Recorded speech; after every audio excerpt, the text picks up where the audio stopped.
Library of Travels, Hunting, and Adventures for Youth and Travellers, published under the direction of Mr. Victor Tissot, Library of Travels, Hunting, and Adventures available volumes.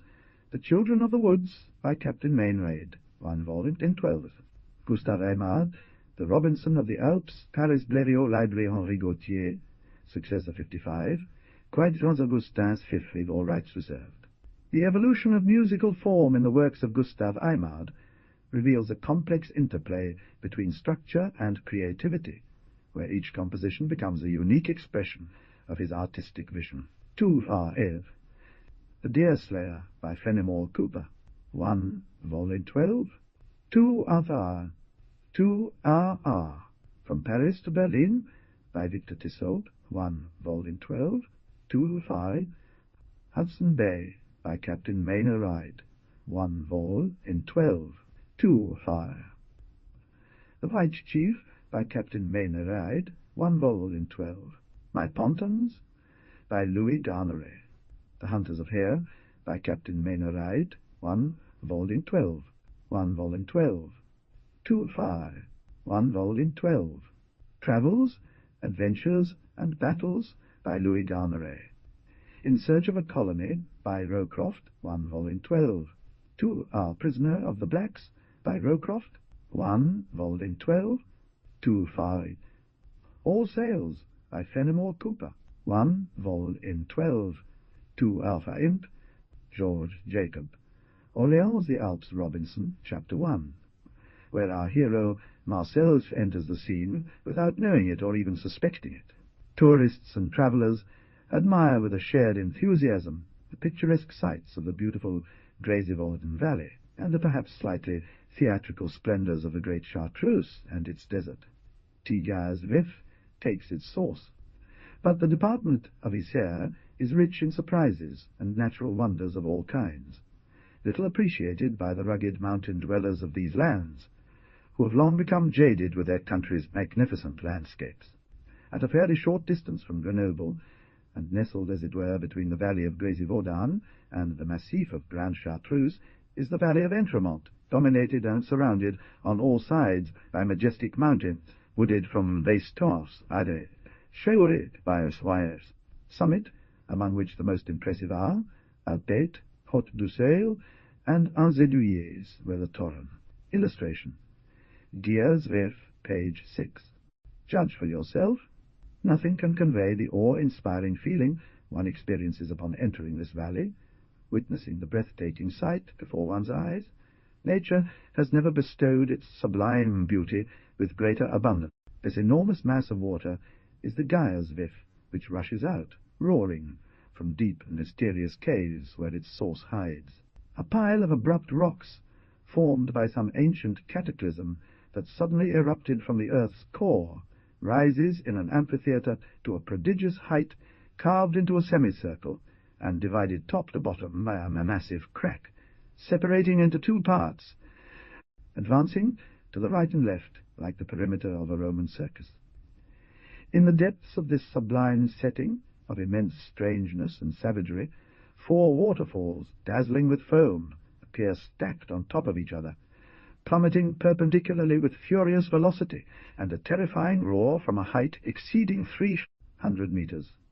After this awe-inspiring descent from the mountain top, the torrent gradually calms down, becoming a river that then flows beneath the willows, babbling merrily over a bed of pebbles. It forms the most capricious meanders and traverses the entire valley, passing through the double village of Saint-Pierre d'Entremont-France and Saint-Pierre d'Entremont-Savoie.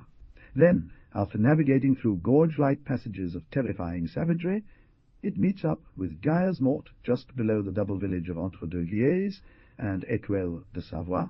It is in this so beautiful, picturesque, and overlooked corner of the Isère department that our story begins. The 2 torrents, once united, flow together along the rich valley of Mirabeau, fertilizing it, and eventually disappear into the Rhône at Saint-Genis, south of Belle, after crossing Pont-de-Beauvoisin and travelling 50 kilometers. Chartreuse Convent. In 1832, one of the largest estates in the Mirabeau Valley, which was said to have belonged since time immemorial to a noble and ancient family from Grenoble, had been leased for 20 years by a resident of Saint-Laurent-du-Pont, a village located at the bottom of the gorge where the Dyer's Mort flows, and followed by tourists heading to the Grand. The owner of this domain had made no other use of it up to that time than hunting there at rare intervals, for the country, like any neglected land, was very rich in game. He readily agreed to let it be rented for a modest sum to Jacques Chrétien. That was the name of the farmer from Saint-Laurent-du-Ponton, thus to make a minimal, though effective and assured, profit each year from it. Jacques Chrétien was still young. He was barely 32 years old. For a long time he had harbored a secret ambition to establish himself independently. He was an honest man, diligent, intelligent, industrious, and, like all peasants, he had a passion for the land. Jacques Chrétien married a girl from Saint-Pierre d'Entremont, France, pretty, honest, whom he loved for a long time, and who was called Jean Perron. Jeanne's father, a wealthy farmer from Saint-Pierre, knowing and appreciating the qualities of his son-in-law, gave 3,000 francs in dowry to his daughter, and additionally took upon himself all the expenses of the wedding and celebration. Good fortune never comes alone. Jacques Chrétien redoubled his efforts to meet all the costs of his new household. These expenses were quite heavy, as his wife had, after a year, given him a daughter, which filled him with joy, but at the same time increased his responsibilities. The man turned around at the noise. Jacques Chrétien let out a cry of joy upon recognizing his face. The stranger, about the same age as the peasant, was one of his oldest friends. One Sunday, after Mass, on his way home with his wife, who was holding their 2-month-old child in her arms, he was surprised, upon opening his door, to see a man he didn't recognize at first, as he was bent over the baby's cradle, gently rocking it. Both born in Saint-Laurent-du-Pont, they had played together as children and loved each other like brothers. For 8 years they had not seen each other. The two men, delighted to be reunited, embraced each other. Then Jacques Chrétien introduced his wife to his friend. It was for the first time in 8 years Michel Sauvage returned to Saint-Laurent-du-Pont, where he intended to wrap up some affairs concerning his father's succession, who had passed away 6 months earlier. Michel Sauvage, the friend that Chrétien unexpectedly reunited with, was a son from a wealthy farmer. He had this one provide him with an excellent education in Grenoble, and upon completion of his studies he was taken on as a foreman at one of his studies' top silk factories in Lyon. The peasant, at first a bit perplexed by Michel's bourgeois attire, eventually relaxed into the man's genuine frankness. He went to fetch a bottle of wine from the cellar, and they drank while conversing. "What were you doing when Jean and I arrived?" asked Jacques. While the two men chatted and drank, the housekeeper went in and out, tidying up the room. "I was looking at your daughter's cradle, and thinking how spacious it was for just one child. The fact is, 2 could fit comfortably," Jacques answered, laughing. "What? There they are, and not at all embarrassed," said the young woman with a charming smile of intelligence to Michel. "What are you saying, Jeanette?"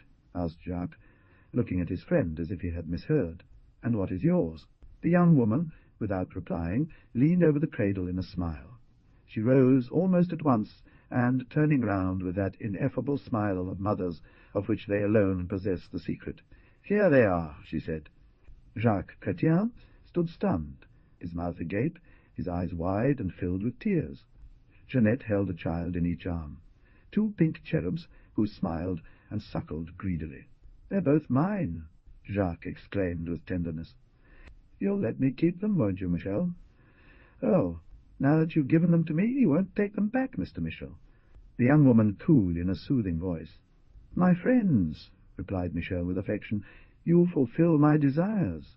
His mother is unfortunately in too fragile a state of health. She cannot feed him. It's us you're helping. I have taken the child, and came straight to your home, counting on our old friendship, Jacques, and sure that your wife and you would not hesitate to render me this service." The brave man replied sharply, "You had a good thought there. I thank you." "Me too," Jeanette added sentimentally, kissing the child's forehead. "How old is he?" 2 months. "Just like mine," Jacques exclaimed. "God's finger is here. They will be brother and sister." "And what's his name?" the young woman asked. "Marcel." From that moment on, the child was adopted by the young couple. Michel stayed a few days in Saint-Laurent-du-Pont. One evening, after dinner, he told his friends that he had sorted out his affairs and planned to leave for Lyon the next morning. While settling his affairs and visiting old friends in the village, Michel skilfully led each person to speak about his friend, never asking anyone directly. Everything is known in small places. Life is lived openly. No one can do anything or think without it becoming almost immediately known to everyone.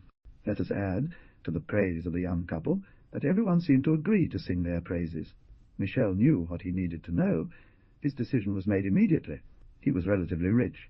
Jacques and his wife were held in high regard by all their neighbours, rich and poor alike.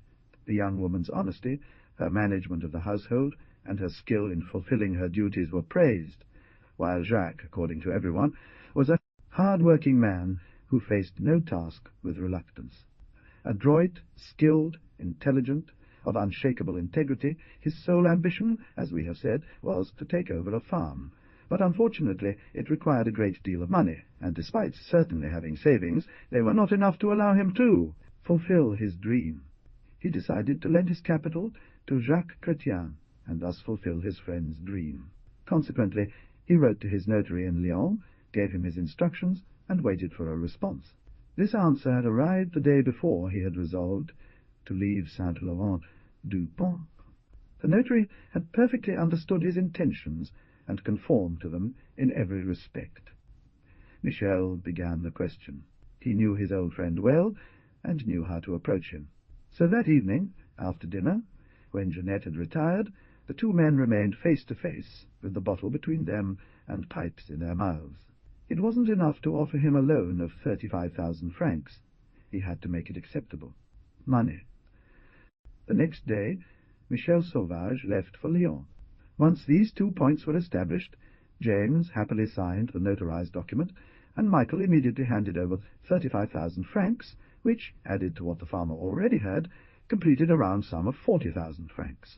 Michel, with his notarized document in hand, carefully explained every clause to him, and after long discussions he finally managed to convince his friend that not only did they both find all of the necessary mutual guarantees in this act, but also that he, Michael, who was making a good deal, and Jacques rendered him a great service by accepting his.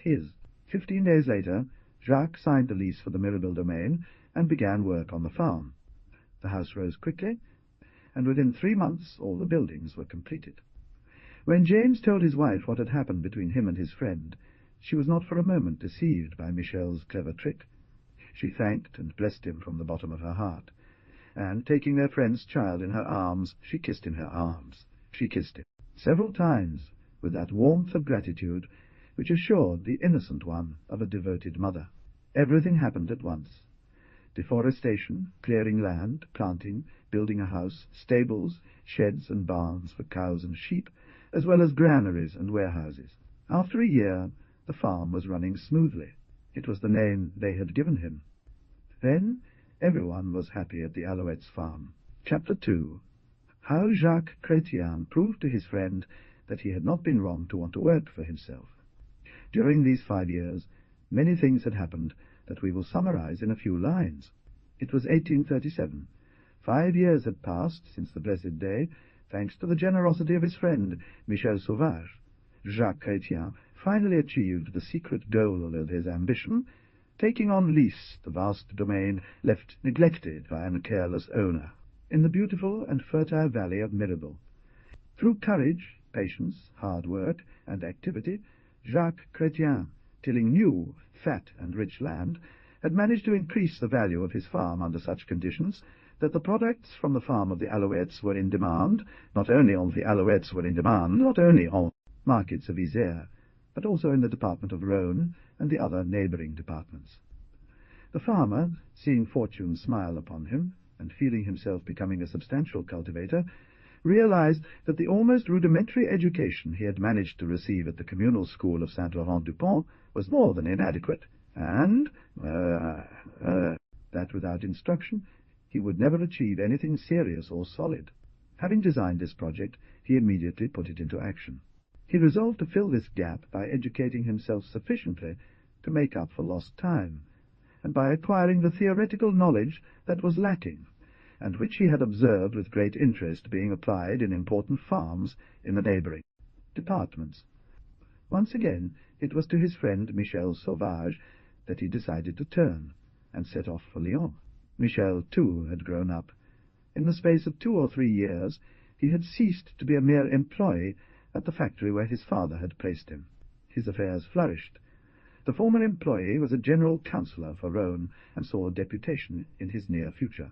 One of the partners in the firm, having retired from business after making his fortune, was replaced by Michel. He had the signature, and the firm modified its name accordingly, Michel Sauvage, Paquet et Chez. When the farmer arrived in Léon, the merchant greeted him with an outstretched hand and a smile on his face. The brave James had no false shame. He was ignorant, to be sure, but, as it wasn't his fault, he had no cause to blush before his friend. Moreover, he had the serious intention of educating himself, and it was precisely to discuss this with Michel that he had expressly made the journey from Lyon. The gesture was commendable in every respect, and he explained it in a few clear and frank words. "The right time. This resolution is most honourable," said Michel Sauvage, shaking his hand. "That's settled, then. You understand and see that your lack of knowledge stops you at every step when it comes to making improvements. You want to be educated. You are right, my friend. That's an excellent thought. Thank you. But do you think I'll succeed?" asked the farmer hesitantly. "It's very difficult, isn't it?" "No. Besides, you'll learn without even thinking about it. For you, it will be quite easy, on the contrary. It's a matter of 1 or 2 months at most." Jacques Chrétien nodded his head in a doubtful manner.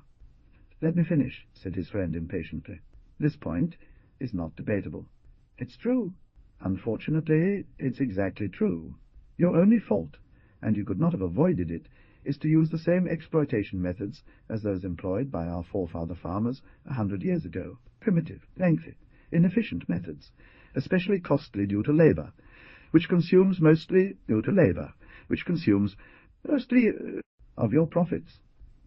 This it is proof of your intelligence that you have understood the cause of evil, and sought, through instruction, to find a remedy.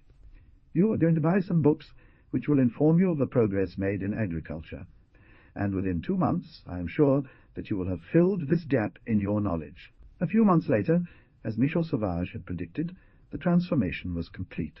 Through sheer willpower, tenacity, and courage, Jacques had become a different person.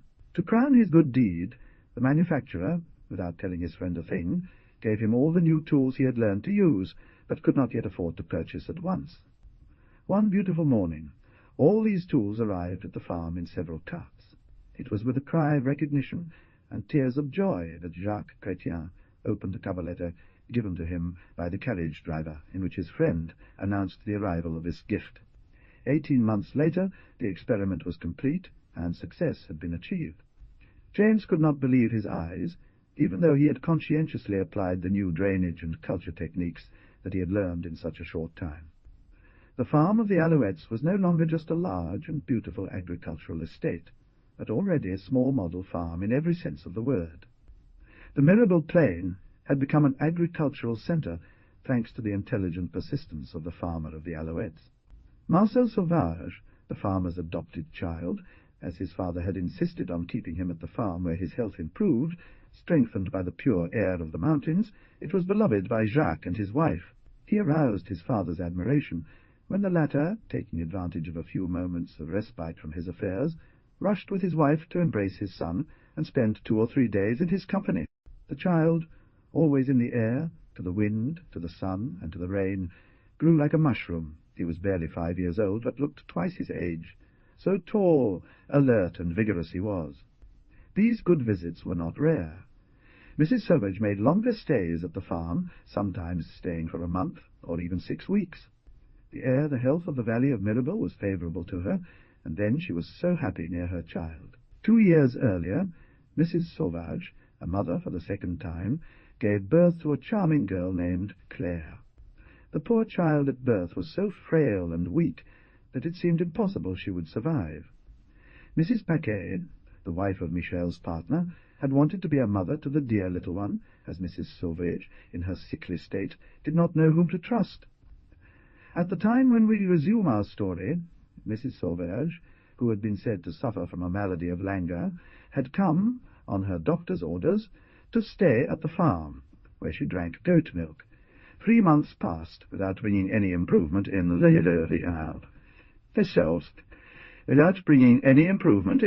young woman's condition, and she grew weaker and weaker without apparent causes. The 2 ladies lived together on the farm, where their husbands often came to visit them. The girl, in contact with the fresh air of the valley, had regained her strength. Her health became excellent, and her brother adored her. Mrs. Paquet took the children away, whose babbling could have disturbed her sleep. The young woman followed her children with an indescribable sadness. When the door closed behind them, a sob rose in her chest. Oh, God!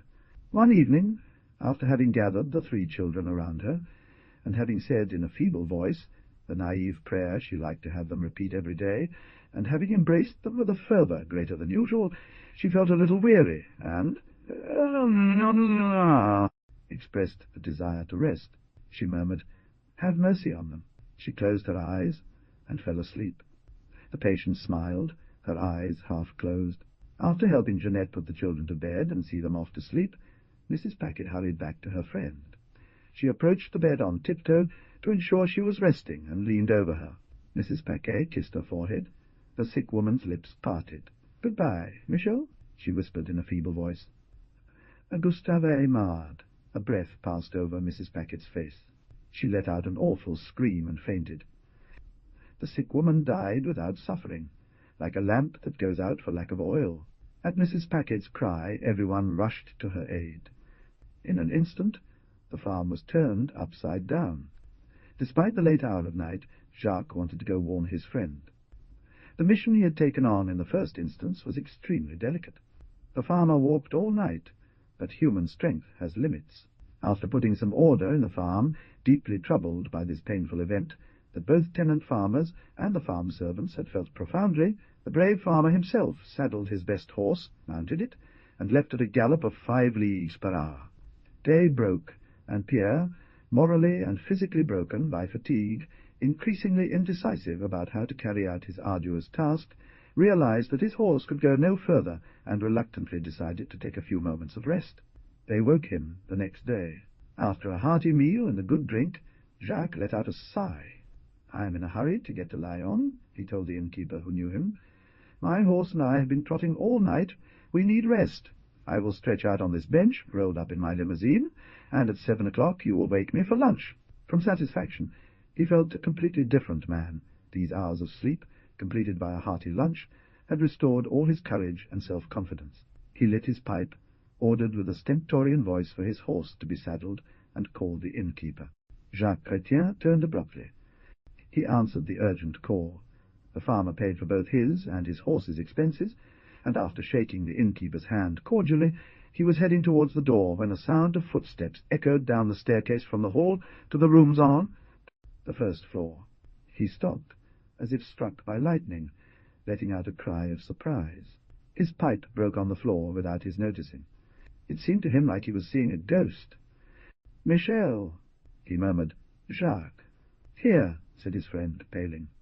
"Yes," he replied. "Where are you off to?" The farmer's features contorted under the weight of a terrible emotion. "I was going to find you," he stammered, his voice barely audible. "Find me?" said Michel. "You were going to find me," he answered Jacques, breaking into tears. "Something terrible has happened at the farm?" "Yes." It was impossible for him to hold back any longer. "Yes, a terrible misfortune. You?" "So?" The farmer shook his head negatively. Michel asked with a strangled voice, "Is it?" "Yes, it's Louise, isn't it?" "Yes, yes." "Oh!" he exclaimed with an accent of pain. "Impossible to describe. Louise?" Jacques mumbled mechanically. "Louise, my wife." "Is she dead, then?" "Alas!" murmured the farmer, burying his head in his hands and sinking to a bench in despair. "Death!" The farmer raised his head and looked at his friend. Madness was coming. It gradually invaded Michel's brain. Michel was a sight to behold. A desperate pain contorted his pale features. His vacant eyes seemed to bulge from their sockets. Reason and madness fought a fierce battle within his mind. He repeated mechanically, in a muffled voice, and with a tone that caused pain, "Louise is dead." Suddenly Jacques stood up. He filled a glass with cold water and presented it to his friend. "Drink," he said in a harsh voice. Michel took the glass mechanically, draining it in one gulp. Jacques watched his face with anxious concern. A deep sigh raised Michel's chest, who, with a feverish gesture, passed his hand over his forehead. "Louise!" Suddenly he burst into sobs, and a flood of tears flowed from his eyes. "Louise dead," murmured in a voice broken by pain. "He is saved," thought the farmer, addressing his friend. "Yes, Louise is dead, but you have 2 children left for whom you must live." "It's true. I have 2 children," he said in a choppy voice. "Alas, alas! What will they become now that they have no mother?" "Me! She will pray for them in heaven, and you will protect them on earth," he exclaimed with a movement of despair. "Yes, you. Louise has entrusted them to you. Don't you want me to tell you how she died?" "Oh, yes, I do. Tell me, Jacques, my friend. Tell me everything. I need to know it all." "There, you'll know everything. But come on, let's go to your room." "Yes." "Let's go." "Yes." Michel tried to get up, but on his first step he stumbled and fell unconscious into his friend's arms. The latter lifted him, went up the stairs, and laid him down on his bed, with the help of the innkeeper, moved by this poignant sight. The doctor arrived around 11 o'clock. Jacques took his friend's bedside and immediately sent off 2 letters, one to Mr. Paquet, Michel's partner, and the other to a renowned doctor in Lyon. Michel had momentarily regained consciousness, but soon fell into a near-lethargic sleep. The doctor was briefed on what had transpired. He nodded several times with a grim expression. "It's very serious," he said. "If it were just a common illness, perhaps I'd be right quickly. But this is an attack on the spirit. The soul is deeply wounded. The cure will be long, very long, and I don't guarantee success. Don't leave the patient here. Have it transported to your farm. There he will be fine. I'll go see him. Fear nothing for the journey. His mind is in such a state that he won't even realize he's on a trip. Have it leave as soon as possible. What would I do if something happened to him during the journey?" "I shall obey you, sir," replied the farmer, "but I beg of you, do not leave our unfortunate friend until he is settled at my place. You are the farmer of Les Alouettes, aren't you?" "Yes, sir, and the man you see there, motionless, is my friend, my brother, and, more than that, my benefactor. It is to him, after God, that I owe everything. He made me a man, and, moreover, he has enriched me through my work." "That's right, sir," replied the doctor with emotion. "I already knew more or less your story. You are not a stranger to me. I will do everything to please you."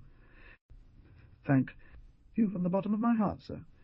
I will accompany you, even if I do not foresee any accidents, but I want to reassure you, and I will not leave your friend until he has received all the care his condition requires."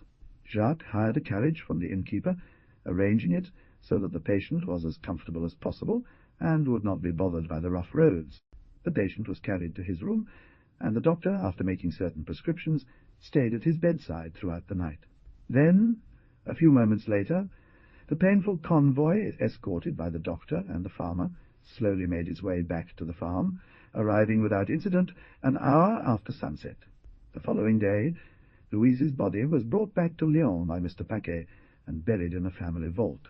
Michel was still locked in the lethargic sleep that had overcome him the previous day. He knew nothing of what had transpired at the farm since Jacques had taken him there.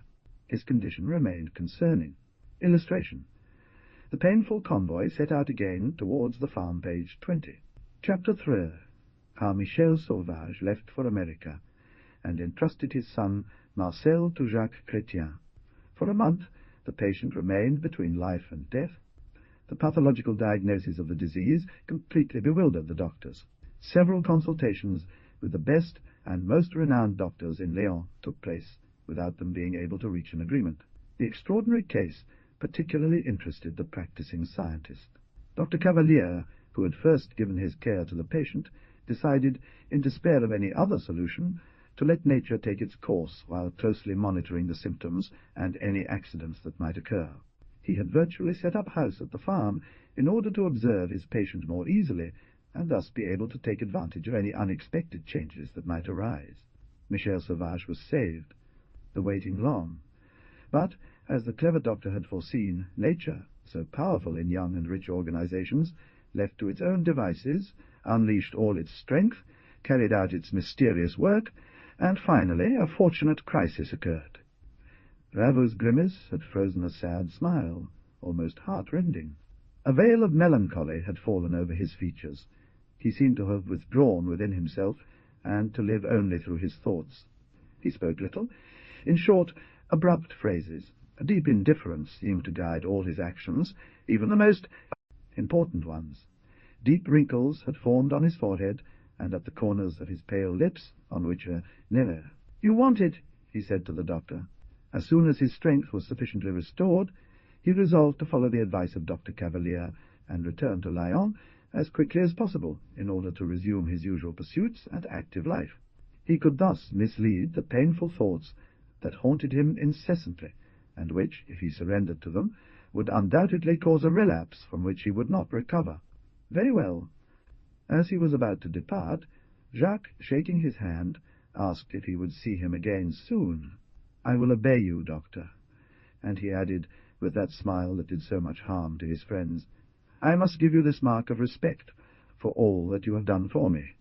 At once he took affectionate leave of Jacques and his wife, kissed his son Marcel with a painful tenderness, and, getting into the doctor's carriage, he set off with him for Lyons. Michel had replied with a singular expression, "Soon you will see me again." Yes, be at ease. These few words, and the way they had been spoken, gave much to think about for the brave farmer. He was brooding over some mysterious project. He murmured between his teeth, nodding his head and watching the car as it sped away at a gallop through the winding paths that criss-crossed the plain. Several months passed, during which Michel wrote to his friend 2 or 3 times. These letters, generally short, were tinged with a growing sadness. Time, instead of healing the moral wound of the manufacturer, seemed, on the contrary, to make it more poignant and painful. In each of his letters there was a paragraph specifically concerning the education he wanted Jacques to give to his son Marcel. From life. "My great misfortune," he said, "is having been raised by a mother too weak, too affectionate, and above all gifted with a sensitivity and nervous weakness that left her without strength against even the smallest and most vulgar contrarieties. My mother adored me. I returned her affection 100-fold. She was my confidant, my refuge in all my childhood sorrows, but her excessive tenderness for me misled her and blinded her. I was, in the truest sense of the word, a spoiled child." Then, all of a sudden, he stopped writing. Michel Sauvage constantly brooded on this theme, continually returning to this weakness, the cause of his incurable despair, against which he did not even feel the strength to react. Instead of reacting against the nervous sensitivity and weakness that were within me, he consoled, he wept with me. And, without even realizing it, he killed in my heart the germ of virility of the soul, and this moral energy without which nothing is possible in life. 2 months passed without Jacques receiving any news from his friend. His anxiety was great. Unfortunately, the farm work absorbed all his moments and demanded his presence. It was full harvest time. James's joy was great. The 2 friends embraced each other tightly. However, James, unable to resist the anxiety that clutched his heart, had resolved at all risks to go to Lyons in order to see his friend, and finally learn the reasons for his long silence. He planned to leave the following day at sunrise, when that evening, upon returning from a meticulous visit to the plain to give his foreman instructions for what should be done during his absence, he noticed Michel standing on the doorstep of the farm as he dismounted his horse. Michel was nothing but a shadow of himself. He had aged 10 years in just a few months. After the initial excitement subsided, James examined his friend, and was horrified by the condition he found him in. His once black and abundant hair had turned grey, mixed with many silver strands. His emaciated appearance was extreme. Deep wrinkles etched his brow. "You think I've changed a lot, Jacques?" he said with a sombre smile. "Well," the farmer exclaimed, trying to force a smile, "it's nothing." His gaze had cleared, and his emaciated features, now tinged with a leaden hue, bore an expression of pain and despair that was heart-wrenching. "City air does strange things, that's all." "Impossible why?" "Yes, I believe so, friend Jacques," he answered, nodding his head. "Unfortunately, it is impossible. You are a peasant like me, Michel. After 8 days spent here, it will no longer show. You will be strong and cheerful as a lark. For a multitude of reasons, my friend, that I will tell you and that you will understand." "So, you only came for a few hours?" the farmer replied with disappointment. "To my great regret, believe me, my friend. We will have dinner together, we will talk, because it is mainly to talk with you that I came, and tomorrow, at dawn, I will leave." "So soon?" "Alas, yes, my friend. You know, business does not wait. I must be in Le Havre in 10 days at the latest, and I have only the strictly necessary time ahead of me. There, I'll explain everything to you. Be at ease." "Havre!" exclaimed the farmer in surprise. "What business could you have there?" Michel was affectionate and almost joyful with Jeanette. The latter was radiant. Seeing that it was a conscious decision on his friend's part to say nothing, James did not press the issue further, fearing he might displease him, and he introduced him into his home. He testified great tenderness for Marcel, whom he had placed next to him at the table, and with whom he laughed and joked throughout dinner, acting like a child himself in order to better connect with the young boy's still developing intellect. He had never seen his father so gay and so kind to him. Love him dearly, for he loves you more than you can yet understand.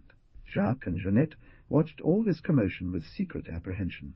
They sensed instinctively that this exuberance of joy was forced, that it was on their lips, but barely in their hearts. They guessed that it hid a problem whose solution eluded them, and as dinner went on, their anxiety grew.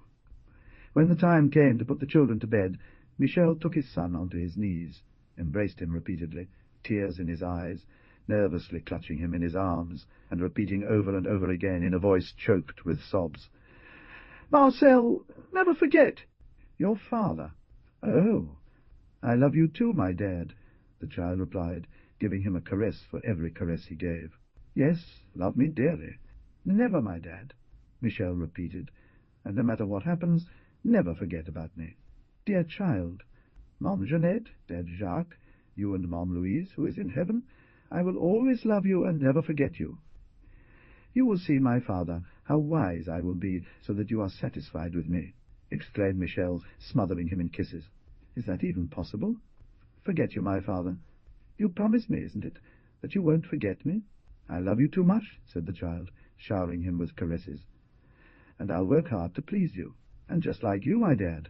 "Yes, yes," responded the father, his voice choked with tears. "Yes, work hard, be wise, and above all, become a man like your dad, Jacques, because you are kind.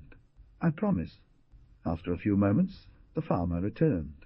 Michel kissed his child once more, as if he had a strange pain to part with him, and he handed him back to Jeanette, saying, "Go to sleep, Marcel, and remember, dear child, your promise." The farmer, left alone with Michel, smoked his pipe melancholically, while gazing at his friend with a sad and anxious gaze, not daring to say a word, knowing that great sorrows can only be consoled by sympathy and silence. "Your room is ready, Mr. Michel," she said softly. Michel raised his head and tried to smile. "Thank you, good Jeanne," he said affectionately. "This emotion has broken me, but I won't give up yet. I have something to discuss with your husband, and with you, so kind and forgiving. Sit down here between us. I want you to hear what I'm going to say."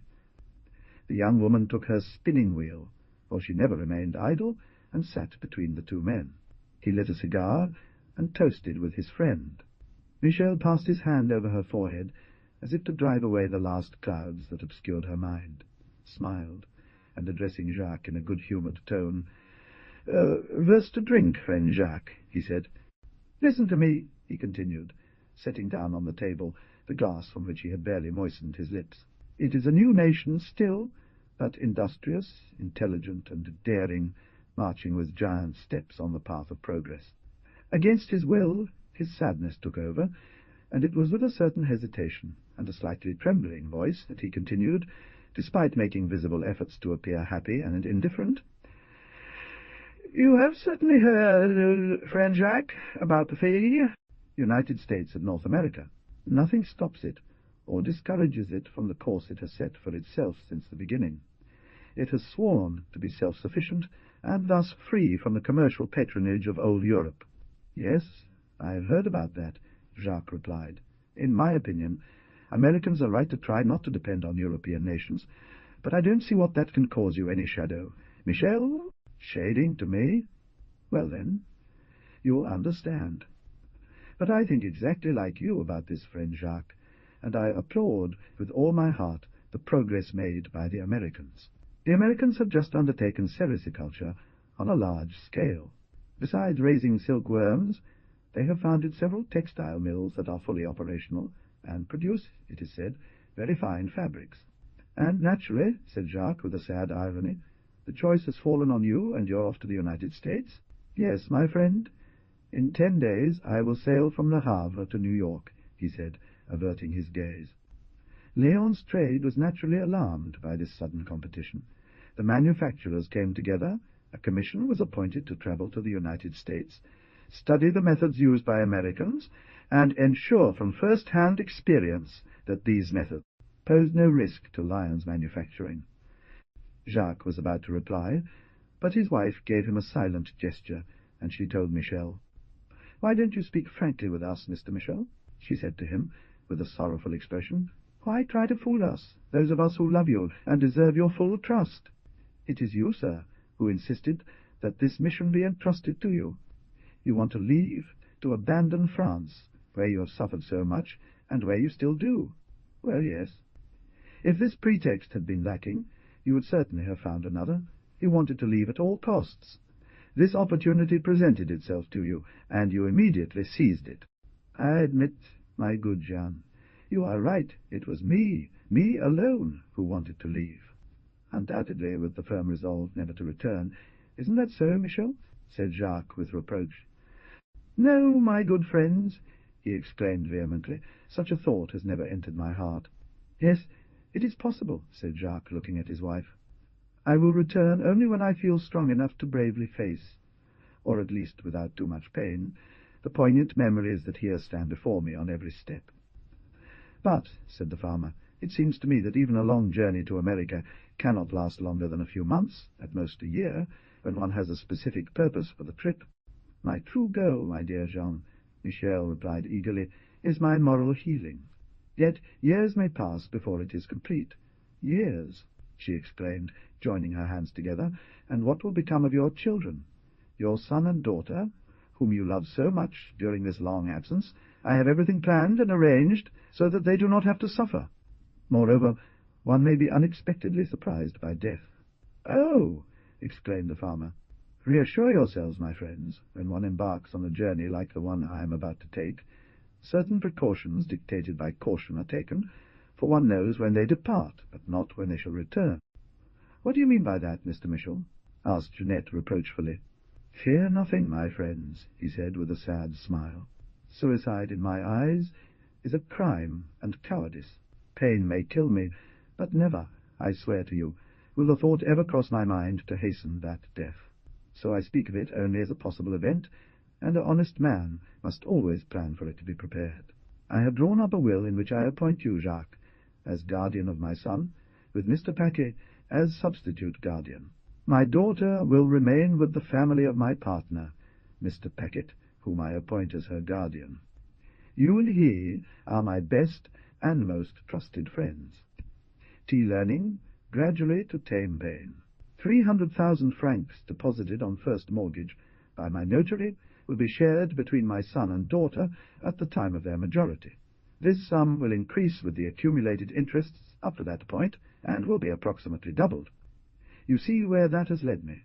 I do not want the same for my son.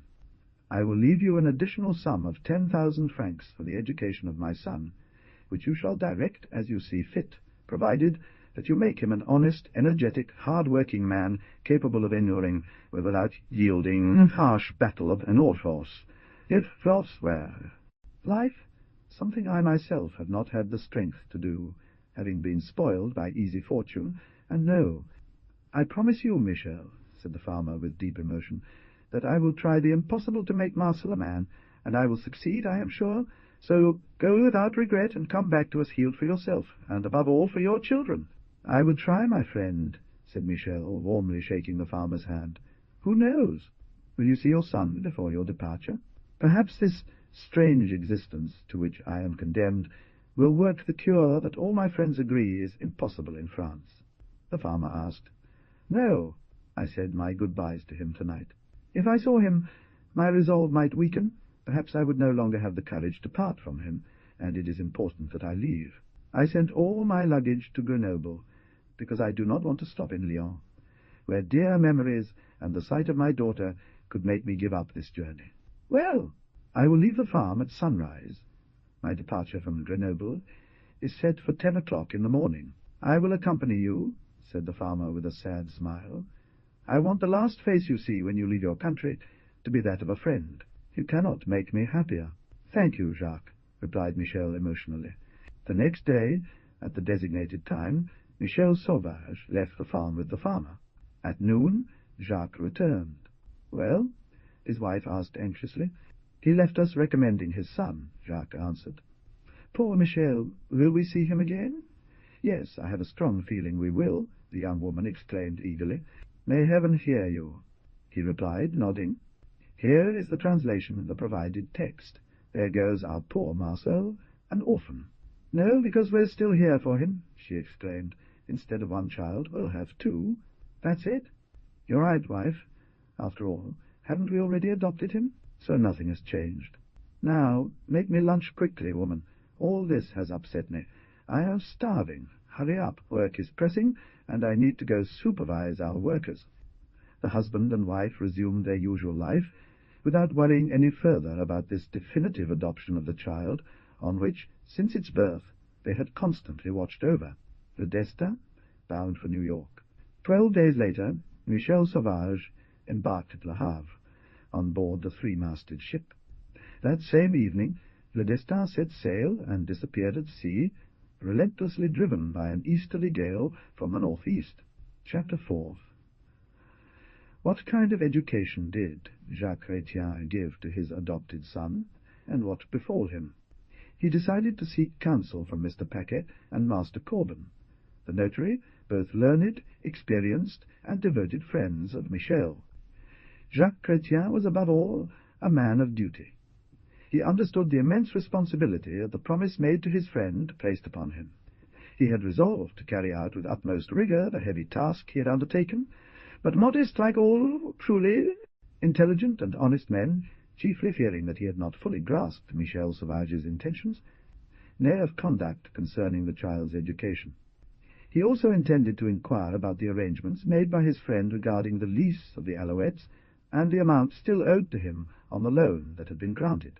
Precisely the deadline for the farmer had arrived. He was surprised that his friend, during their last meeting, had said nothing to him about it, but assuming that he had probably given specific instructions to his notary regarding the farms. Arrears, Jacques took this opportunity to go to Lyon in order to establish with Michel's 2 friends a line. The farmer's first visit was therefore to the notary. One morning he mounted his horse, equipped with a heavier bag filled with money from the farm rent. He also carried a pair of 1,000-franc bills intended to reduce his debt. Thought did not once occur to the farmer to read the testament that his friend had left him upon departing. He considered this paper as a deposit that had been entrusted to him, and which he should keep sealed as he had received it. He had received it. Consequently, tucked it away in a secret drawer of his wardrobe, and paid it no further mind. Master Corbin received him with the greatest cordiality, had him seated, inquired about the harvest's outcome, and asked in a friendly tone what happy occasion had prompted his visit. "I? Not at all," replied the notary. "Well," said the farmer, laughing, "you must guess it." However, we are in Saint-Martin." "Well, madam, isn't it during Saint-Martin that rents are settled?" "I don't say no," replied the notaire, still smiling. "But, unfortunately, you are not my tenant, nor any of my clients, as far as I know." Oh, me! "Master Corban," Jacques replied in a good-humoured tone, "allow me to tell you that, for a notary, you seem to lack memory a great deal." The notary said, matching his tone, "Oh, come now, you want to laugh. For example, Mr. Chrétien, you are the first to make such a reproach to me. On the contrary, many people complain that I have too much. Am I not the farmer of Les Alouettes, whose owner is Mr. Michel Sauvage? The proof is that I bring you my rent and an additional 2,000 francs on top of the amount I still owe him on the 35,000 francs he lent me to start up. Isn't it you, Master Corban, who drafted both acts? I remember perfectly well, dear Mr. Jacques." "Well, then," the farmer exclaimed, laughing and pulling out his purse from one of the pockets of his enormous waistcoat, "you owe me nothing." "How?" All right, dear sir," he continued. "Don't rush, please, and do me the pleasure of putting your ECU coins back in your pocket where they are quite safe. Sir, I owe you nothing." "I? Why would I have read it, sir? Aren't you the notary of Mr. Michel Sauvage? Pardon, then you haven't read the will that our common friend entrusted to you before his departure? Should a deposit not remain intact in the hands of him who receives it?" "Certainly, but in this case it is not the same, for, as he had warned me, Mr. Michel Sauvage must have not only authorized, but compelled you to read this will. That is what he did indeed, but I did not think to follow that advice." "You were wrong, dear Mr. Jacques," the notary continued. "It would have spared you a journey of some 30 leagues to bring me money that you do not owe me, and which, therefore, I cannot accept. On the other hand, you would have seen how much our common friend loves and trusts you, and has taken your interests to heart before undertaking this long journey, from which I hope he will return, but which could be fatal.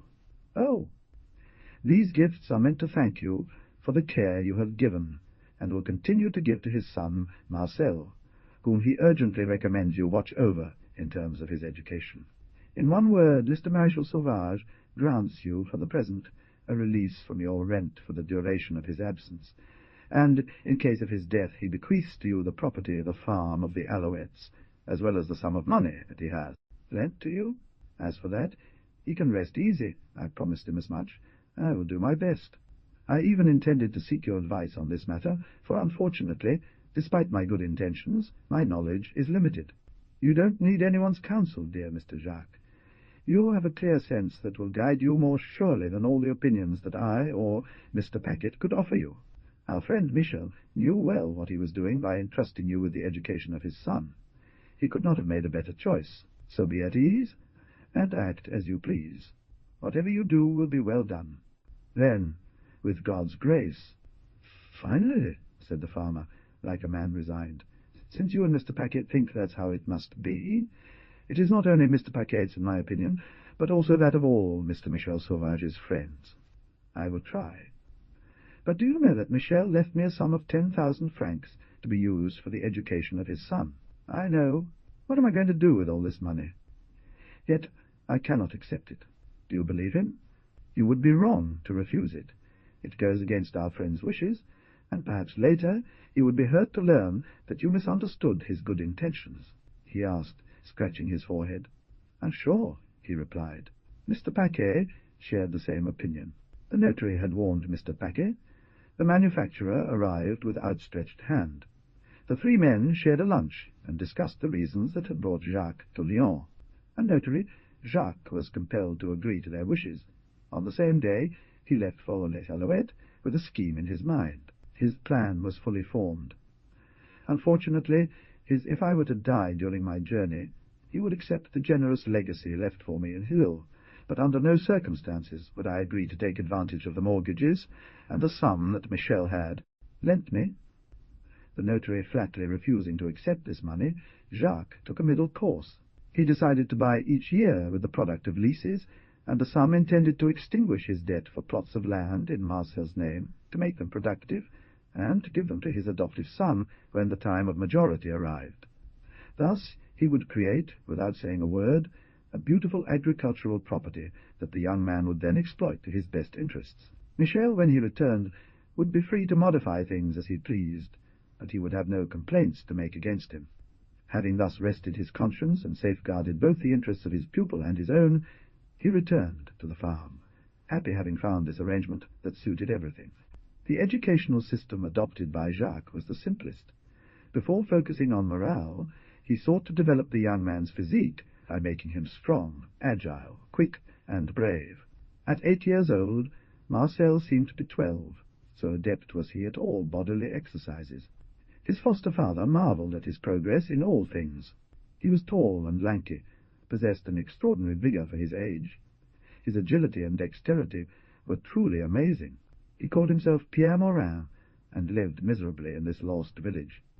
When Marcel turned 12, Jacques had discovered a young man between 22 and 23 years old, an orphan and poor, but with profound instruction, in Saint-Laurent-du-Pont.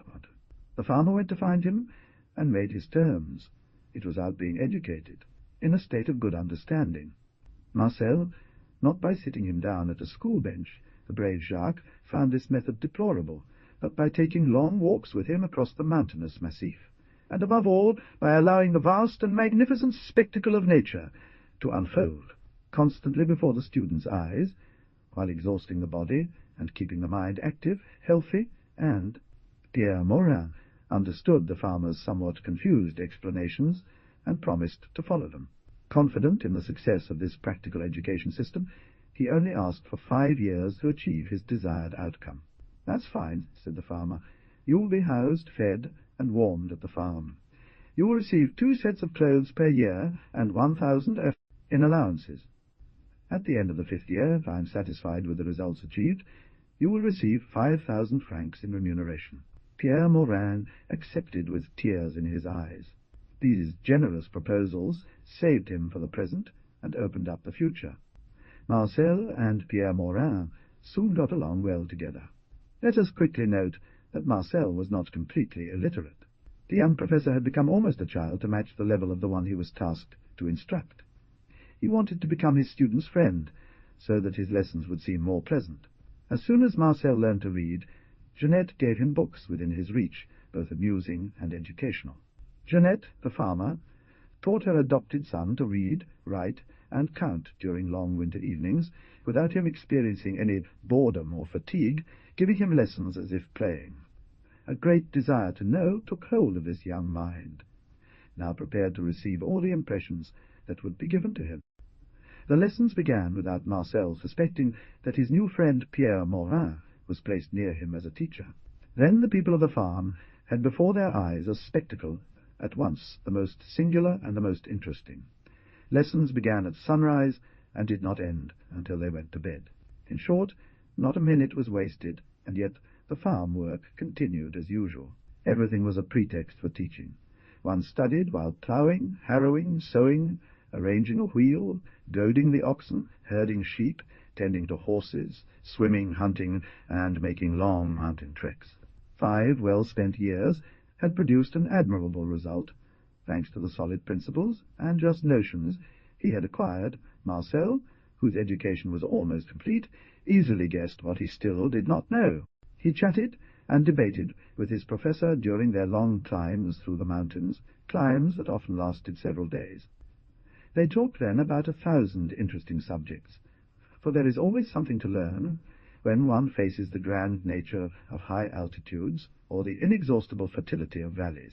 So then the 2 mountaineers, hardened by all seasons and with bodies of iron, camped where night caught them. Sitting face to face in front of a pine fire, they ate heartily the fruits of their hunt or catch, forest fruits and edible herbs, watercress and field sorrel.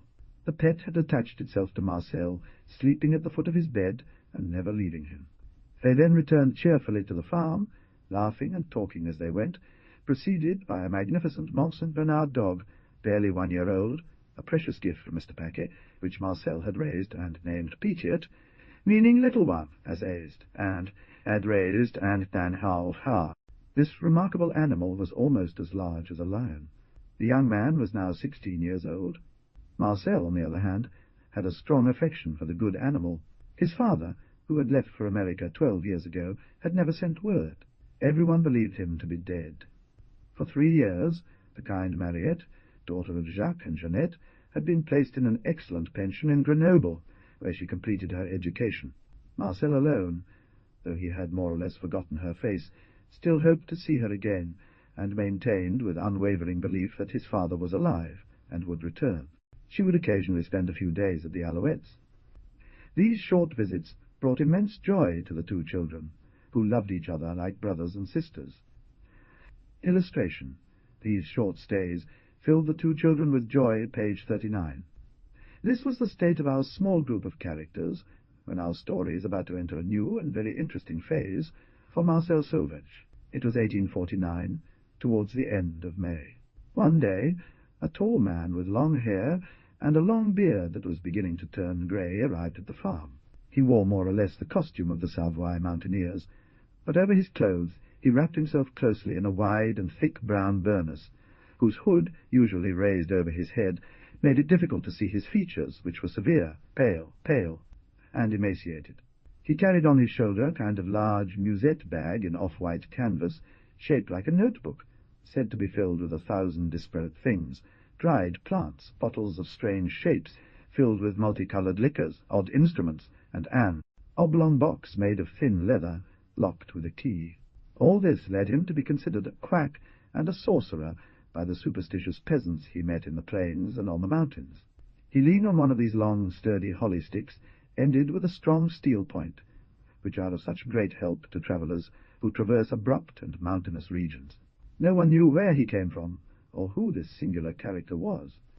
He had no known residence, but it was supposed that he must be domiciled in Savoy, near the village of Échelle.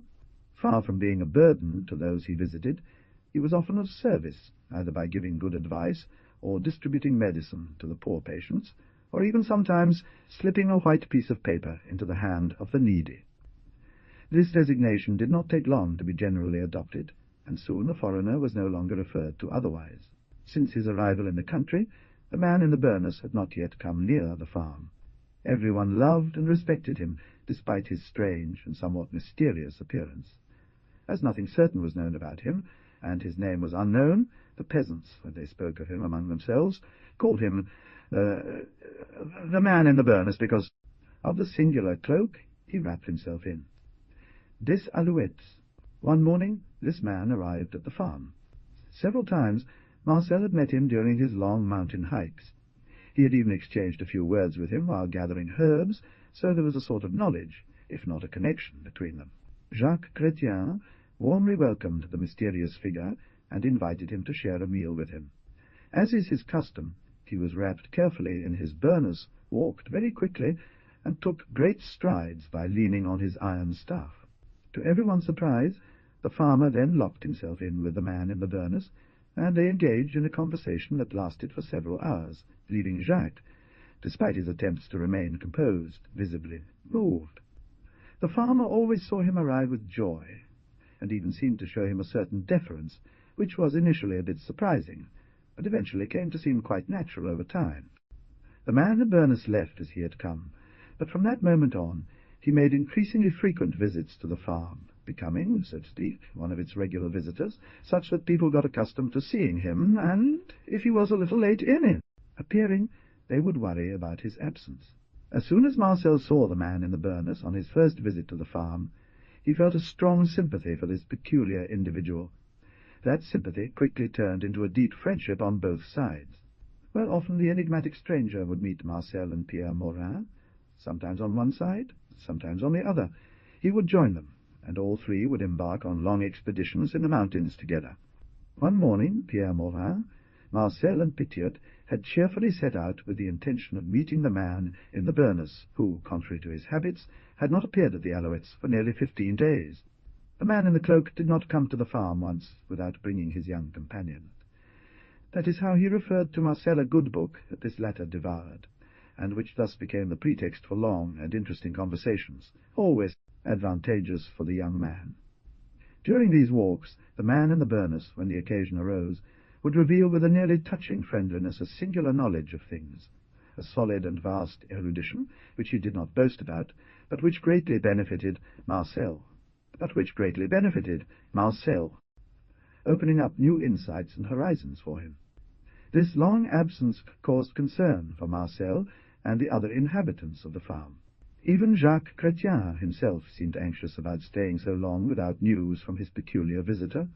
Marcel and Pierre Morin were chatting, as they often did, when suddenly Pétiette started shouting furiously and advanced by leaping immense distances towards the Geiersmoort, which was only a pistol-shot away from the walkers at most. At this moment the torrent was experiencing one of those violent surges so common in spring for all rivers flowing down from the mountains. Its usual murmur had already transformed into a roar, and the swelling waters foamed angrily as they burst through the rocky sections that stood in their way. This fact had undoubtedly escaped the man in the cloak, consumed by thought. Marcel, lifting his head to the stentorian barks of his dog, spied the man in a cloak wade into the river's gully. Yet at that moment the gully was no longer traversable due to the river's relentless current. The danger was great and terrifying.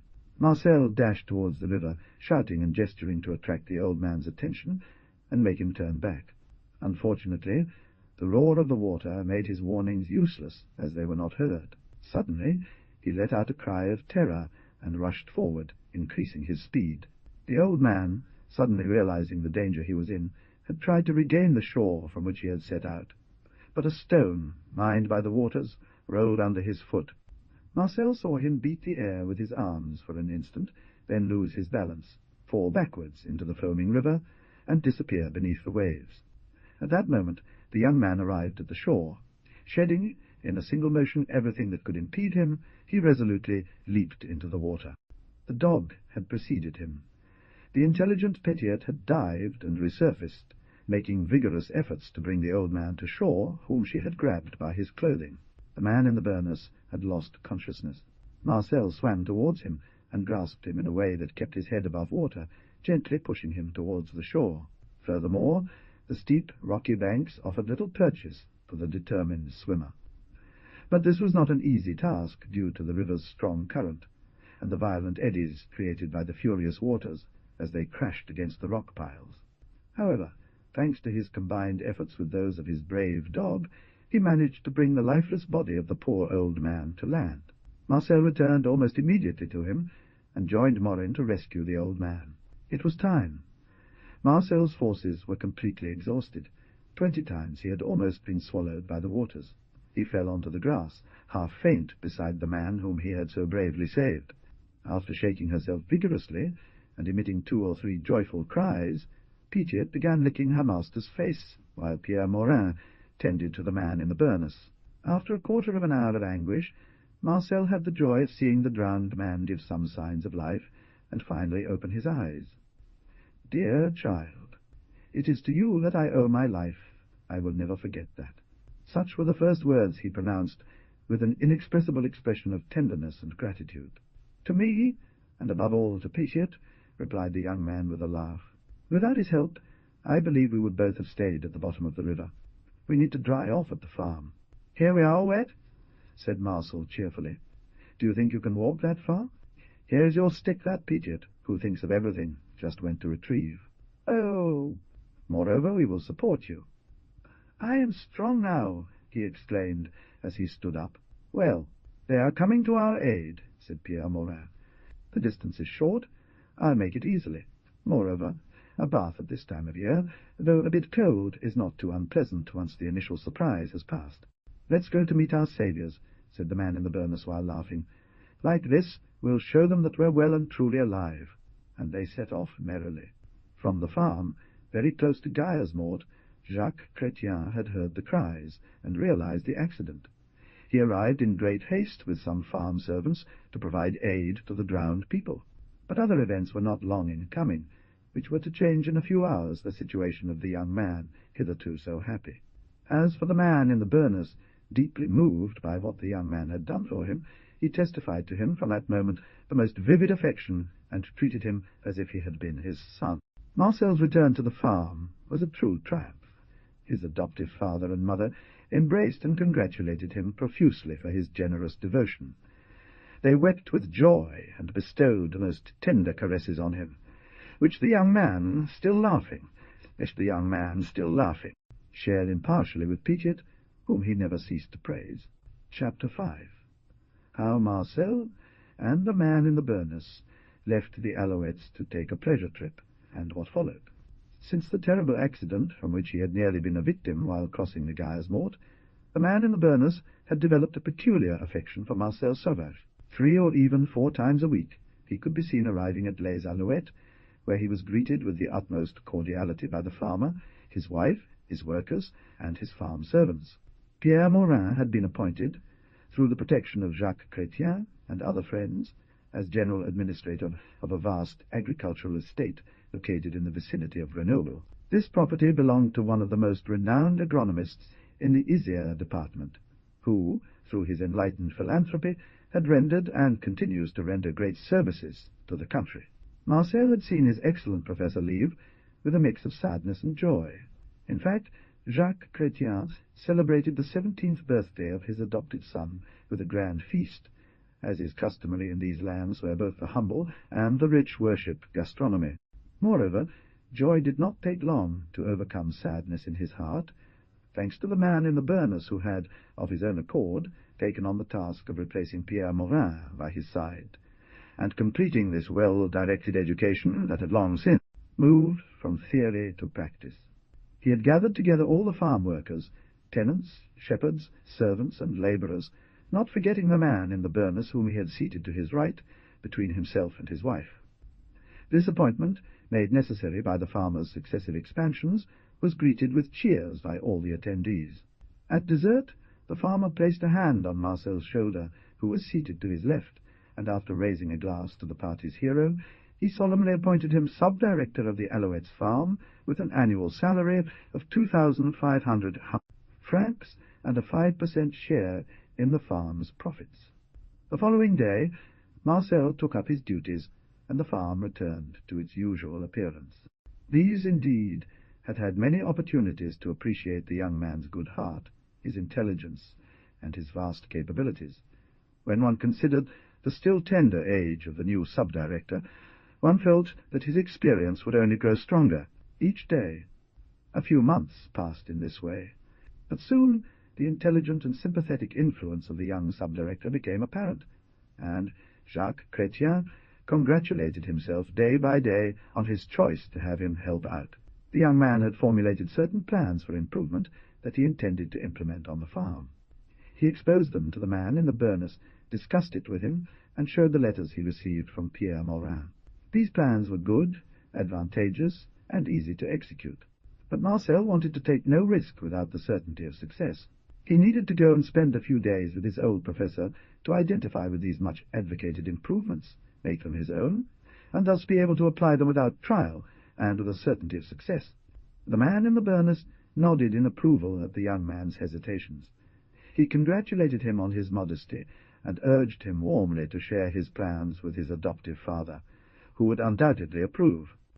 He had promised to use his own influence to back up his request, and to accompany him on his journey to the estate where Pierre Morin was the steward. Both would stay there for 10 or 15 days, as the old and beloved professor requested in each of his letters. Marcel's request was warmly received by Jacques Chrétien. The next day, at sunrise, Marcel, after kissing several times those who stood in for his family, left the farm with the man in the burnous. He gave his adopted son the money to buy seeds and tools to improve the farm, and advised him not to make any misguided savings, and to take the opportunity of his trip into town to update his wardrobe. The distance between Les Alouettes and Grenoble is 7 or 8 hours, depending on the route taken. The most convenient way would have been to pass through Saint-Laurent-du-Pont and Voiron. The shortest route was to climb the Gairsmort up to the desert and descend into the town via Sapé. The first option was abandoned, as it was the least picturesque, while the second was chosen because the two travellers had done it 100 times and knew it intimately. They chose the longer route and decided to head towards Grenoble via Saint-Jean-d'Entremont, l'Alpette, and the Grésivaudan valley. City dwellers might have found this itinerary daunting, but for the two robust mountain men it seemed like a pleasant walk, given their experience of racing through mountains and valleys on one of the most challenging trails. It had not been without a secret twinge of the heart that the young man left the farm. It was the first time he had undertaken such a long journey, and was going to be away for so prolonged a period. They had indeed agreed to make the journey on foot, with backpacks, in order to enjoy, in all their splendour, the picturesque accidents of the road, and the admirable landscapes that would unfold before their eyes like a magical kaleidoscope. He felt, against his will, in the grip of a profound sadness, and a less robust character would have seen it as a foreboding. The poor animal had wept so much upon seeing her master leave that Jacques Chrétien had been moved and set her free. He had a too enlightened religion and a too firm spirit to give way to his weaknesses.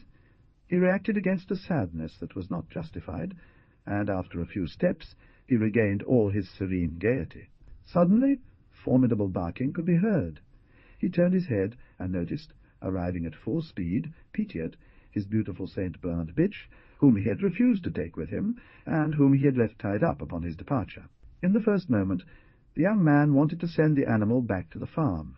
He even gave it a stern and angry order to turn back, a tone he had never used with her before. But the good beast rolled over at his feet, crying. She fixed on him a look of such supplication and tenderness that he could not resist. As his adoptive father had done, he softened, and the more readily gave way, since his travelling companion took Petiot's side and pleaded vehemently on her behalf. "That's good, miss," Marcel said, gently flattering her. "Since our old friend desires it, he will follow me. But be wise." "You are right to forgive Petiot," the man in the burnous smiled. "One should never disdain even the humblest devotions. A poor dog's friendship is often more precious than that of a man." "Oh, my old friend," said the young man cheerfully, "you do not, it seems to me, have any tenderness for humanity." "It is just that my life is already long," answered the old man, nodding. "I have come to know men, and for a good subject I have found 100 fundamentally evil. The dog is another thing. It follows its instinct, which is made of nobility and devotion. The dog, however, is so gentle, good, and devoted that a great whimsical thinker once said with a smile, 'What is best in man is the dog.' If one day, God forbid, my young comrade needs the devotion of Petiot, you will recognize the accuracy of this aphorism. You will understand this truth later. Experience, that stern mistress, will show you the vicissitudes of this merciless battle of life. There, each one fights for himself, ready to do anything to crush the opponent who casts a shadow on him." "I admit it right away, my old friend," said the young man, laughing. "But look at that amazing view." A complete silence then settled between them. Shortly after leaving the village of Entre-deux-Guillets, they had reached the base of the high mountains, between which it has traced its course, following the Gaia's reef. They then found themselves on a true goat path, where they needed all their skill and constant attention to maintain their balance, and not fall into the abyss which they were alongside at a vertiginous height. This path, for it could well have been named a road, was called the Grand Fru Grand Affreux, and followed the crest of the mountains at whose feet the torrent flows. The two companions had therefore embarked on this steep path, from which they emerged unharmed, thanks to their skill, their agility as mountaineers, and above all the long iron-tipped sticks on which they leaned. As for Petiot, she ran ahead with a nonchalance as great as if she were trotting across open country. After gaining, not without fatigue, the village and valley of Entremont, the travellers ventured onto narrow paths winding up the Alpette. Then they descended towards the rich and verdant Gracy-Vaudin valley, whose enchanting appearance elicited exclamations of enthusiasm from Marcel. They stopped then, as they realized it was materially impossible for them to reach Grenoble before nightfall. H far from the most splendid in the valley. So let's go knock on his door. "Do you think," said the man in the burnous to Marcel, "of that charming little house with its new cedar shutters and walls, barely visible beneath the leafy branches of a vast vine? Do you see there this delightful retreat perched halfway up the hill, and basking in the last rays of the setting sun? Frankly, my friend, it appears delightful, for the little house was no more than a gunshot away. A few minutes was enough to get there. The closer Marcel got to this dwelling, the more he liked it. Houses have their personality, just like people do. The one towards which the travellers were heading belonged to this last category. Some have a grim appearance. They evoke a sense of fear and repulsion, and seem to exude murder. Others are sad, greedy, haughty, yet others are cheerful and joyful. Many breathe honesty, calmness, and kindness. One must be good and hospitable in this house, Marcel couldn't help but say. A magnificent Mont Saint Bernard dog seemed to serve as her bodyguard. As they were about to knock, the door swung open wide, and a woman, still young and beautiful, appeared with a smile on her lips, holding an infant in her arms, and another mischievous blonde and pink child hanging from her apron. On seeing the old man, the dog joyfully leapt towards him, wagging its tail in delight. Then it went to greet Petiot warmly. "You'll stay and eat here with your friend, won't you?" "I saw you arrive," said the young woman in a soft and melodic voice, exchanging a glance of intelligence with the old man. "My husband would not forgive me for letting you go further." "We'll stay, since it brings you such joy," said the man in the burnous gracefully. "You are kind, as always. I don't want you to be scolded by Jerome. My good Magdalene." "Thank you, sir," she replied sentimentally. "But come in." "It's good," answered Marcel's companion by placing a finger on his lips. "I, too, believe me, am happy to see you, especially if everything goes well for you." While speaking thus, the old man and his young friend had entered the hospitable house, wearing the old man's last question. "That's good. I'm glad," said the old man. "It's a blessing, sir. Everything is going our way. My man doesn't know whom to listen to, as everyone is asking for him from all sides." With one swift movement, the young woman had placed her youngest child back in its crib, laid down the other on the ground, on a bearskin, where he rolled joyfully with the two huge molosses. Then she had taken off the man's bags and sticks, added wood to the fire, and comfortably installed the travellers on each side of the hearth, all while Jerome is an honest man, a hard-working worker. You both deserve the good things happening to you." "Oh, is your man absent?" "We know to whom we must attribute this constant happiness," said the young woman, casting a glance where tears of gratitude sparkled on the man's face under the burnous. The old man quickly asked. "He will not be long in returning," she replied with a certain embarrassment. "He went to take a shot with his rifle in the mountain. Game is abundant at this time, and—" "Really? That's it," she said brightly. "I'll prepare your rooms." "Well," said the old man, interrupting the young woman without ceremony, "do your business without worrying about us, Magdalene. We will wait for your husband's return by warming ourselves before this good sapin fire." Well, she took the traveller's baggage and left, joyful. The old man asked Marcel when they were alone, "What do you think of the way we were received, my young comrade?" "I am simply enchanted. I have never seen a reception so frank and so cordial. Everything here breathes joy and contentment. Of course, the dwelling is modest, the furniture of little value, but everything is clean, neat, and well maintained. If the husband is a hard-working labourer, the wife must be an excellent homemaker. You judge her well, my friend. She is a sweet and dignified creature. Their household is the most harmonious I know. My husband will be here soon. I saw him from upstairs, descending the mountain." "Gentlemen, your rooms are ready for you," said the young woman as she entered the room. "You have only a few minutes left to wait before sitting down to table. He has had, I believe, an excellent hunt, for his game bag is full. Although very poor, they still find a way to relieve those even poorer than them, without any ostentatiousness, naturally driven by their good hearts. Thus all the inhabitants of the valley hold them in esteem and respect. But, my good Magdalene, that was unnecessary. Guests who enter a home are God's messengers." "It's possible, sir," she replied with a loving smile. "But it's not enough for us. This cabbage soup that sings in the fireplace and fills the house with its aroma, this smoked ham, would have been quite enough for us. They must be treated accordingly." "Oh, it's impossible!" exclaimed the man in earnest. "We want to arrive early in Grenoble. Moreover, these provisions were necessary, for certainly we will not let you leave tomorrow without having eaten breakfast." "Nonsense! There's no obstacle. Moreover, you'll discuss this with mine. Here he is." In fact, at the same moment the door opened and the husband entered, lively and with a joyful air.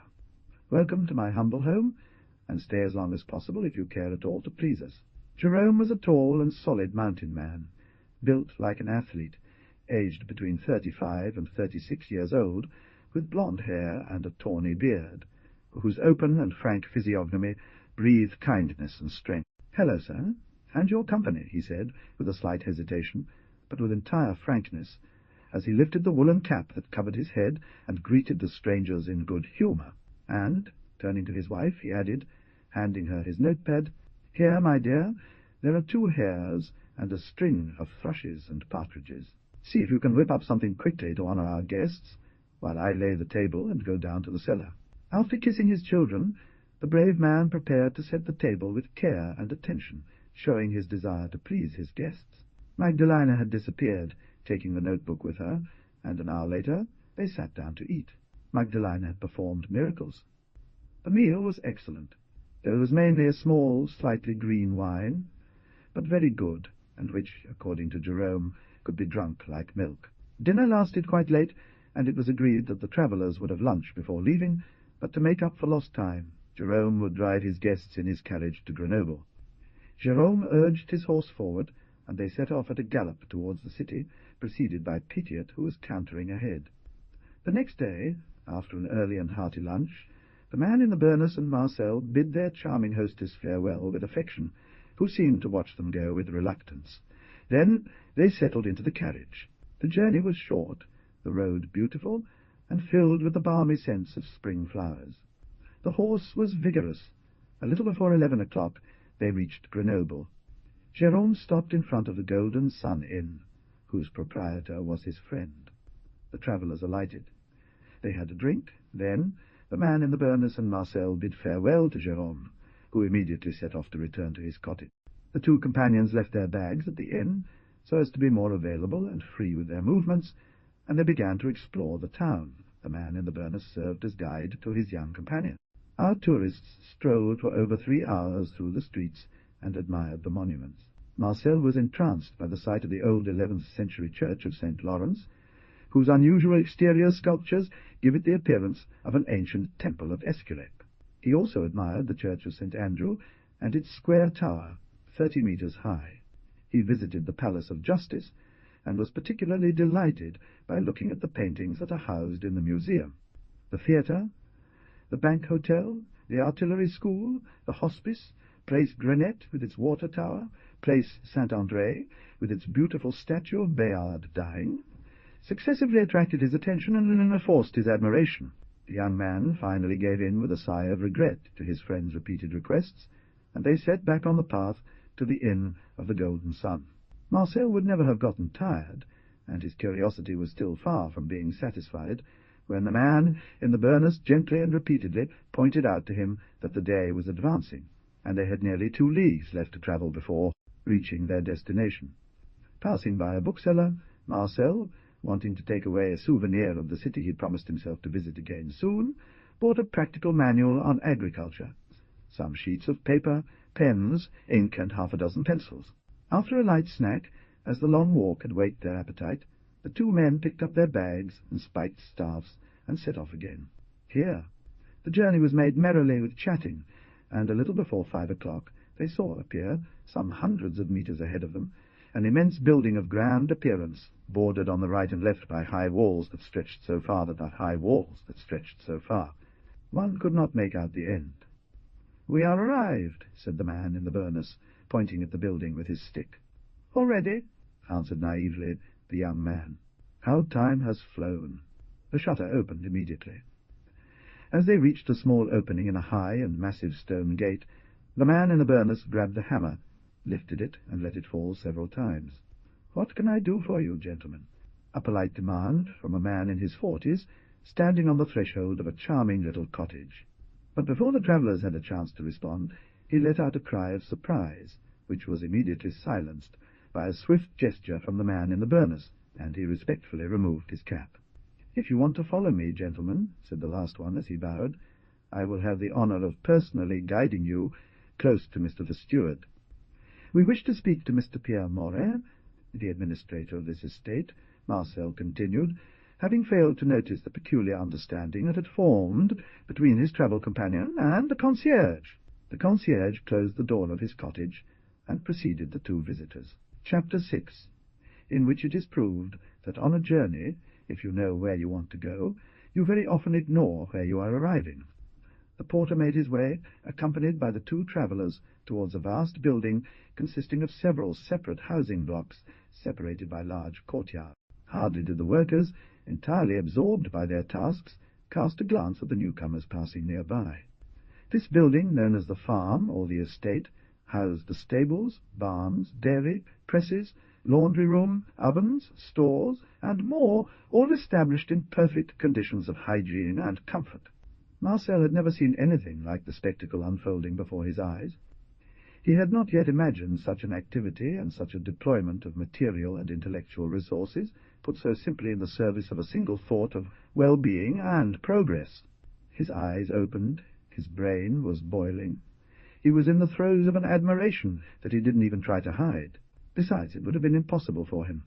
For the first time, the immense power of industry and commerce, which concentrate all of the vital forces of nature and science to enrich a nation and establish its predominance on indestructible bases, revealed itself to him. He thought of the modest farm at Les Alouettes, also progressing, but whose limited means of action were forgotten here. He remained motionless and stupefied before these machine tools, most of which were unknown to him and designed to replace manual labor and accomplish in an hour the task that 20 diligent men, full of vigor, could not have done in a day. He understood that 15 days spent in this magnificent farm would reveal a new world to him and give flesh to the thoughts that had been fermenting in his mind for a long time. In the center of a beautiful vegetable garden stood a house quite large, consisting of 2 floors, with dormers, and resembling a pavilion with a simple but tasteful architecture. It is to this house that the guide led the 2 travellers.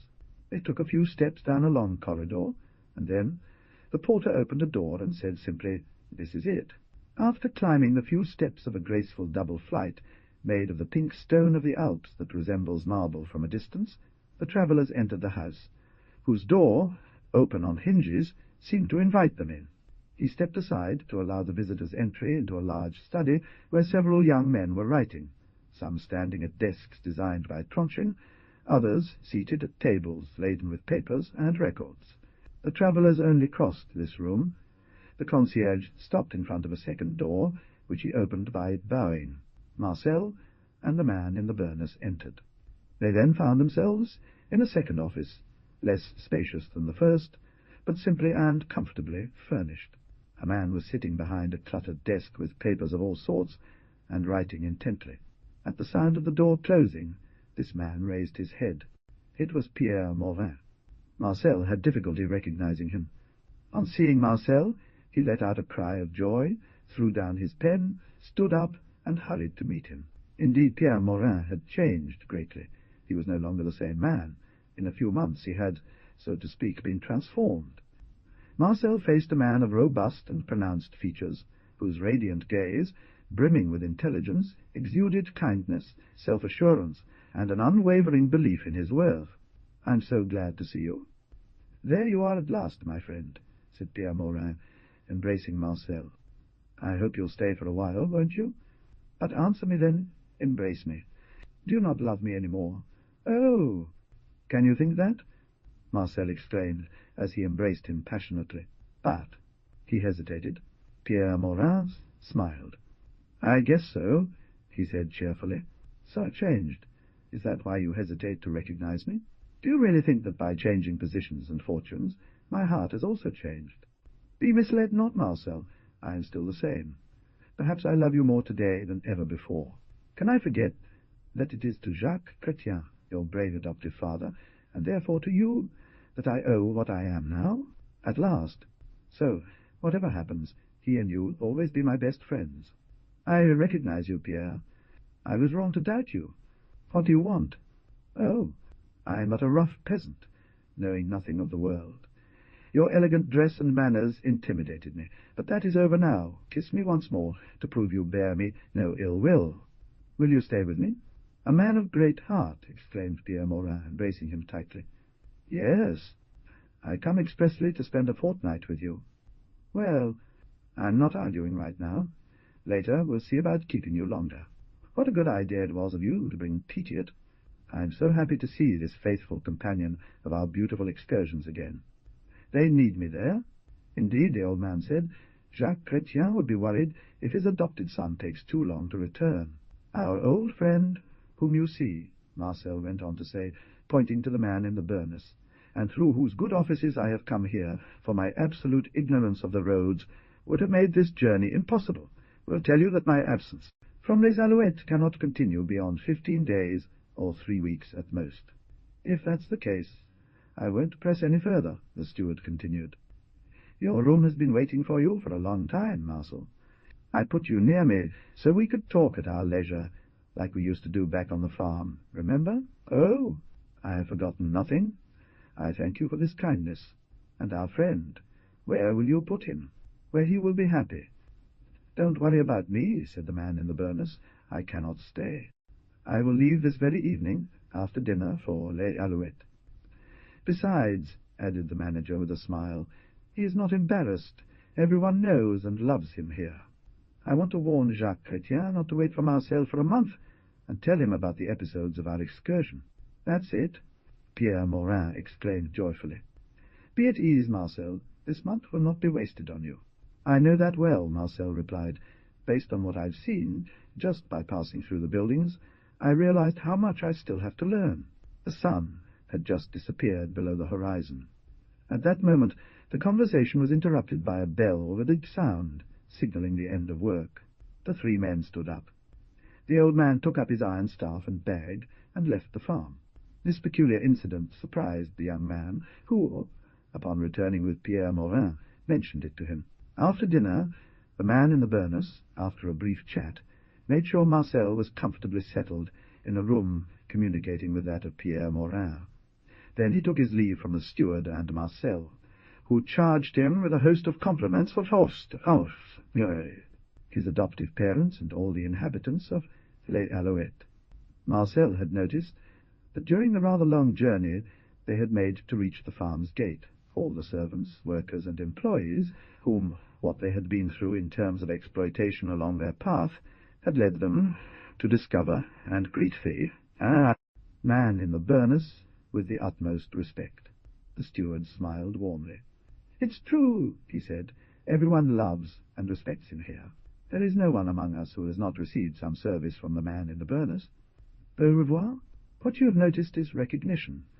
Moreover, he is highly regarded by the owner of Beau Revoir. What is that, please? Just so. You are ignorant. Beau Revoir, or Refuge, those are the names of our farm. Significant and well-justified names, the young man resumed in a convinced tone. A quarter of an hour later, the young man, with the carelessness of his age, was sleeping soundly in a comfortable bed. Peachiet, according to her invariable habitude, after caressing her master, lay down on the bedspread and fell asleep immediately. Marcel, kind and of easy-going nature as he was, did not long remain unknown his true worth. In barely 2 days after his arrival at Beau Revoir, he had as many friends as the farm had inhabitants. All were amazed by the young man's knowledge, energy, strength, dexterity, skill in everything, and above all by his modesty. The evening before his departure, after dinner, Marcel returned to his room to make his final preparations. When the day arrived for Marcel to leave Beau Revoir, there was a general sadness on the farm, for the young man had won the affection of all these brave people. He looked for his bag, but in vain. But it's not mine. Here's what you're looking for, said Pierre Morin, laughing. So stop worrying, exclaimed Marcel. Not finding him, he was quite embarrassed, and did not know what to attribute this inexplicable disappearance, when Pierre Morin entered, holding in his right hand a huge skin bag, considerably swollen, and in his left hand a guide chair. Gosh, Paul. Yes, it's your bag, since I'm giving it to you. The other one was much too small for what you have to carry. Ah, exclaimed Marcel, but where did this knapsack come from? It's yours, too. Don't worry about anything. Well, which one? Asked Marcel cheerfully. I myself put your clothes in the bag. I added, a few things that will please the farm. Everything is in order. You just have to sleep on both ears. It's a bit heavy, in truth, with the few new-style tools you'll be carrying around, but I know how vigorous you are. Indeed, I've found a way to spare you from too much fatigue. But I don't know this route. That's right. It'll be a mere formality for you. There was the option to take a suitable road and head for Voiron. But since your love of the picturesque compels you to shun this mainstream path, I will have you driven in a carriage to the point in the Grèze-Orlan valley where your alpine ascent begins. So, what?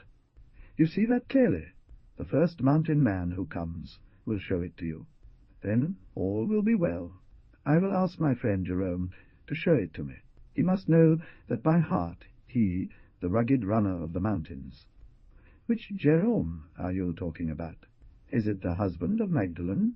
Yes, him. Ah, so you know him? It's in his house that I received hospitality, and slept with the man in the burnous when I arrived here. If needed, he will accompany you. I understand you couldn't have expressed yourself better. No, I want to go back alone. At your convenience. After all, you're right. By the way, I also bought you a limousine. It's spacious and indestructible. Thank you a million times, my friend. But at least tell me nothing. I want to leave you the pleasure of the surprise. There are things for you, others for the farm. Promise me not to open your bag before you arrive. Since you demand it, I promise you. Very well. There I'm at ease. The carriage will take you directly to Jérôme's little house. That way you'll arrive fresh as a rose at your friend's place. Now, good night. Sleep well, and tomorrow I'll wake you up before sunrise. Good night, Pierre, and thank you once again. The young people embraced, then parted ways for the night. Marcel lay down and slept soundly until morning. A hand rested on his shoulder, suddenly waking him up. It was Pierre Morin, keeping his promise to awaken him. The young man leapt from his bed, dressed himself. 30 minutes later, he sat across from his friend. At a table laden with bread, Saint-Marcellin cheese and Sassenage cheese, so attractively garnished with parsley, milk, sausage, ham, and wine. This impromptu lunch was quickly over. It took no more than a quarter of an hour. "Here he is," said the steward, laughing, and stood by his side at the same time that a farm servant sat down in the rear, next to Pitiot. Hardly had the young men left the table and descended into the first courtyard where the carriage was waiting, when Pierre Morin inquired. "Are you ready?" "Quite so," replied the other. "I am only waiting for the coachman." All the assistants cried a final goodbye, and the horse sprang forth. Around 9:30 in the morning, the carriage stopped in front of Jérôme's little house. He was standing on his doorstep, a pipe in his mouth. "Welcome," he said, in a good-humoured tone. "I hope that you will not refuse to stop for an hour or two at my home."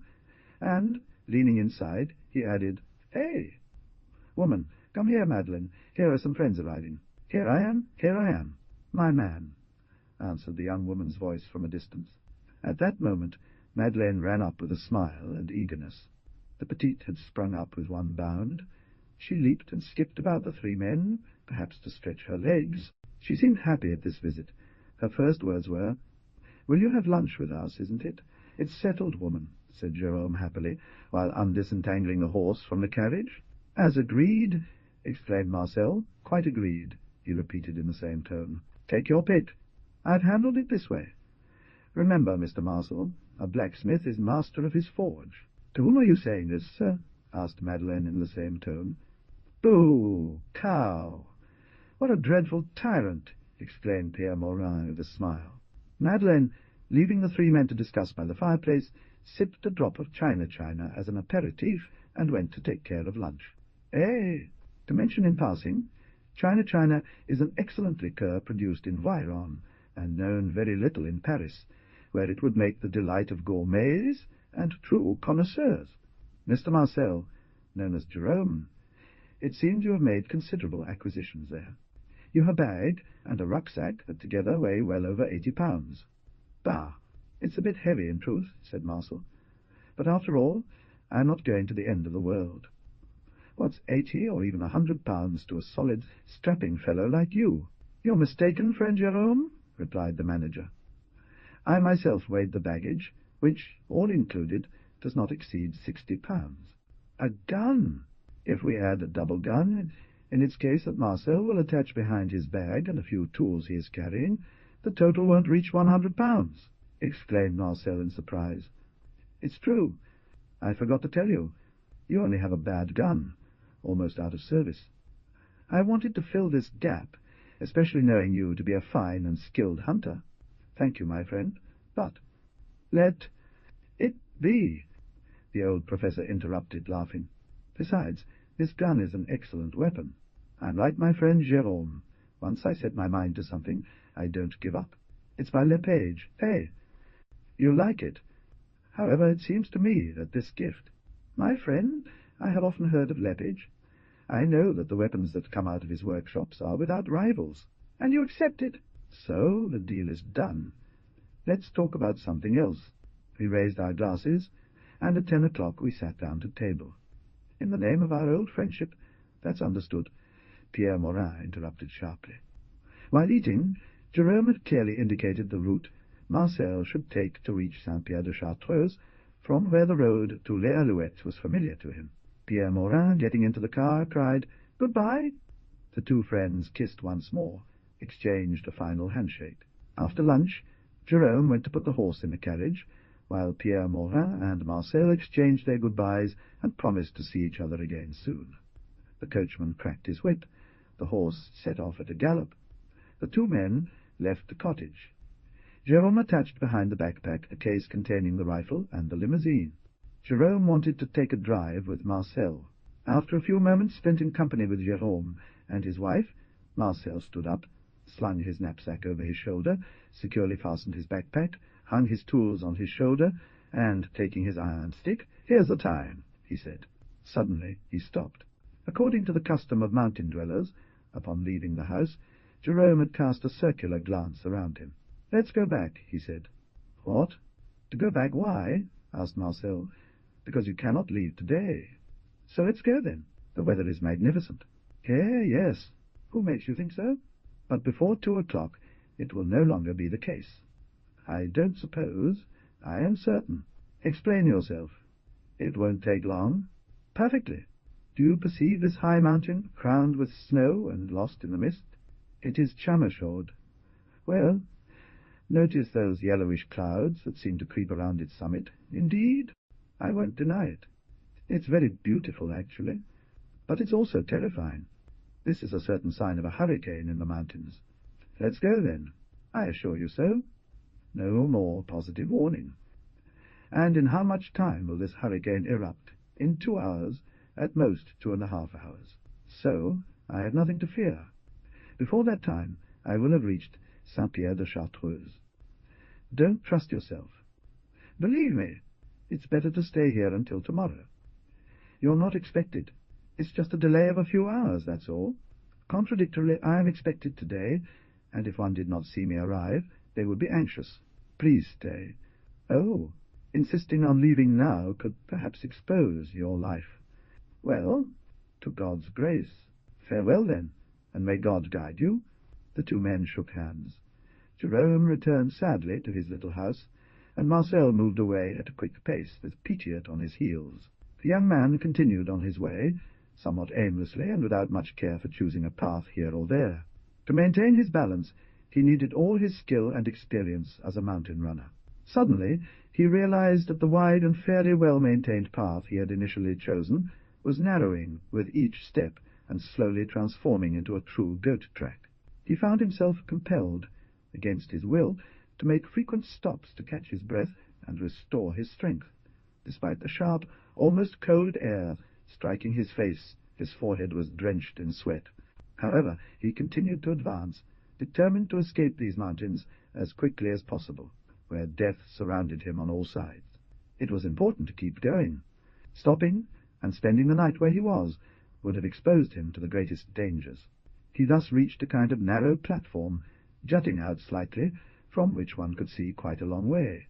The young man stopped and examined his surroundings with the most scrupulous attention. He then realized that while he let his thoughts wander and dreamed awake, he had, without noticing, passed the point marked by Jérôme. Carelessly, he continued walking aimlessly, and the fatal result of this inattention was that, against his will, he had gone too far. Indeed, the sun had disappeared from the high peaks for a few moments. Shadow was slowly descending, and would soon engulf the landscape. In these wild regions, almost impossible to navigate, and having gotten lost in the mountains at a too late hour of the day, he could not hope to find his way back. The young man experienced a moment of despair, but this apathy lasted only briefly, and he reacted vigorously against this weakness. At that moment the sky darkened. The shadows suddenly became opaque. A terrible gust of wind swept down into the valleys, twisting and breaking the tallest spruces like straws. The rain fell in torrents.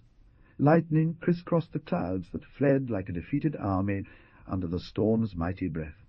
The sinister roars of thunder, sometimes deep and prolonged, sometimes sudden or piercing, rang out, echoed by the grim rocks with an appalling crash. A few goats were grazing, suspended from the rocks. The hurricane predicted by Jérôme burst forth with such strength that it assumed the proportions of a cataclysm. Suddenly a loud cracking sound was heard.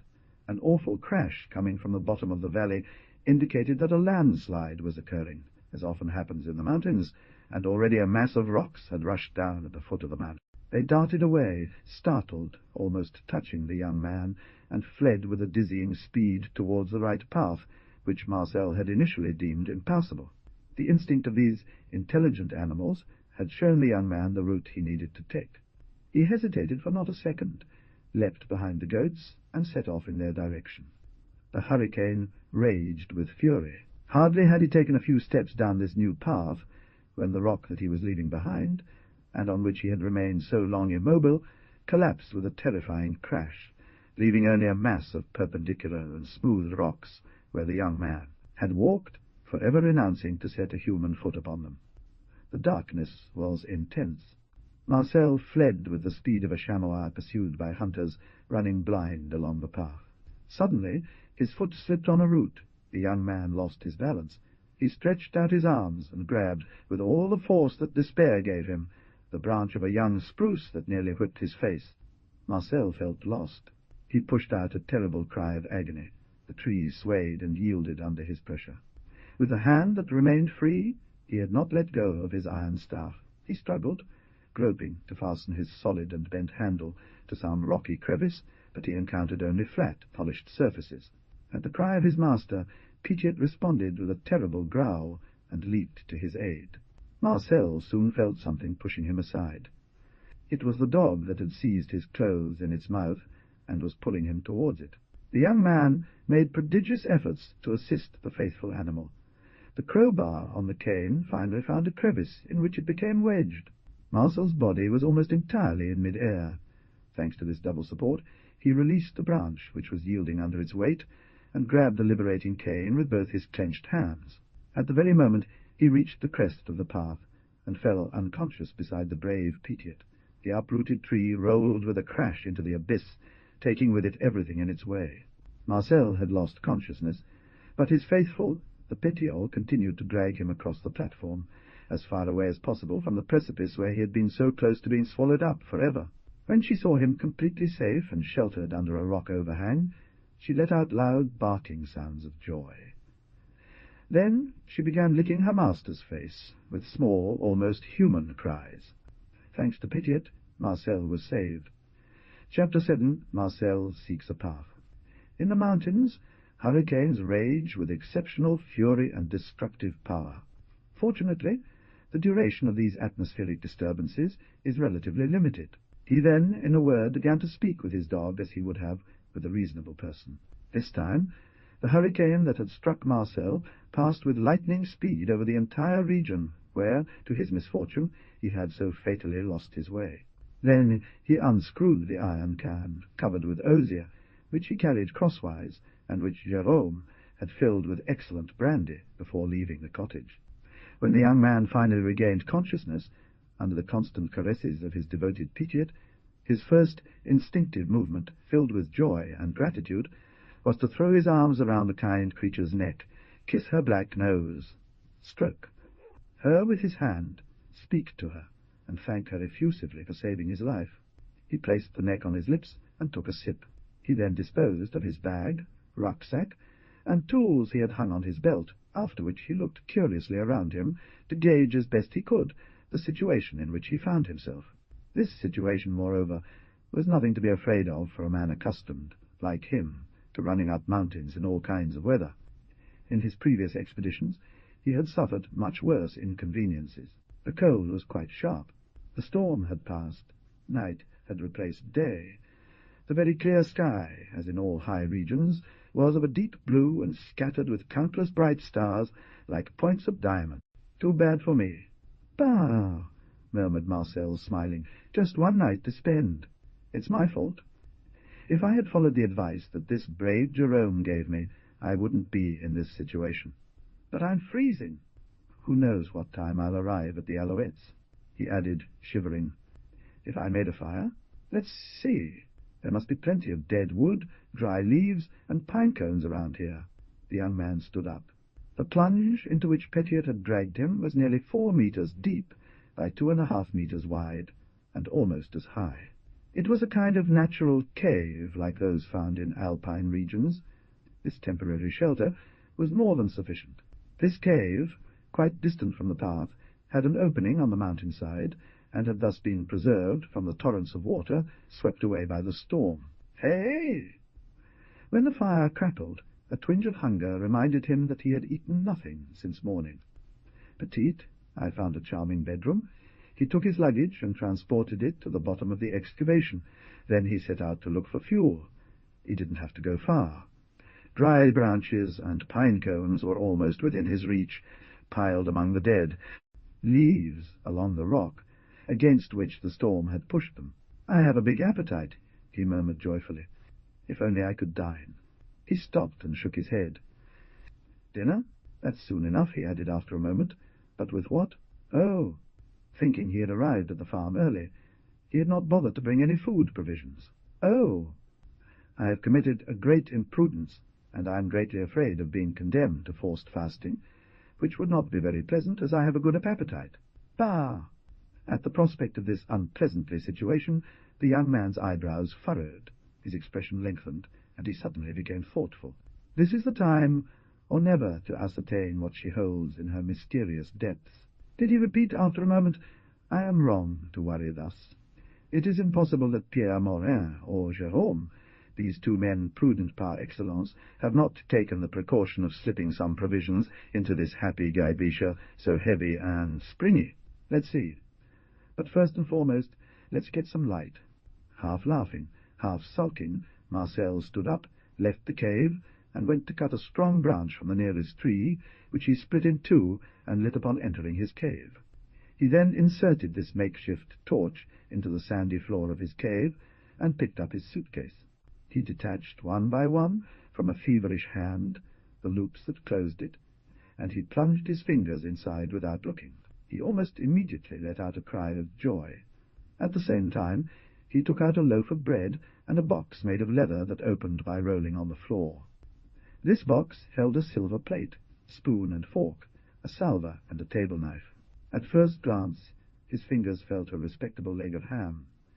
Then a pâté, 2 tins, some cold chicken, and then one of those fat bottles with rounded bellies known as Marie-Jean's, carefully surrounded by hay, and supposed to be full of wine. On a piece of paper held between the teeth of the fork were written these few words: "Pierre Morin, to his friend Marcel Sauvage, affectionate remembrance." "Dear and excellent Pierre," Marcel murmured with tenderness. "Thanks to him, here I am, with the necessary and even the superfluous." He detached the paper, folded it in 4, and carefully placed it in his wallet. After cutting a large piece of bread, he generously gave half to Petiot, then resolutely attacked the chicken. Both the master and the dog had travellers' appetites. They ate voraciously, and one could hear their jaws clicking like castanets. Marcel had divided the chicken into 2 equal parts. He ate one of these halves, from which he generously left the bones to Petiot, and he kept the other half, setting it aside. "This it will be for lunch tomorrow before leaving," he said. "Clélie?" His dog, lying near him, soon followed his lead. After carefully setting aside the remains of his dinner for the next day, he added more wood to the fire, gathered the glowing embers to ensure warmth throughout the night, then wrapped himself tightly in his coat, placed his bag under his head as a pillow, and lay on the floor with his feet towards the fire, falling into a deep sleep almost instant. Marcel only gave a slight stir. Thanks to the education he had received, and the work habits he had acquired on the farm, he was accustomed to rising early, just as dawn began to break. As she began to soften the mountains with her nacre hues, Marcel opened his eyes and stood tall, refreshed, disposed, and rested, as if nothing extraordinary had happened the day before. He got up. He looked around, and saw himself alone. Petiot had left. A shade of pearl grey grew ever more pronounced outside. At that moment the dog returned. She ran towards her master, placing her front paws on his shoulders, and happily giving him her morning caresses. "Halt!" he said. "Where have you come from, miss?" Marcel noticed then that the good beast's muzzle was wet. "Have you found water?" The dog looked at him, wagging its tail. "It seems I've guessed right," thought Marcel. "Wait, little girl. We're going together to that spring, or that pond, because I'm thirsty too. Let's go on our way." In the blink of an eye, the young man refilled his bags and was ready to leave. He said, Marcel noticed that it was covered with lush watercress on both banks. "Oh, oh," said he, "watercress." The race was not long. At barely 200 steps from the place where he had lain, Marcel caught sight of a fairly wide but shallow stream that ran chattering over a bed of pebbles and made its way through rocks that blocked its view. A few steps away one could hear it tumbling down in a cascade. Then it disappeared 3 or 4 meters below its course. "We'll have an excellent lunch." Marcel never began his work before having undergone a thorough toilette. He was also vigorous and had an iron-clad health. The cleanliness of the body is one of the most serious conditions of hygiene. It gives elasticity to the limbs, clears the pores, restores strength, and even increases it. This time, what remained of the chicken disappeared completely, along with the watercress, which Marcel ate with genuine pleasure. As soon as he finished, he gathered a fine supply of watercress, peeled it, and washed it carefully. Then he unpacked the provisions he had set aside the previous day, and lunch began. He only had to bend down to fill the cup with water when he felt thirsty. He added a few drops of wine, and quenched his thirst at his leisure. After finishing lunch, he drank a tear of brandy, let out a deep sigh, and packed up his bags. "There," he said cheerfully, "I'm loaded and ready to go. Now it's time to set off again. Let's go, to find the right way, and to arrive, if possible, at the Alouettes before noon." The young man, as he uttered these last words, suddenly raised his head. His features were etched with supreme willpower and energy. With a boldness only his eagerness to discover a path down from these heights and reach the valley could justify. After casting a glance around him, as if to survey the terrain, he set off resolutely down a narrow, treacherous path that would be impassable for anyone other than a true mountaineer. He continued walking for some time, keeping close to the dense forest on his left, which seemed considerable at first glance, and following the edge of the precipice. Everywhere the smooth and jagged rocks formed an impassable wall. He walked for several hours along this difficult ridge, without spotting any exit, no matter how narrow a crack it might have been, through which he could squeeze and reach a feasible slope. Sudden, the trees, which had become more sparse over time, abruptly parted the curtain, blocking the view, and the crest of the rock formed a sharp turn. In this unexpected opening, Marcel witnessed the most astonishing sight imaginable. He stopped, seized with admiration. Before him lay a vast plain, interrupted by centuries-old trees and blanketed in rich, verdant meadows. The sight of the plain revived the momentarily shaken courage of the young man. These fruit trees, these ploughed fields, proved to him that this place was sufficiently frequented, that the shepherds might come there in summer to graze their flocks, that men had made frequent stops there, and therefore a path led to it. This path, which he did not yet know, it was his task to discover. It was therefore only a matter of time. Yet, as vast as this esplanade, or rather promenade, seemed to be, it had to be circumnavigated, no matter how long it might be. Had it been 8, 10, 12 kilometers long? Indeed, the sun was beginning to dip below the horizon. It could be around 3 o'clock in the afternoon. Even if she had been walking for 15 hours, Marcel estimated that since sunrise his detour around the rocks would have covered at least 2/3 of this distance, despite the difficulties encountered with each step. The young man had therefore walked for over 6 hours. He felt very tired, and decided to rest for a moment. He lay down on the grass, cut off a piece of bread, gave some to his dog, and ate the rest. "When the sun's shadow appears," he said, driving his iron staff into the ground, "I will set off again." An hour passed during which he pondered seriously the strange situation in which he found himself. But his courage was still great, and his will firm. He set off again. It was a path. Suddenly he let out a cry of joy, his heart nearly breaking. He stopped, gasping, with his eyes fixed on a large crack that suddenly appeared before him. Marcel even thought he saw footprints that weren't yet visible. He leapt joyfully into this crack. All his strength had returned. The hope of rescue gave him extraordinary vigour. He walked like this for over a quarter of an hour between two masses of rocks, without really noticing the direction he was taking. Suddenly he paled, and was forced to lean on his cane to avoid falling to the ground. This crack, carved by some unknown upheaval, formed a sort of semicircle, leading back to the very plain that the traveller had left so cheerfully just moments before. He realized that the second part of his quest had to be resumed. This time he had a moment of discouragement. He remained slumped, nearly fainting. But the reaction came quickly.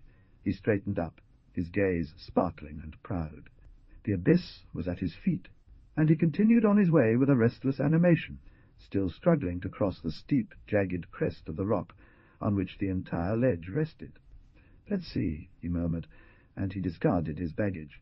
Then, gripping the trunk of a young spruce tree tightly with both hands, leaning into the void, he cast an anxious, probing glance all around him. Deep below, he could see the valley turning green, like a meadow, but soon he recognized a vast forest of spruces in it. Marcel repacked his bags on his shoulders and set off once more. At this point, the rock no longer descended perpendicularly into these deep abysses, but it advanced and overhung so far that a few pebbles disturbed by chance under the young man's feet and precipitated into the void reached the bottom of the cliff without hitting any obstacle in their fall.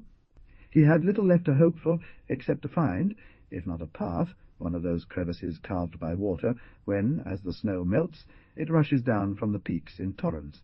He was then counting on, aided by his stick, and thanks to his agility and vigour, to slide down one of these crevasses until he reached some goat path that would lead him to the foot of the mountain.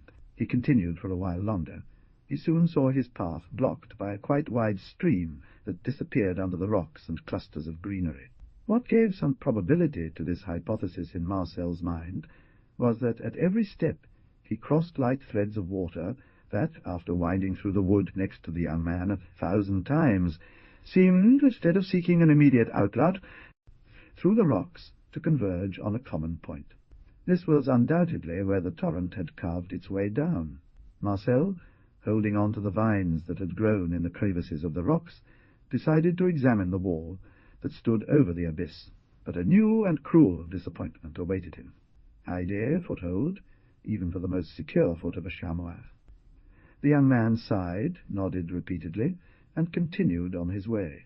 When, after unheard of efforts, he had finally reached the place he was seeking, instead of one of those deep chasms so frequently encountered in the mountains, he found a smooth, wet wall, without any protrusion, and against which the stream flowed peacefully through 1,000 microscopic rills, not one of which would have been sufficient to preserve. Despair began to invade his heart when he spotted a path. This time it was not a mistake. As the sun disappeared beyond the horizon, Marcel, having reached the end of the rocks where the ledge he had taken refuge was located, saw before him the high limestone wall that rose perpendicularly towards the sky. The path actually existed. The young man embarked on it with an indescribable beating of the heart. Where did this road lead? His illusion was of short duration. He suddenly let out a terrible cry and rolled motionless on the ground. Undoubtedly, the path he had sought to descend into the valley did not exist, but there was one that should enable him to climb the rocks and gain the summit of the mountain. This trail was the same he had taken in the morning to seek an escape. Chapter 8. What was Marcel's second day on the cliffside? He had completed the entire journey to this corner of the land where chance had stranded him. He returned to his starting point and fainted at the very entrance to the cave where he had spent the previous night. Such was the awful state of Marcel when, through the caresses of his dog, the only friend he had left, he finally opened his eyes after a prolonged fainting spell. My God! Oh, my God! He cast a bewildered glance around him, seeing naught. He leaned against the rock wall, letting his arms hang limp, and with a troubled eye, his gaze fixed in space, his features pale and convulsed. He remained motionless, repeating a lifeless and convulsed, repeating in a lifeless and silent voice, without awareness of his words. "My God!" This almost cataleptic atrophy persisted for quite some time, despite Petio's continuous efforts, who seemed to have an intuition of the state he was in, and tried every means to get him out of it. She made repeated barks heard, and pulled him forcefully by his clothes to attract his attention. But nothing succeeded in rousing him from his torpor. Oh! The young man seemed changed into a statue. He saw, heard nothing, and continued to repeat mechanically and incessantly, "My God! My God!" Suddenly his body was shaken by a nervous tremor. Blood escaped from his nostrils. Then, almost immediately, he was seized with spasmodic nausea, followed by vomiting. This was the awakening of intelligence. Oh!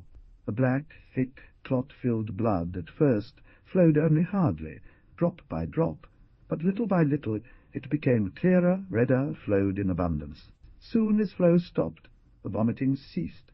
The features lost the earthy hue that had engulfed them, the gaze brightened.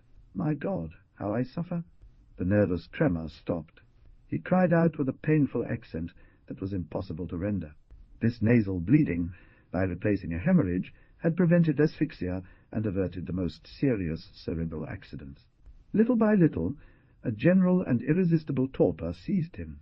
He wrapped himself as best he could in his limousine, after discarding his luggage. His eyes, still wet with tears, closed, he reclined and fell into a leaden sleep, almost cataleptic. This strange phenomenon, which almost always follows intense pain crises, is nothing to be alarmed about. It results from the disruption of a nervous system overstimulated and the brain's fatigue. Both tend to return to their normal state during this sleep, making it beneficial and restorative. Petite, seeing her master asleep, lay down near him, in a way to protect him as much as possible from the cold of the night. He felt lost. The young man slept thus for nearly 10 hours. One would have taken him for dead had it not been for the sharp breath of his breathing. When the young man, shivering with cold, finally awoke, he cast a sorrowful glance around him, and his tears began to flow again, more abundant and bitter. What could he do, indeed? How could he live in this place? How could he become something, alone, abandoned on this ledge where no one could reach out and save him? He was there, a prisoner, more secure against escape by the abyss that surrounded him than by the walls and locks of a prison. When his remaining provisions would be exhausted, and it was only a matter of a few days, how would he replace them? He would have to starve, plunge into the abyss, or beat his head against the rocks. All these reflections seethed and clashed in his mind, leaving him unable to answer any of them. A sob tore through his chest. He dropped his head into his hands, and his tears increased. Suddenly he shuddered and sat up, lending his ear. Their teats were so swollen that milk dripped to the ground. 5 goats stood frozen at the cave entrance, gazing at him with sad bleating. "Oh!" exclaimed Marcel. "Thank you, my God! When I despair, you cry to me, 'Courage! You will not abandon me. I will not abandon myself.'" All his strength, all his will had returned. Hope, the supreme good of the miserable, had entered his heart. He knew animals too well, and everything was explained to him in an instant. These goats obviously belonged to a flock. Trained too far from their companions and their pastor by their fickle and roving mood, they had been caught by the landslide, fled in disarray, and wandered aimlessly, perhaps trying to return to their homeland, but the path was destroyed. The young man called them, as shepherds are accustomed to do. These goats were obviously the ones who had leapt in terror, and, passing by him, almost touching him, at the moment of the collapse, saved his life by awakening him and showing him the path to follow. Reassured by this friendly call, the charming animals approached gently and without showing any fear, neither of the man nor the dog. The latter, in fact, to avoid frightening them, had sat down solemnly and was wagging his tail. Marcel mechanically looked around him. The young man's eyes first fell on his hat. A difficulty presented itself. The milk that the goats came to offer him was a precious food. Unfortunately, a container was needed to collect it. It was made of felt, soft, and broad-brimmed. Suddenly he touched his forehead and smiled. He had found a solution to the problem. His gaiety had returned. He no longer thought of dying. On passing through Grenoble, Marcel had bought a pair of strong shoes and a pair of large boots, which he needed to ride a horse. "Bah!" he exclaimed cheerfully. The boots and shoes were new, and had not yet been used. "War is war. I do not want to lose this milk that will make such an excellent lunch for Petiot and me. Later we will see about finding something else." Without hesitation he detached his boots and shoes and began milking the goats, first filling the shoes. The flock, providentially given by the hurricane to the young man, consisted of 4 beautiful goats and a magnificent buck. The first container filled, Marcel offered it to Petiot, who lapped up the milk joyfully. Without any prompting, the young man continued his work happily. The second one met the same fate. In short, the dog drank over 3 liters of milk without appearing the least bit uncomfortable. When he had finally finished it, both shoes and boots were full, although Marcel had filled and emptied his pail several times. Marcel didn't worry much about this escape. He knew they would return to him on their own. The goats, relieved of the weight that tired them, bounded merrily and disappeared as they had come. After performing his ablutions by the stream that Petiot had discovered the previous day, he returned to the cave and prepared his lunch. Now that his worries had abated and his apprehensions were no longer so great, he felt his appetite returning, all the more since he had not had dinner the previous evening. "It's a saving," he said cheerfully. He still had a lot of bread left, but he had to start on the pâté, which had become a precious resource for him. He dipped bread in milk and had a hearty breakfast that way, sharing his bread, milk, and even his pâté with Petiot. "Let's recap," he said to himself. After finishing his meal, Marcel thought, it was no more than 10 o'clock in the morning, and he had time ahead of him. Following an unheard-of catastrophe, here I am alone, separated from other men and from those who love me and whom I love, completely abandoned to myself and forced to be sufficient without any other support than that of God. By joining my courage and willpower, it is impossible that within a longer or shorter period of time, 15 days, perhaps a month, I shall not succeed in creating an improvised route out of here, if there isn't one already available. After that, I could strictly speak eat my goats if hunger presses me too much. It is about living during this period that fate imposes on me. The problem is more or less solved for now. I will eat the nourished, under modest conditions, to be sure, but in essence, more or less sufficient. He stopped, nodding his head and furrowing his brow. "No," he exclaimed decisively, "I won't do that. I couldn't kill or eat these poor, gentle creatures who have saved my life twice by showing me the way and saving me from despair. I'll be like Robinson. I will seek out my food, and I will find it. So to work, and good hope." His eyes sparkled. His face radiated. He was no longer the same. One would have thought him transformed. While making these final reflections, Marcel had repacked his bag and taken up his iron staff once more. He felt invigorated by an indescribable fervour. "Since I am doomed to be a Robinson," he said, laughing, "it's high time I get started on my task." This time he advanced directly ahead, cutting in half the fields on which he was now condemned to live. He left the cave and resolutely set off, not to search for a passage that he had noted did not exist, but with the intention of exploring the cliff in detail and assessing its resources. Marcel, as he walked, carefully examined the trees, plants, and even the smallest blades of grass that he encountered along his path. He soon realized that his temporary domain had a rich collection of alpine flora, brought together by its location, encompassing plants from valleys and peaks. The trees in the forest he had crossed, and those forming scattered bouquets across the plain, contained a great variety of useful species. All these trees, most of them still devoid of leaves, were loaded with nests. He saw again the walnut trees he had passed the previous day, along with chestnut trees, pear and apple trees, wild pines, spruces, oaks, birch trees, and larch trees, many others that he promised himself to examine more closely later. From then on, his existence was assured under the most favourable conditions. A flock of birds, including wood-pigeons, chaffinch, blackbirds, stays, pheasants, and partridges, rose and fled at his passing. He continued on his way towards a chestnut wood, where its wide branches would form an impenetrable arch during summer, blocking out the sun's rays. The edge of this forest was bright red with strawberries. Marcel could not resist the urge to gather a provision of them, which he devoured with delight while continuing his journey. These rocks were part of that high wall connecting the ledge to the top of the mountain. A source cascaded down from a pile of rocks, and supplied the lake with its most considerable volume of water. A most pleasant surprise awaited him as he emerged from the shadowy vaults of the forest. Before him lay an ample lake, where most of the streams he had encountered dissipated. Marcel, leaving the rest of his strawberries on the grass, sprang towards the liquid curtain, almost running.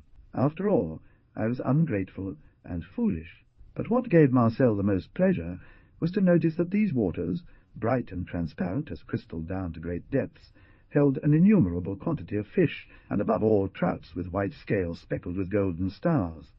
Its banks were covered with water plants, many of which would later prove very useful to the solitary.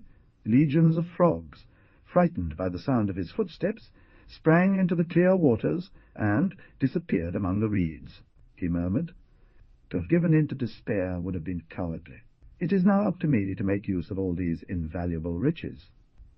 While thinking along these lines, Marcel walked mechanically towards a pile of rocks from which the waterfall was cascading. All of a sudden he stopped, exclaiming in joy. Almost at the shore of the lake he noticed, among the rocks, a crack no more than 2 to 3 meters wide, and about 150 centimeters across. Without hesitation he slipped into this fissure. He found himself in a spacious, very high, well-lit cave, with walls that were very dry, and a floor composed of very fine yellow sand. This natural cave, studded with stalactites, shone like an enchanted palace. Gleaming colonnades and partitions divided it into several compartments, some of which seemed to sink deeply into the mountain's flanks. "It's a complete apartment," he exclaimed joyfully. "The location is charming.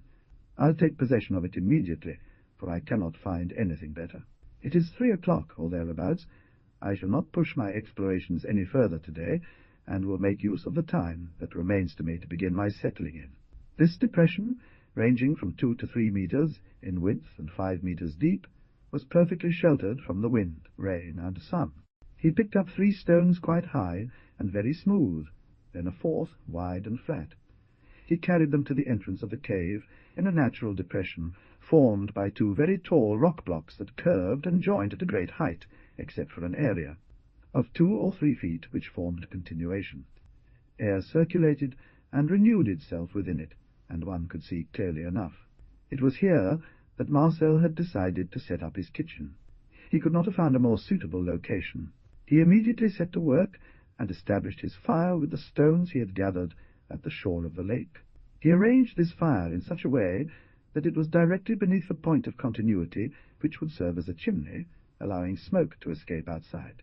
On each side of the fire-pit he planted 2 tall stakes, 1 meter high.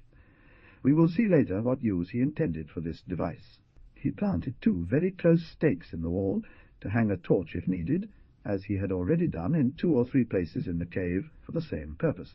Finally, he went outside and brought back a chunk of rock that served him as a seat, made a large stockpile of dead wood in a corner, and the kitchen was completely set up.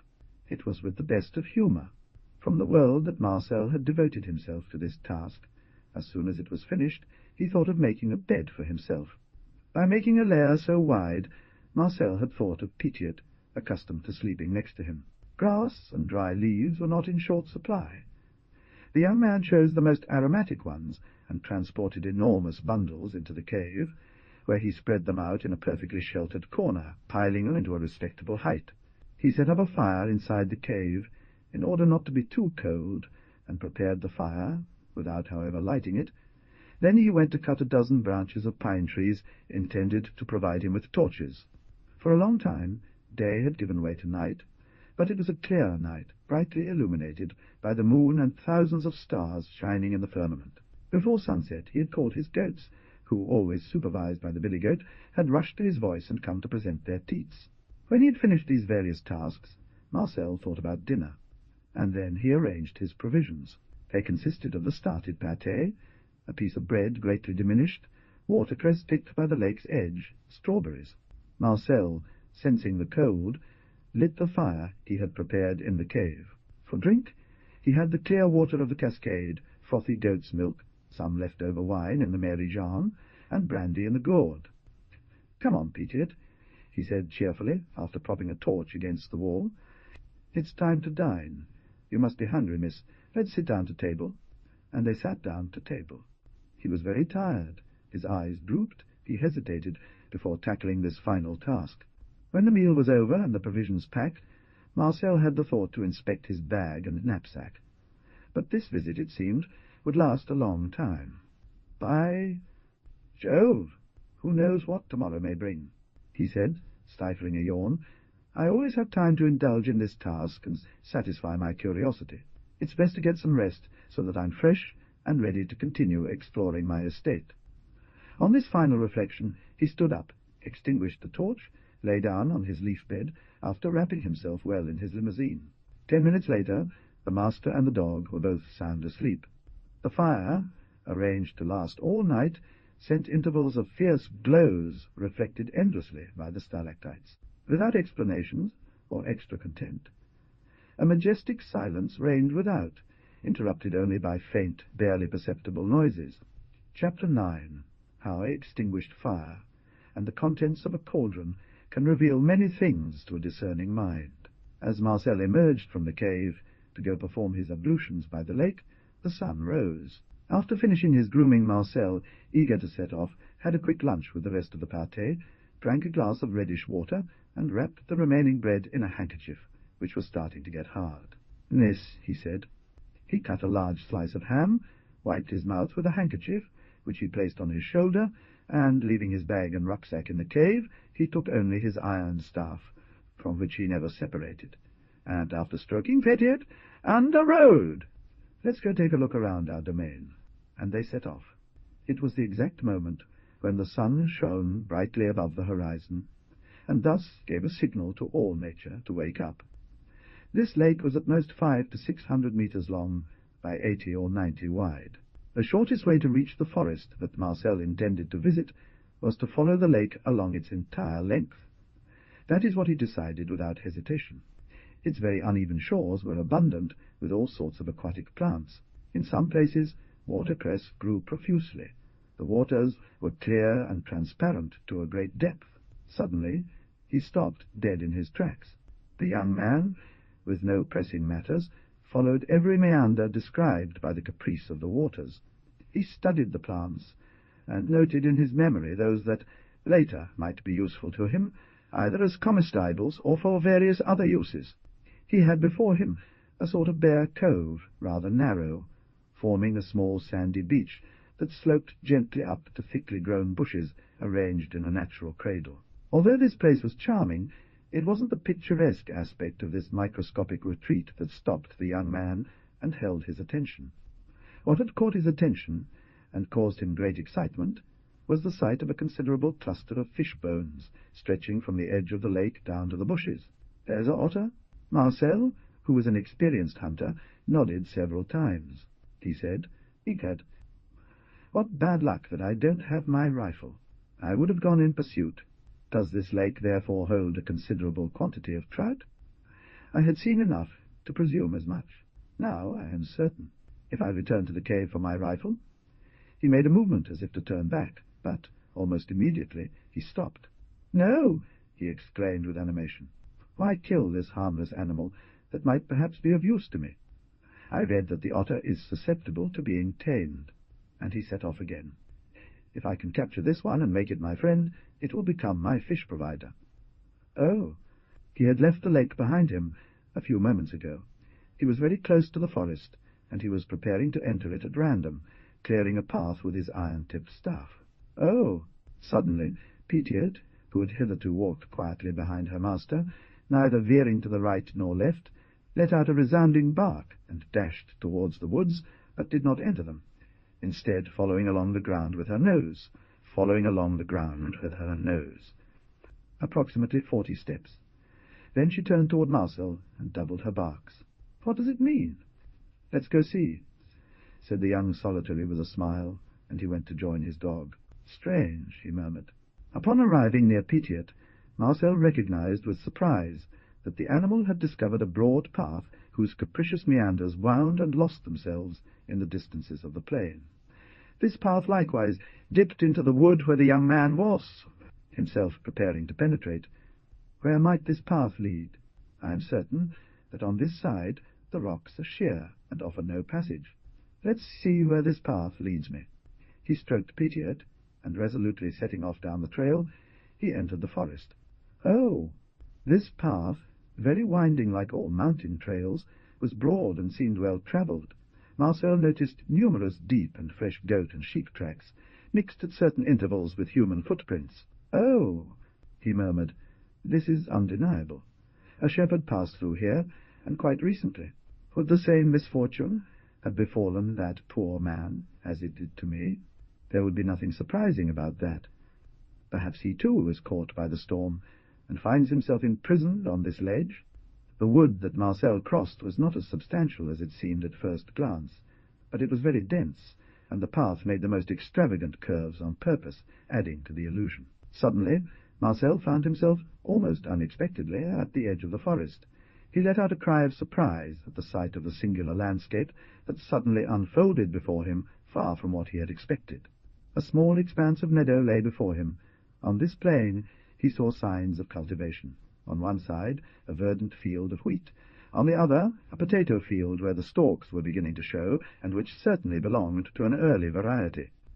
Between the two fields, and at equal distance, stood a structure that was not a small cottage, but a wooden hall, whose primitive architecture resembled in every way that adopted by shepherds for shelter during the 6 months they spent with their flocks in the mountains.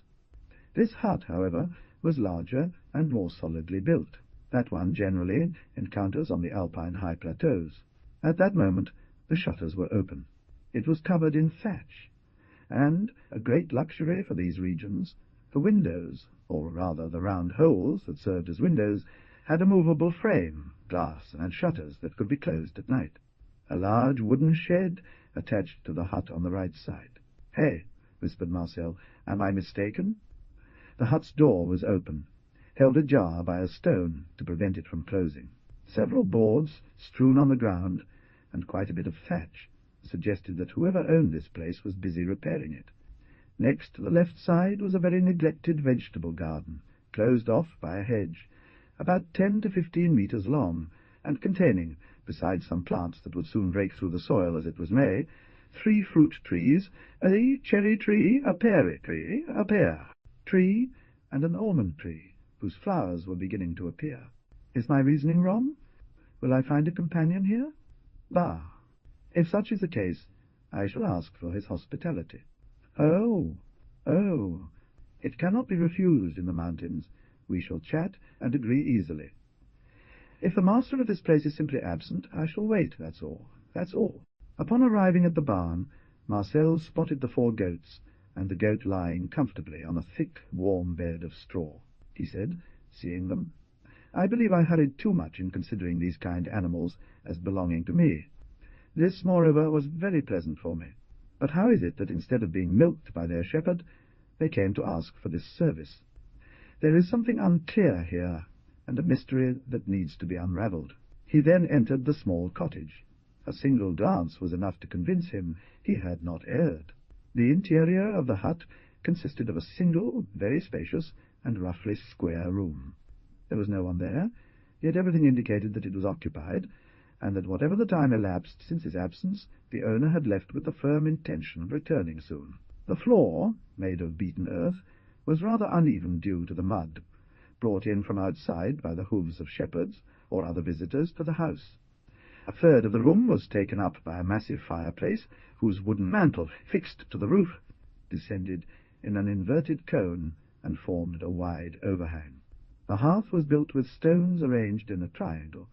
A crane swung above, supporting an iron cauldron. To the right of the fireplace was a long and sturdy table, very wide, roughly hewn, on which there were 4 cheese moulds, 3 of them empty. The 4th one, placed on 2 fairly tall wooden rods, contained a cheese that was dripping, further evidence that the hut was inhabited. Under the table were several wicker baskets intended to hold milk. Beside it stood a churn in excellent condition. Next to them were 2 buckets, one of which was full of water. To the left of the fireplace a chest was placed. Next to it, on 2 logs, serving as a workbench, lay a large sack of wheat. Marcel, after having removed and placed on the ground a large box filled with all sorts and sizes of nails, a hammer, pliers, and other tools scattered haphazardly nearby, lifted the lid of the chest. It was full of flour. "Eh! Ah," says Marcel, "there's a thoughtful fellow, he won't go hungry." Speaking thus, he looked at the chimney, under which hung a ham and some large chunks of lard. Near the fire stood a long pair of tongs and an iron shovel. Right next to the sack of wheat stood a large cauldron, a pot, and leaning against the chimney were a frying pan and an iron grill. Just as Marcel finished this inventory, the goats, still flanked by their billy goat, entered the hut without any ceremony. "Well, I understand you, my dears," said the young man. "Do not be impatient. I will be with you in an instant." He went to get a sieve, rinsed it carefully, and then returned, still laughing. "There." When he had finished milking the goats, he scattered some bread in his hand. They ate it gently, and made cute faces, and they ran off and disappeared into the wood in no time. "Let's think a little now," said Marcel, as he approached the ladder and sat down. "Our liberation will be a matter of days, perhaps even hours. The man who lives in this house has everything I lack. By joining forces he won't refuse us, and will double our chances. But it sure is taking him long to come back. Where could he be? What is he doing? How did he not notice the flame or smoke of the fires I lit? How is it that I have not seen him since the storm, I who did not stay still for a moment, and roamed around from all sides in search of an unfindable passage?" At that moment his wandering gaze happened to fall on the chimney where a cauldron hung from the hearth. "Yes," he says, "the pot wasn't left hanging there for nothing.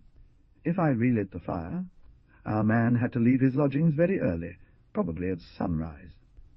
The hut-master, before leaving, likely put his lunch or dinner on the fire to have it cooked and ready to eat upon his return. But the fire, which perhaps was meant to last all day, went out due to a lack of sufficient fuel. Only ashes remained. On returning, he would find his dinner ready, and, grateful for the service I had rendered him, he would offer me my share, and he relit the fire. Thus we would make acquaintance under excellent conditions." He leaned towards the fireplace and lifted the cauldron, which he unhooked and set down on the hearth. It was very heavy. He removed the lid. The cauldron was full to 2/3 of its depth. Spread across its entire surface was a layer of yellowish fat, here and there punctured by pieces of potato and onion, like rocks on the ocean. Oh! In the centre, a dark, dry, hard, and rounded substance emerged, and could only be a piece of meat. "Oh!" murmured the young man, "this is strange. It is certain to me now that the unfortunate man will not return. It's obvious that whatever stew this is has been cooking for a long time to reduce to this state. It's also certain that the fire went out due to a lack of fuel. At least 3 days must have passed since the owner of this house prepared and put on the fire this stew before leaving. But the storm caught him by surprise, and the landslide that cut off the trail made any return impossible. May God grant that he has succeeded in saving his life. What will become of him, that poor wretched man, amidst the fury of the unleashed elements? Here is the translation. This is what must have happened. Having gone out to graze his flock, which included the goats that had so miraculously saved me, when he saw the sky take on an ominous appearance, he sought to return to his shelter and ensure the safety of his animals. He therefore hastily resumed the path that was to bring him back here. What a strange coincidence! Perhaps it is a blessing for me that things turned out this way. While this unfortunate person was stopped and prevented from returning to the plateau, I, on the other hand, found myself held against my will due to the same event. As this man descends into the valley, he will have recounted the reasons that drove him from the mountain, for I cannot believe he is dead. Such a thought would be too painful. Then Marcel went to the warehouse, which was very large and especially tall and deep. While engaging in these culinary pursuits with his usual expertise, he couldn't help but think that the baker, in preparing his dinner with such care, was unlikely to be the one to eat it. It was divided into 2 levels, about halfway up its height. The upper part served as a granary, and was almost filled with straw bales. The lower part served as a stable for the goats. Nursery cradles were attached to the back wall. A large supply of sawn wood or split logs was stored in a corner. A thick bedding was spread on the floor. A fairly considerable number of goats and sheep could take shelter under this barn, completely covered as it was. Near a modest pile of potatoes, bundles of awls and onions were hung on the wall by long nails. Only the Provençals are capable of such provisions. "Well," said Marcel, with a laugh upon spotting them, "I recognize these condiments as the nationality of my predecessor." He saw in a corner a small barrel almost full of oil, and two others, slightly larger in size, also filled, but he couldn't tell what kind. Only the oil barrel had a hole and a spout. He discovered, hanging on a nail in a corner of the shed, a nearly intact kid, completely skinned and dressed as well as a professional butcher could have done it. "Well," Marcel laughed and said, "what's missing should be in the pot. Certainly my predecessor was a Sybarite and well fed. I'll try to imitate him." The cold became sharp. He shut the shutters and simply locked the door. The sun was setting. The goats had returned for a few moments. The young man hurried to milk them once more. Then he entered the hut, and as darkness began to fall, he lit the lamp. There was a solid bar to secure it inside, but Marcel did not want to barricade himself. Despite his logical arguments, he still hoped that the one he had waited for all day would return, taking his place. Chapter X, where Marcel experiences several more pleasant surprises. The evening was dark and moonless. As the sun set, the weather turned stormy, with a strong wind blowing. "The night will be bad," said Marcel, who had gone to the hangar to fetch a bundle of straw for his dog's bed. He extended the straw at the foot of the kind of chest, serving as a bed, and formed a soft bedding. Then he removed the cauldron from the fire and put on the lid. A concave plate, a glass, a bowl of milk, a pot of water, his Marie-Jeanne still 1/3 full of wine, a spoon, a fork, the most appetizing. A burst of steam immediately rose and perfumed the room with an aroma.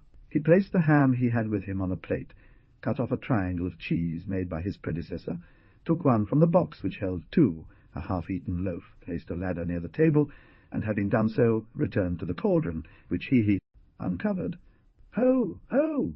He shared his meals fraternally with Petiot, who, in turn, disappeared the goat's bones with an admirable enthusiasm.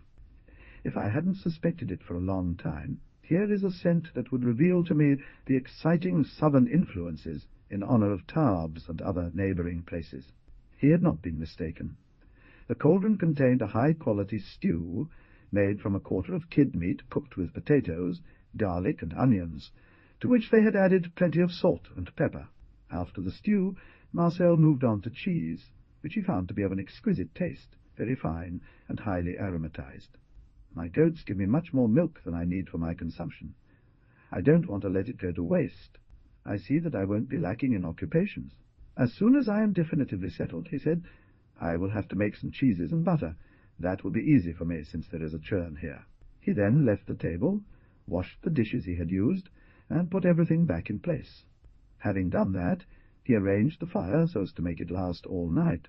Similarly to Robinson Crusoe, here I am, with two abodes, a cave and a hut, a winter home and a summer home. But both are rather poorly constructed. They need significant repairs to shield me from the wind, rain, cold. Tomorrow at sunrise, after milking my goats, I will return to my cave. Bringing back here are all my luggage, and I motivated myself without delay to the task. "Let's make our bed now," he said. He began by removing the blankets and tossing them aside. "Let's sleep. They're not too bad," he said. "Well washed, they'll be very useful to me." "What a strong gust," said Marcel, without otherwise becoming excited. He hurried to close the door and relight the lamp. For a moment I thought my predecessor was returning, and it was he who was so loudly announcing his presence. At the same moment the door burst open with a loud noise. The wind swept furiously into the hut, extinguishing the lamp and scattering ashes and embers across the room. Thanks to Petiot, I won't be long in waking up and having it open.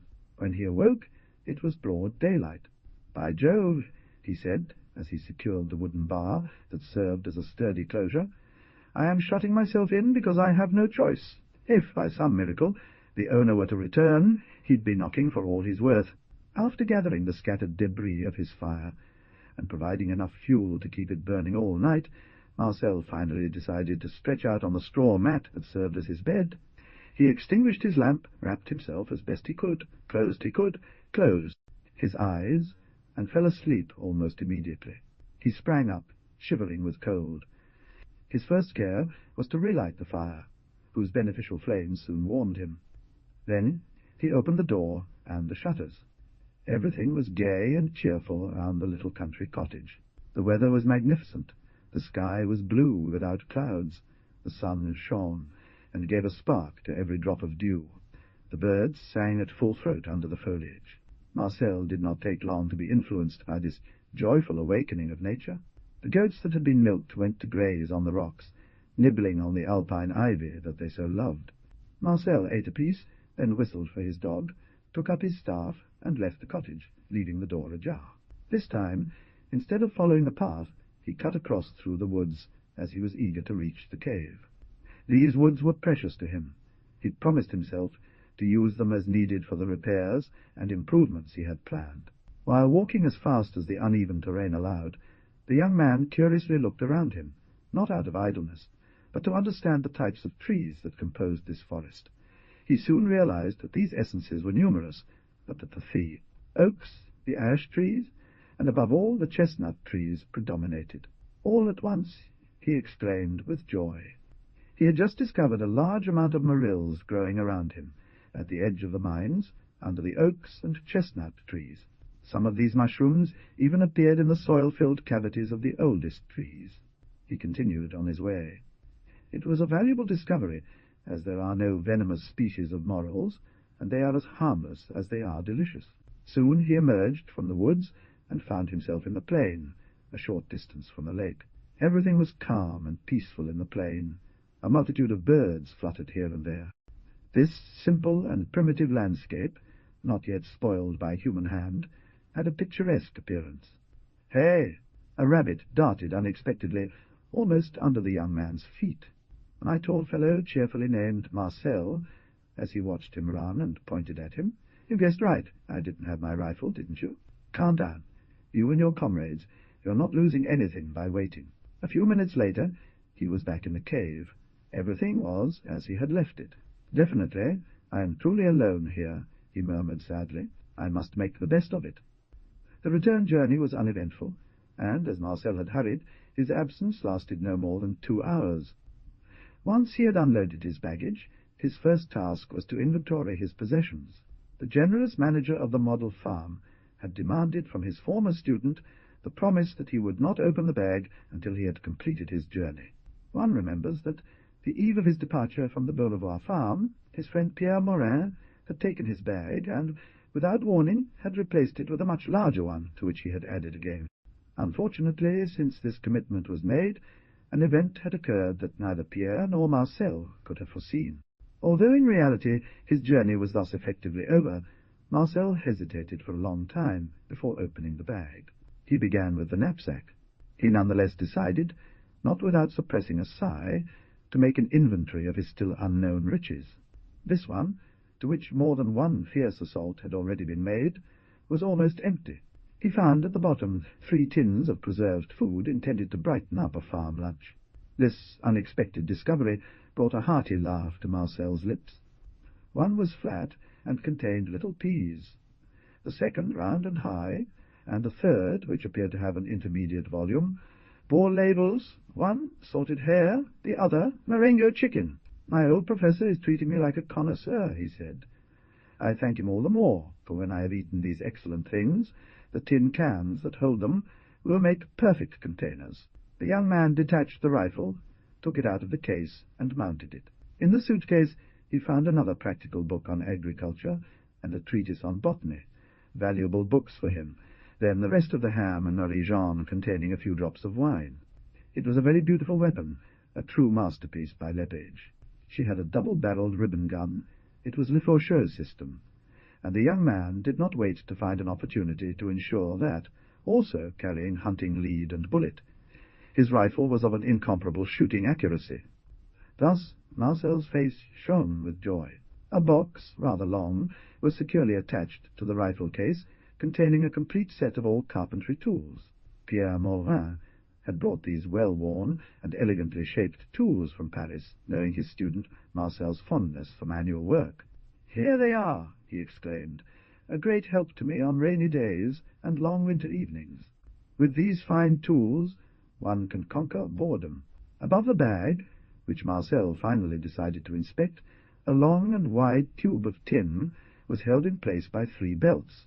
He found there the few sheets of paper, pencils, quills, the knife, and the small bottle of ink that he had bought on his way through Grenoble. "Well," he said with a laugh, "I can keep a journal of my doings.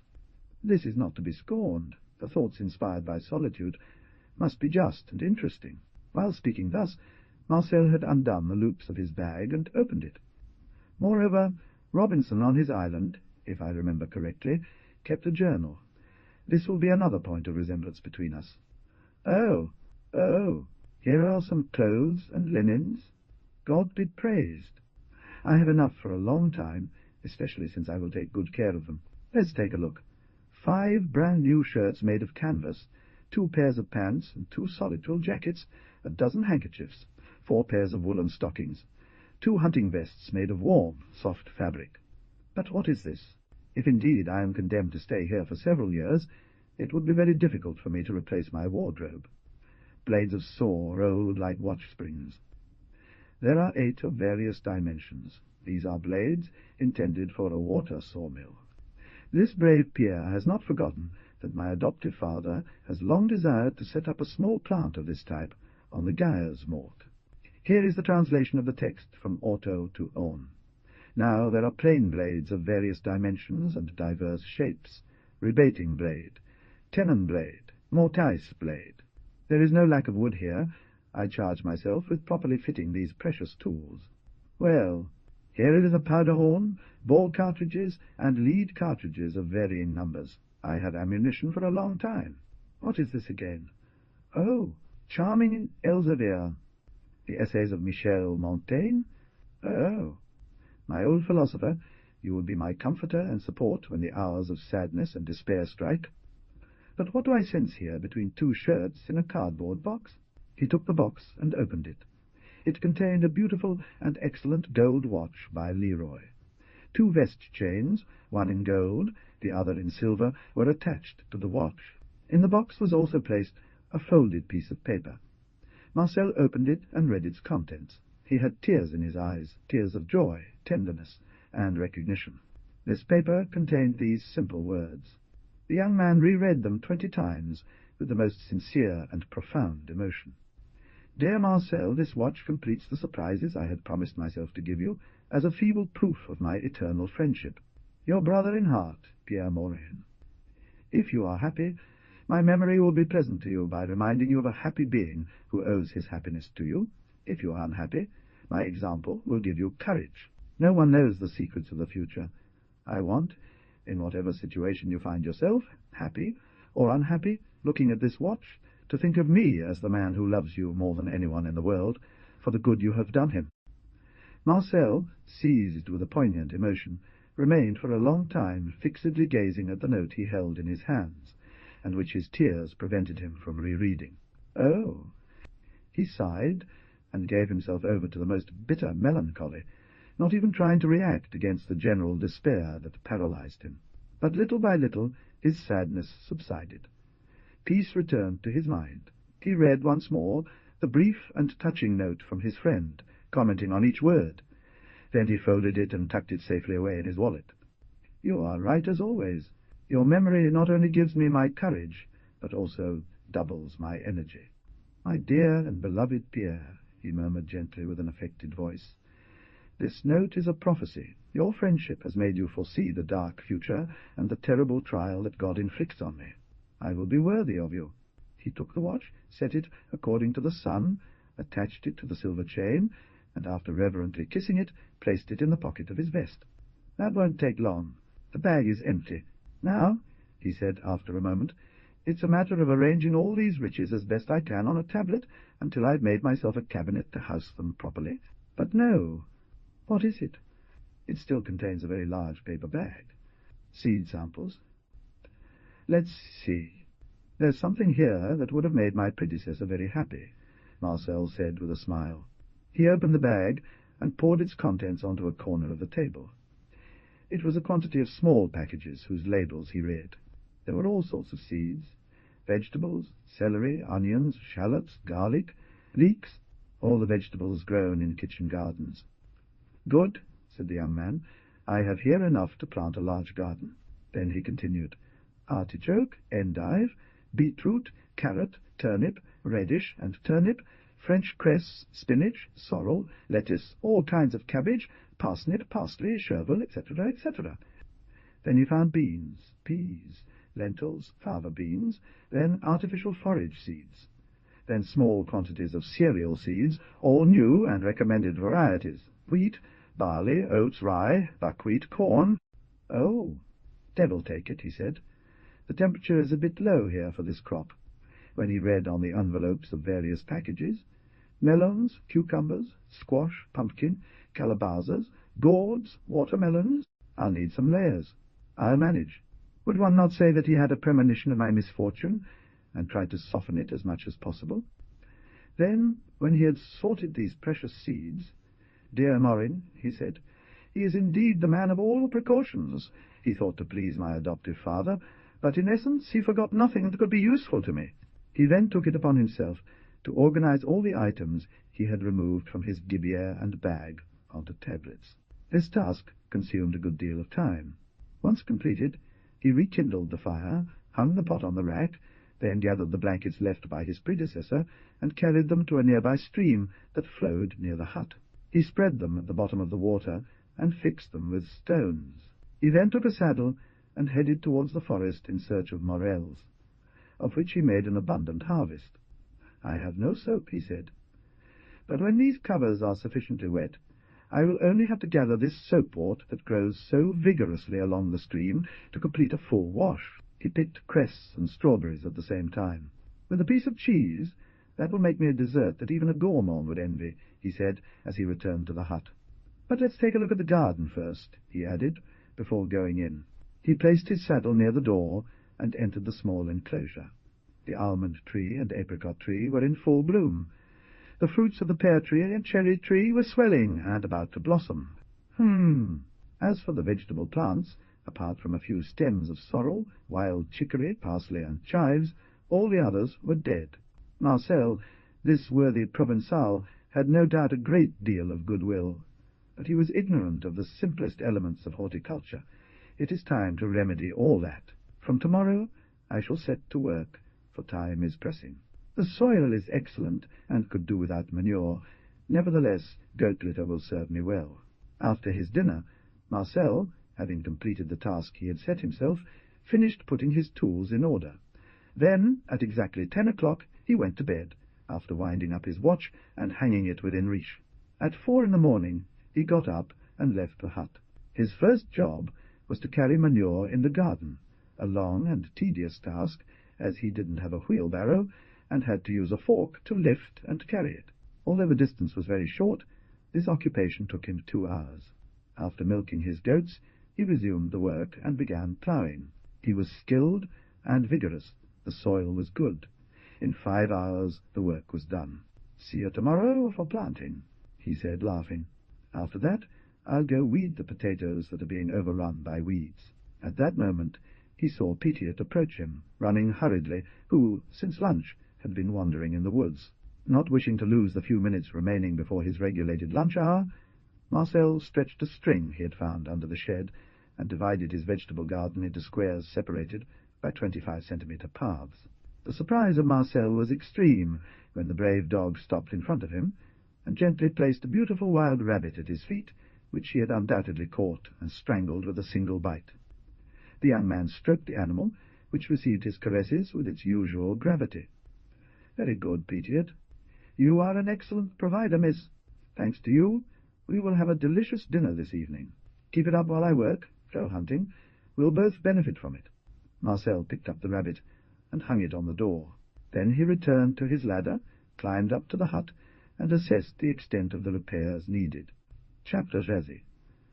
Where the man in the burnous begins to take shape clearly.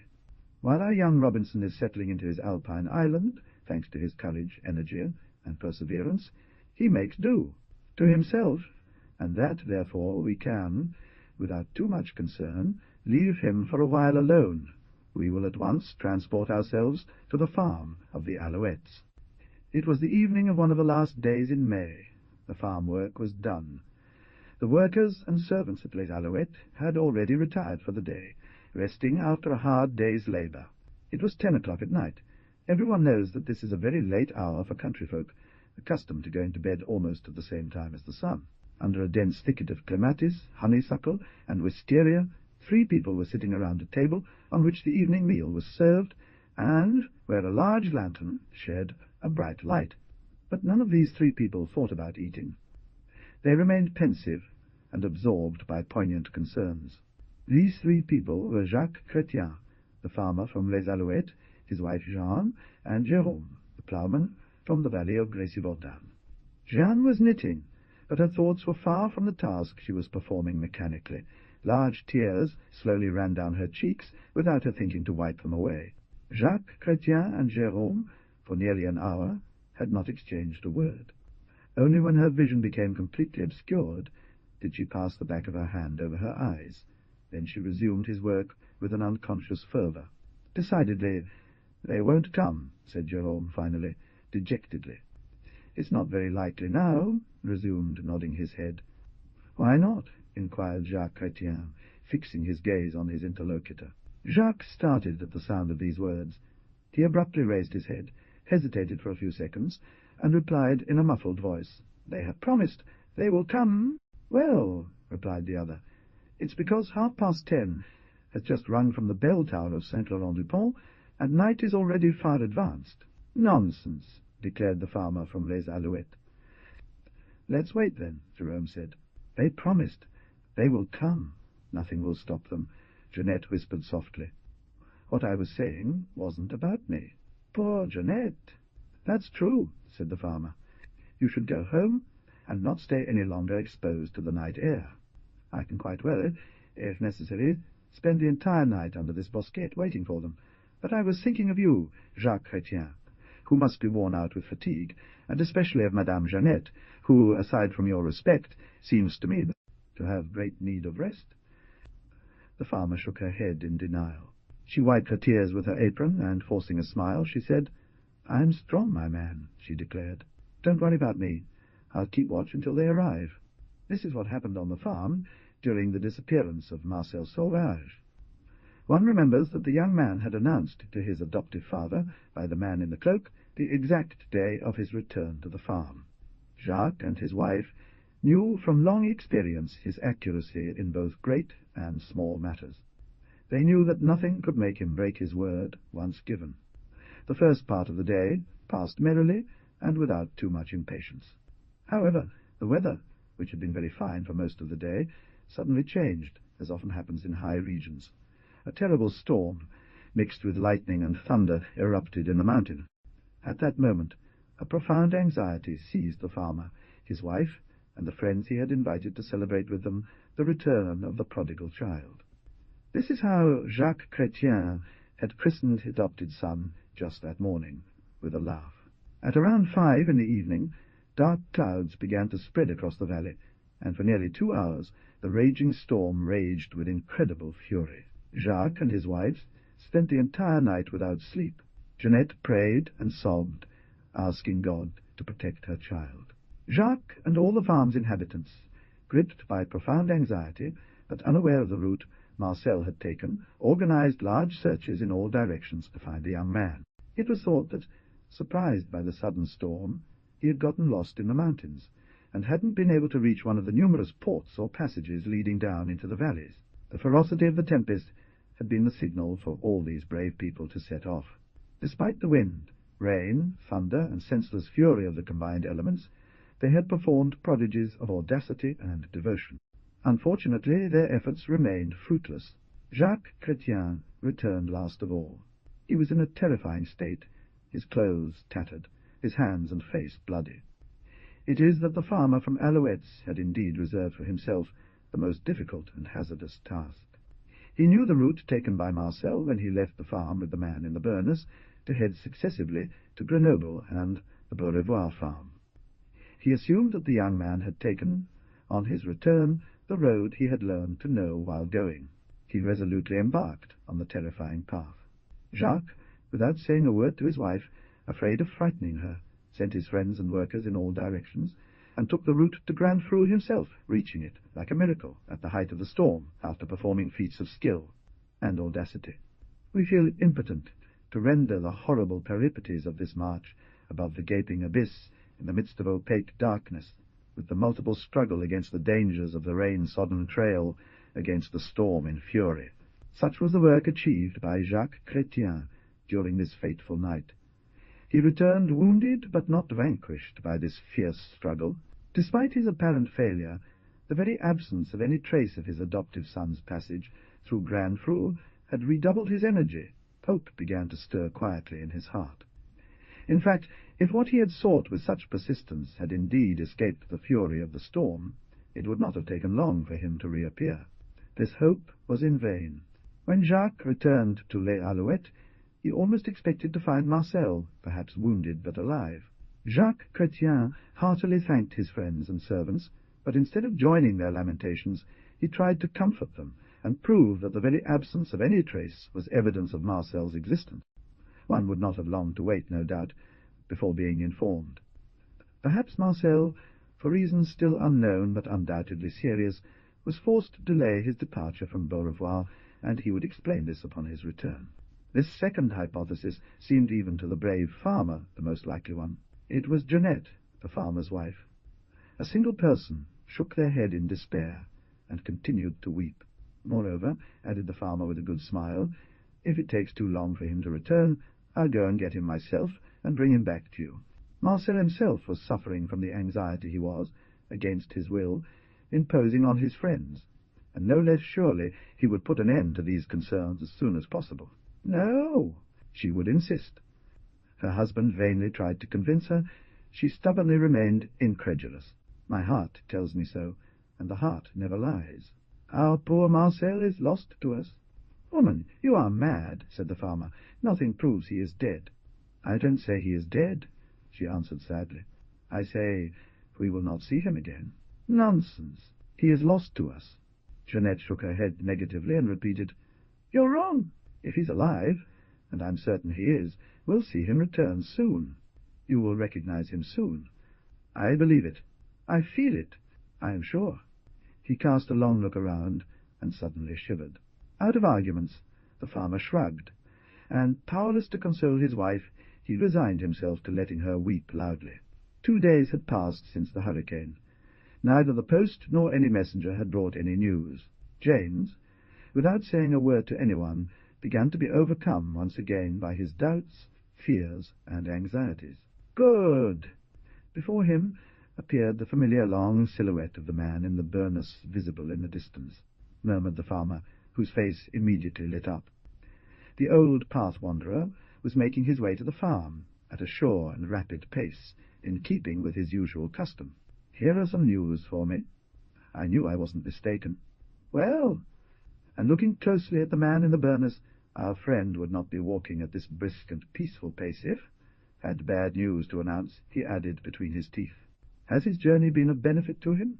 Friend Jacques, said the latter, as he was only a few steps from the farmer, are you happy with Marcel? The farmer looked at him in a dazed manner. How? Whose news? Exclaimed the farmer with a nervous shudder.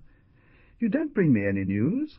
The man in the hooded cloak asked, surprised. News of Marcel, of course. How? So? What do you mean? You haven't seen him.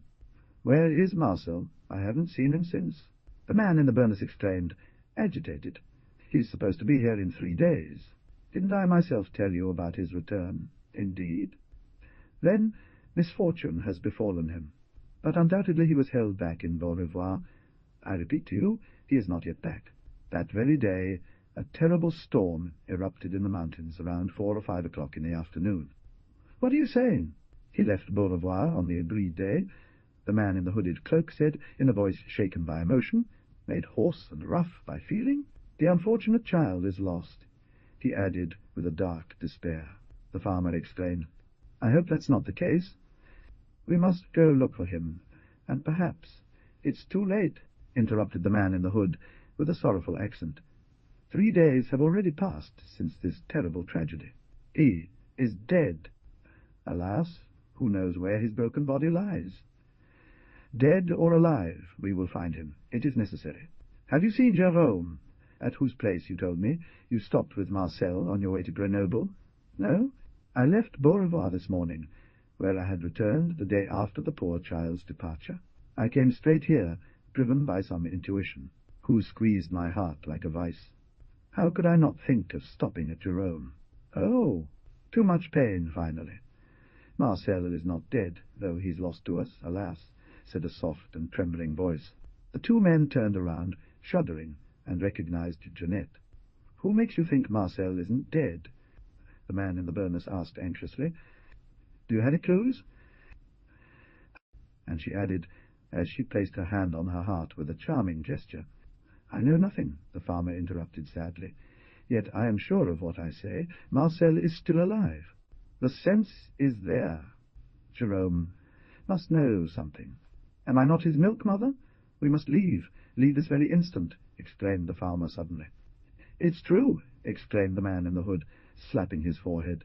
"I had forgotten," said the farmer with an indescribable authority. "Go, then, and may God protect you. Pierre Morin told me that he had accompanied the poor child all the way to the little cottage." In the blink of an eye the farmer was ready to set off. Jerome, too, had been seized by a vivid anxiety when the storm broke out. He knew that Marcel was then in the mountains, but the weather was too bad to attempt immediate search. Early in the morning, as soon as the sun rose, the brave mountaineer had set off resolutely. When he had travelled a quarter of a mile into the mountain, amid countless difficulties, he noticed that the tracks left by Marcel, which he had followed up to that point, suddenly ceased. The animal found nothing. He tried in vain to get his St. Bernard dog back on track, which he had specifically taken with him.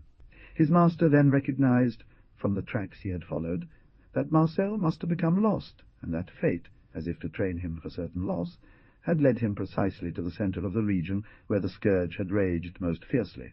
This discovery terrified Jerome even more, as he noticed that in the direction the young man had taken, the ground was completely disturbed. Hundreds of trees, uprooted, lay scattered among chunks of rock that had tumbled down from the high peaks, completely blocking the passage with impassable barriers.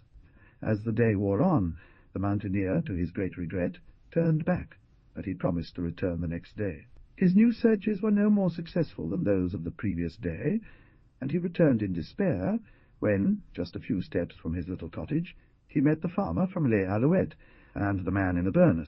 Jerome had acquired a certainty during his double exploration that Marcel, surprised by the storm, had not had time to descend into the valleys. He concluded that if he had not been killed by the fall of a tree or a chunk of rock, his situation must be one of the most precarious. After a lengthy conference, the 3 men agreed unanimously to continue their research and find a way through the traces of Marcel by any means necessary. The next day, accompanied by a dozen mountaineers recruited by Jacques Chrétien, they ventured once again into the mountain. This time they were in greater numbers. They immediately undertook the difficult task of clearing the land. This very harsh work continued for a long time, to the great despair of the farmer and his 2 companions. It took several days of persistent effort to succeed in opening a passage of some kind through this inextricable chaos of all kinds of debris entangled with each other. This improvised path, impassable for anyone other than mountaineers, was barely a league long when the workers were forced to stop. A massive landslide, completely altering the appearance of the ground, had opened an enormous chasm that no human power could overcome. The 3 men turned back, dejected. Or, an alarming sign, for a few moments Jerome had once again found the well-marked tracks in the soaked soil of Marcel and his dog. These tracks followed almost the edge of the gorge over a fairly long distance. They abruptly stopped in the middle of a cluster of rocks hanging over the abyss. They had almost lost all hope of finding even the wounded body of the unfortunate young man. Upon arriving at the small cottage, they found Pierre Morin, who, having been notified in the morning by the farmer's care, had hurried to come. According to he, the young man had certainly been surprised by the storm, but did it necessarily follow that he had lost his life? What evidence was there that he had been dragged into the chasm, or that he had died in any other way? Following a rather sombre exchange of opinions on the tragedy that Marcel had fallen victim to, Pierre Morin, after carefully listening to his three companions, definitively settled the matter. Marcel was young, bold, vigorous, very skilled at all bodily exercises. He had the sure-footedness of a mountaineer, and he had, without doubt, fought desperately against the storm. He had with him a dog whose infallible instinct and remarkable wit had sufficed to warn his master of the terrible dangers that threatened him. Is it not probable that the dog and man, joining their efforts, have succeeded in saving each other and finding a safe refuge from the storm? It is therefore merely a matter of time and patience to discover where both have taken shelter. Who knows? One of them might have useful information to provide on Marcel's fate. Marcel, continued Pierre Morin, carried with him supplies of food in quantity sufficient to ensure against hunger for several days, even more than a week, if he economized. I know our friend too well not to be certain that he did not fail to take this precaution. The young manager thus concluded to the necessity of continuing the searches, even if they should last a month or more. He added that, to begin with, it would be wise to interrogate all the shepherds, several of whom had already arrived from Fia mountain in the past few days. Pierre's observations had been greeted with joy by his three companions, so it was decided to get to work the very next day. A general meeting was set for a date fixed in advance at the farm of the Alouettes. At the point where we resume our narrative, this kind of investigation had been ongoing for 15 days without yielding any results. The four men began to lose heart. The hope they had clung to grew ever weaker. On the day of their meeting, Jacques Chrétien, his wife, and Jérôme waited in some despair for the arrival of the two latecomers. Just before 11 o'clock, the man in the burnous arrived. He seemed exhausted. "Well?" the two men asked. "Nothing," he replied, in a muffled voice, collapsing into a seat with weariness etched upon him. More than 20 minutes passed without a single word exchanged between the two figures. Suddenly, hurried footsteps echoed. Pierre Morin appeared. "Well?" the two men inquired once more. Only the man in the cloak remained silent, his face buried in his hands, tears streaming down his face. "What do you mean?" "Tomorrow," Pierre Morin replied, almost cheerfully, "I believe we'll have news." The man in the cloak exclaimed, suddenly standing up as if struck by an electric shock. "I mean, dear sir," the young man answered, "that all hope is not lost." "Explain yourself, in heaven's name," the farmer cried, joining her hands with anxiety. "Speak! Speak!" said the three men in unison. "Here is the matter in 2 words," continued Pierre Morin. "I was walking over here around 8 o'clock when chance led me close to a shepherd, settling down on a plateau with his sheep for the night. I stopped, moved by some unconscious impulse, and began a conversation with him. 'You're very late,' I said. 'Your companions must have taken the best pastures.' At my first words, here is the translation of the text from auto to say, I recognized a Provençal. You'll have to go very far to find a suitable place for your flock." "It's true," he replied, "but it's not my fault." "How so?" I asked. "Well," he said, "well, if I didn't have luck, I had settled in excellent conditions more than a month ago, before all my companions." I said, "Why such haste?" "Here's why," he replied with a laugh. 4 years ago, by chance, I discovered a quite extensive ledge with plenty of grass and water, and natural woods and meadows. It was a true blessing from God, wasn't it?" And he punctuated this sentence with a sigh. It was located in a pleasant position, sheltered from the north wind. As a result, there was an exceptional temperature of softness. "You can understand that I kept my discovery to myself," he resumed. "I had no desire to share it with others. I was right, wasn't I?" "Indeed," I replied. "But why did you leave such a good position?" "Nonsense." He exclaimed. "It's not me, it's her who left." I said to him, "I don't understand too much." "It's quite simple, you'll see," he replied. So I had settled on my ledge, where I built myself a small hut. One fine morning, as the sun rose, wanting to lead my sheep and goats out to eat the lichens growing on the rocks, which they love, I had the idea of leaving my territory. Here is the translation of the text from auto to on. I set off towards the slopes among the rocks, but the weather becomes foggy, so I hastily gather my flock, with goats and sheep in the lead, and return to the path along the cliff. However, a terrible storm breaks out, with thunder, lightning, rain, and wind all at once. I pressed on as fast as I could, when suddenly the sheep and goats start fleeing in all directions. Barbara, my dog, instead of gathering them, runs off to his side. Suddenly I feel the earth tremble under my feet, and bang! I was ruined at that moment. A terrible landslide blocks my path, destroys the trail leading to my shed, and opens a vast chasm between me and my plateau. I naturally left behind everything I owned at home.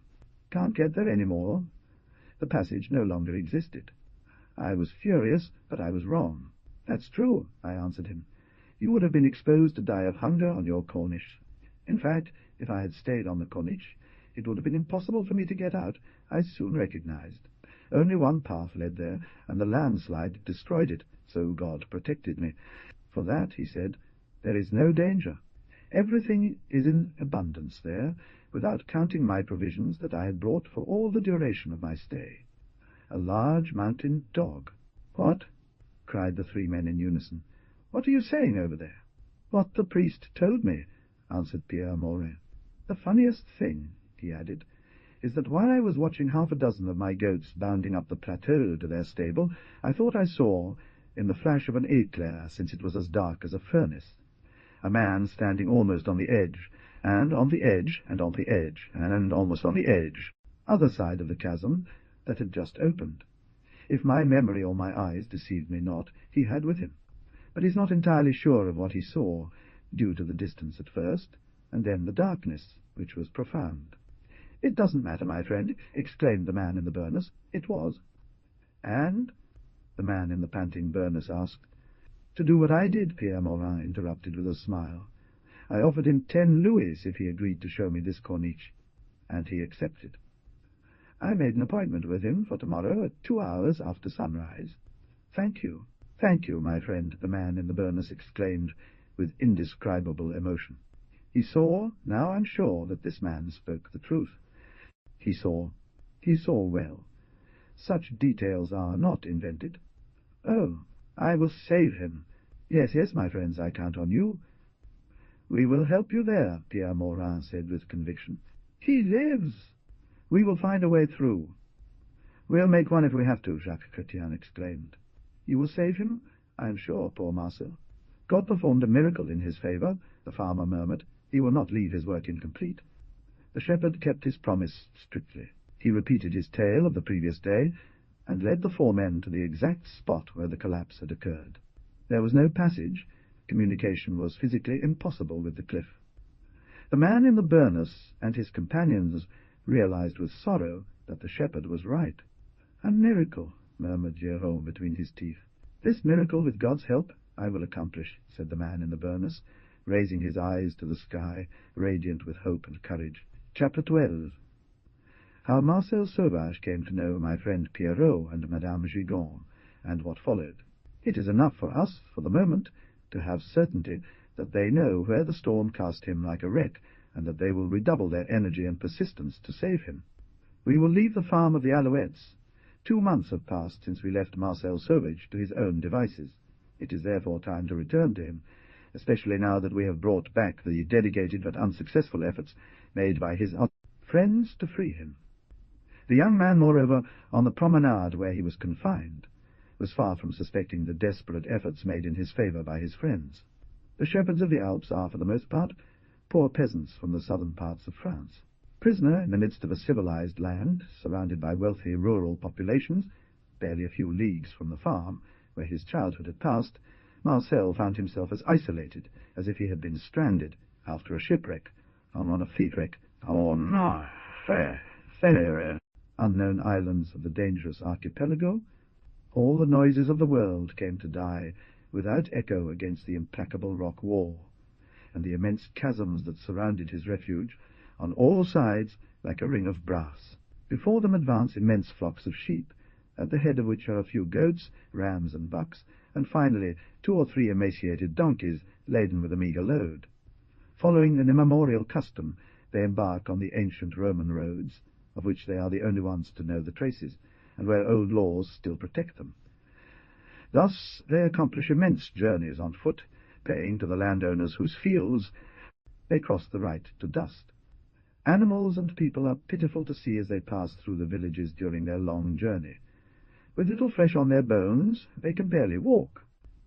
These flocks, having just gathered, from among the rolled pebbles of the plains of Crow, a scanty rations, they will fatten up for 6 months on the alpine plateaus, where they find rich and abundant grazing land.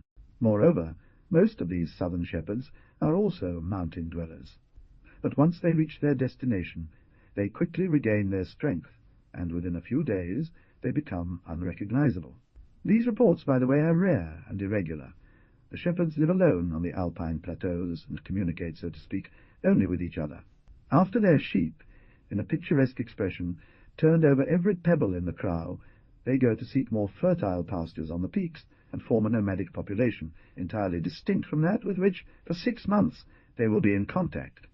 Driven by an accent, plaintive, sighing in the air like the sound of a horn. This is how they preserve all the customs and usages of their countries, and, among other things, a way of speaking to each other from one mountain to another by hooting. They can be heard calling out to each other with how. This haw is so piercing that it can be heard from far away and even dwarfs the roar of the storm. There is something marvelously wild about these resounding calls, sent through the air from mountain to mountain, either to welcome arrivals or to demand urgent help. This strange language has melodies of an incredible sweetness and energy that capture and move even those who hear it without understanding it. It is a touching memory that delights the hearts of poor mountaineers by reminding them of their homeland, from which they have been distant for a long time. Unfortunately, they squawked in vain. No response was made to them, and the young man remained mute and invisible. On the day when Marcel's friends, guided by the priest, had reached the site of the landslide, they had remained for over an hour, leaning over the very edge of the chasm. Several times, joining their voices, they had whooped their friend with this how sharp and rhythmic call, in the hope of seeing him appear. Marcel was too distant, perhaps, and too absorbed in his work to hear them. Just like all mountain dwellers, Marcel knew how to whistle. Many times, during his excursions in the mountains, he had also blown his whistle. Of course, but the sounds distort at the corners of the rocks, and the noises intersect when they strike the gigantic mural walls. The solitary one thus remained in the most complete ignorance of the visit that his friends had wanted to make to him. If Marcel detected these repeated calls, he only heard them vaguely and confused them with the sounds without apparent cause that sometimes rise from the bottom of the ravines and ascend as indistinct whispers all the way to the highest plateaus. The small colony on the waterfront had increased under certain conditions quite advantageous for Marcel. Very busy with his work, the young man left his dog greatest freedom. The latter ran here and there in search of some prey. Often she would spend entire days like that, out running through the meadows and forests, and only return at dinner-time. One evening, as Marcel was about to sit down to dinner, he realized Petiot had not returned. Greatly concerned by her long absence, he decided to go and look for her. He got up and left his hut, despite the darkness which was becoming intense. In vain did he beat the campaign during half the night. In vain did he call Petiot and search for her in every place where he hoped to meet her. His inquiries were in vain, and he returned to the hut, very sad and exhausted by fatigue. When he entered the small cottage, a soft and lamenting cry, which he immediately recognized, seemed to welcome him, but the darkness was so complete that he could see nothing at all. The dog did not rush up to greet him, as it usually did. This greatly disturbed him. He thought she was injured. He hurried to light the lamp. As soon as a ray of light illuminated the room, he let out a cry of surprise and joy. About an hour after Marcel had set out in search of something, Petiot returned to the hut, carrying one of her small children in her mouth. After carefully placing it on the straw bed, she went to fetch the second child, and brought it back in the same way. That is why, upon her return, the young man found the mother seated on her straw bed, with her offspring beside her. Pitiot was not injured. Lying on her bedding at the foot of her master's bed, she suckled 2 tiny dogs, round as balls, and fixed loving, sparkling eyes on her master. Marcel offered her a large bowl of milk, which she lapped up in one go. This surprise, as we have said, was pleasant to Marcel, who loved his dog. Was it not his only companion, his devoted friend? The puppies, very beautiful and of pure breed, were a male and a female. Marcel immediately named the dog Briffaut and the bitch Ravaud. A week later, and within a few days of each other, his goats gave birth. He saw them, one morning, enter the cabin, each flanked by 2 little ones. His herd was thus more than doubled. However, Marcel did not waste time. He followed, with that tenacity which was the distinguishing feature of his character, the multiple programme he had first sketched out. 3 weeks had sufficed for the solitary, now accustomed and resigned to his captivity, to complete the main repairs of the hut. He had put off internal improvements that could wait, determined above all to make the cave habitable just before the start of winter. Marcel knew from experience how frequent and rapid weather changes are in the mountains, with what rigour the cold is felt there. Here, in a few words, is Marcel's plan. He did not want to be caught off guard.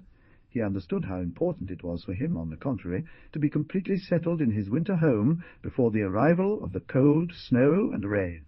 He had, after dreaming about it for several days, decided to build, in front of the entrance to the cave, and serving as some sort of shutter, a kind of rustic house, like those he had read about in several travel accounts. The American adventurers build similar ones in a few days to defend themselves against attacks from wild tribes. They also set up trading posts where Indian hunters from North America come to meet them. These cabins, or huts, with very primitive architecture, are nonetheless indestructible and can serve as a fortress if necessary.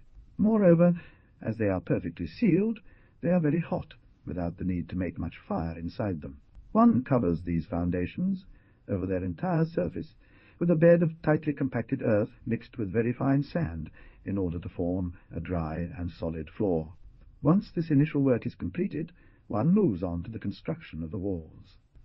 First, to avoid humidity, it is necessary throughout the entire area, including the walls, that the construction site be covered with a thick, impermeable floor of at least 1 meter.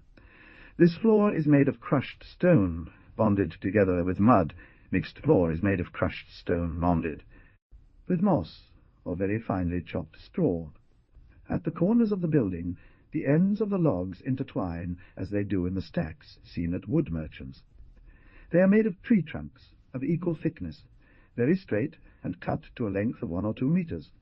They are then laid out in 3 or 5 rows, depending on the desired thickness of the walls, and stacked on top of each other with a transversal row placed between 2 longitudinal rows at the appropriate length. Above these walls, long cross-beams are placed and nailed with boards that will serve as a ceiling. As the wall is built in this manner, each layer of trunks is submerged in a bed of mud and chopped straw. The desired height is then achieved, while ensuring spaces are left for doors and windows. The roof, thus constructed, is kept at a very steep angle and projects forward as an awning to prevent snow from settling on it and piling against the walls. The roof is then covered with large pieces of bark, placed more or less the same way that roofers lay tiles. With the house frame thus constructed, all that remains is to install the shutters on the windows, put in the doors, and make the interior arrangements, which is no small task. Marcel wanted to establish a vegetable garden near his home, and was planning to add a closed shed for his goats, a poultry yard for birds that he would try to domesticate, and more. He had many other projects in mind, which we will see come to fruition when the time comes for their execution. Despite the immense difficulties he had to overcome to carry out his plan, Marcel did not give up. On the contrary, he felt his energy double. Having finished this, he thought about his great task, namely building his hut. He cleared a fairly large area, on top of which he sowed spring wheat that he had found in his sack, and planted some potatoes. He carefully drew up the plans, elevations, and sections of the projected house, took all the necessary measurements, and, as he had no time to waste, he began with the vegetable garden, which he ploughed and surrounded with a very tight living hedge, composed of young holly plants, to prevent rabbits or other destructive animals from foraging in his bee. His first concern was to return to the cabin that, much against his will, the shepherd had left him. He therefore did not proceed to a move, but to the removal of all things he might need. The young man had reflected that it would be best, in the interest of his work, to temporarily fix himself to the cave. This would save him a considerable loss of time. It was then that his hoods and baskets proved very useful to him. He was able, thanks to them, to carry off the many objects that were indispensable to him. He first removed everything that belonged to him, his bag, his provision container, and their contents, adding a good number of the shepherd's tools, neglecting only to take gardening instruments because he had others in the cave. He finally equipped himself with a sufficient number of boards that he had not used in repairing the cabin, and added some bales of straw and hay. He took the nails, kitchen utensils, the cauldron, pots, buckets, and sieves, cheese moulds, a few bottles of oil for his lamp. He also took some provisions, a little ham and lard, but in small quantities, reserving to return and resupply as needed. It took him 9 days, making 2 trips each day, to complete his partial move. Indeed, as he progressed, he installed the items he brought into the cave as best as he could, so that he would have them at hand when he wanted to use them. On his antepenultimate voyage, he took the assistant of the workshop and the ladder, which he most needed to establish his construction. As he was about to leave, he cast a look of regret at the workshop, which would have been so useful to him. But how to take it with him? There lay the difficulty. Was it insurmountable? That remained to be seen. "Hey!" he exclaimed suddenly, laughing and stopping abruptly. We said that this bench, very roughly constructed, consisted of a wide oak board, very thick, resting on 4 sturdy legs driven into the earth, and held in place solely by its own weight, which was considerable. When my predecessor arrived here, he must have had 1 or 2 donkeys to carry his baggage. He probably used them to transport his workshop. They are not lacking in vigour. If I were to use the strength of my friend Pierrot and his dignified mother, Mrs. Gigon, at need, I would place Petiot as a dart, added, "That's an idea." My friend Pierrot and Mrs. Gigon were 2 bears of the most beautiful kind. The first was the son of the other. As we mentioned earlier, Marcel, after completing the repairs to his hut, went to visit the cave. "Hey, miss, what is happening over there?" But before he entered the interior, Petiot, who had preceded him as was her custom, returned almost immediately to him, barking in a peculiar way, mixed with cries and whimpers. She went back and forth from the cave to her master, and from him to the cave, to her master, and from him to the cave, with an uncommon insistence. The dog whimpered softly, and continued its comings and goings. Asked Marcel, very intrigued by this business that he understood nothing of. Marcel put down what he was carrying, slipped 2 bullet cartridges into the breech of his rifle, and resolutely entered the cave. But he suddenly stopped, as if his feet had taken root in the ground, and he instinctively braced his weapon. He found himself face to face with 2 bears. Indeed, his surprise was great. It was a sight to make even the bravest man pause. The first was a magnificent creature, standing 4 feet tall, with brown fur. The second, much smaller, seemed to be at most 7 or 8 months old. It was a strong cub.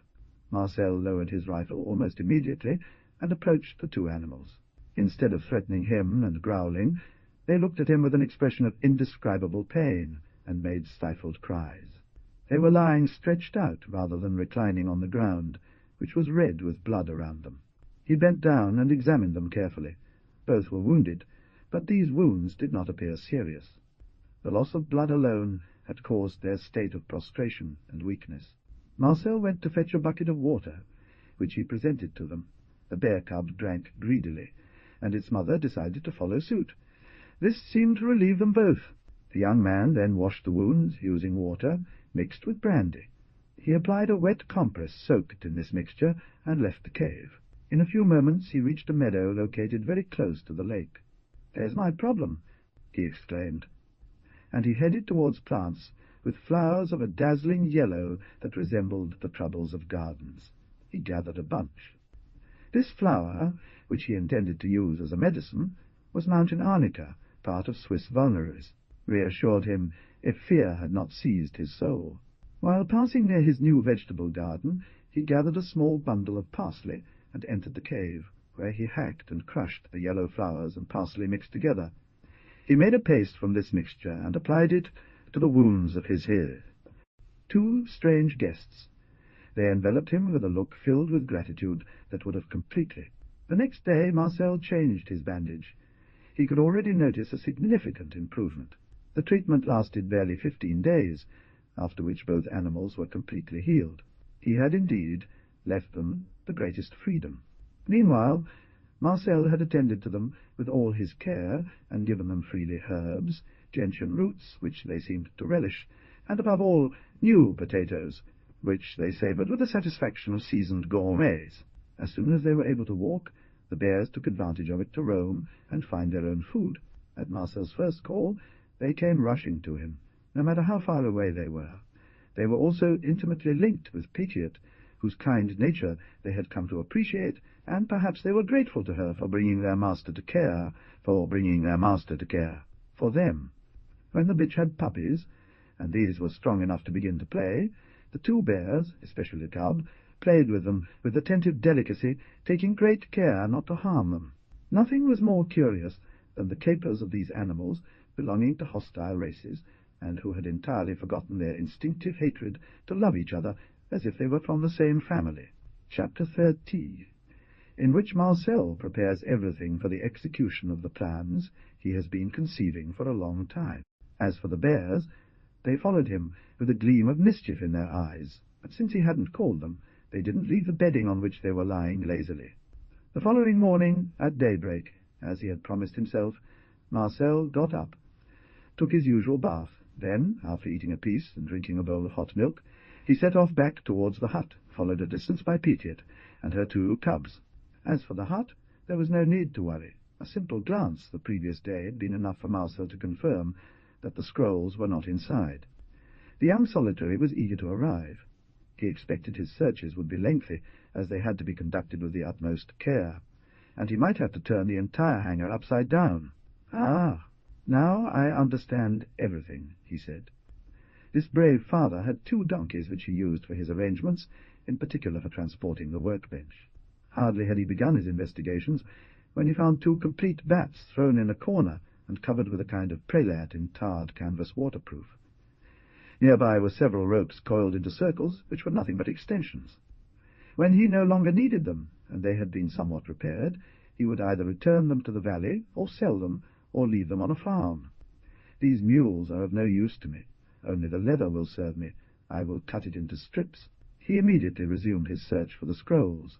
After a few moments, when he removed the extensions, he discovered that they were laid on an iron wheel that was likely used for a large handcart. This wheel was not new. It was indeed quite deteriorated, but with a little work and skill it was easy to repair and put in working order. The rim and lugs were in excellent condition. With his good fortune in finding the desired wheel, the problem was solved. Nothing could be simpler than making a handcart. Then he placed the wheel on his shoulder, and, bending his knee, he temporarily abandoned his research to transport these 2 precious objects to the cave. Driven by some inexplicable presage of which he himself was unaware, he wanted to secure possession of them without delay. It seemed as if he feared that some accident might come and deprive him of them. He took the extensions and unrolled them. Each was 3 meters long, and both consisted of a double rope terminated by an iron hook. Such was no longer the case. The donkeys were missing. At the other end, they were connected to each other by a double leather belt quite wide, of which one part was intended to squeeze the chest, and the other, located a little further away, was supposed to be placed on the animal's back and attached under its belly. Marcel removed the second belt, now unnecessary, and attached it to the first at its end, so that when he placed it on his shoulder he could pull more easily. The table responded to the impulse and advanced quite easily. He then took the extension, and with the help of a hammer he securely fastened the iron hook to the table. Then, placing the extension on his right shoulder, he pulled strongly. Marcel could have, in theory, and without much effort, performed this transport himself.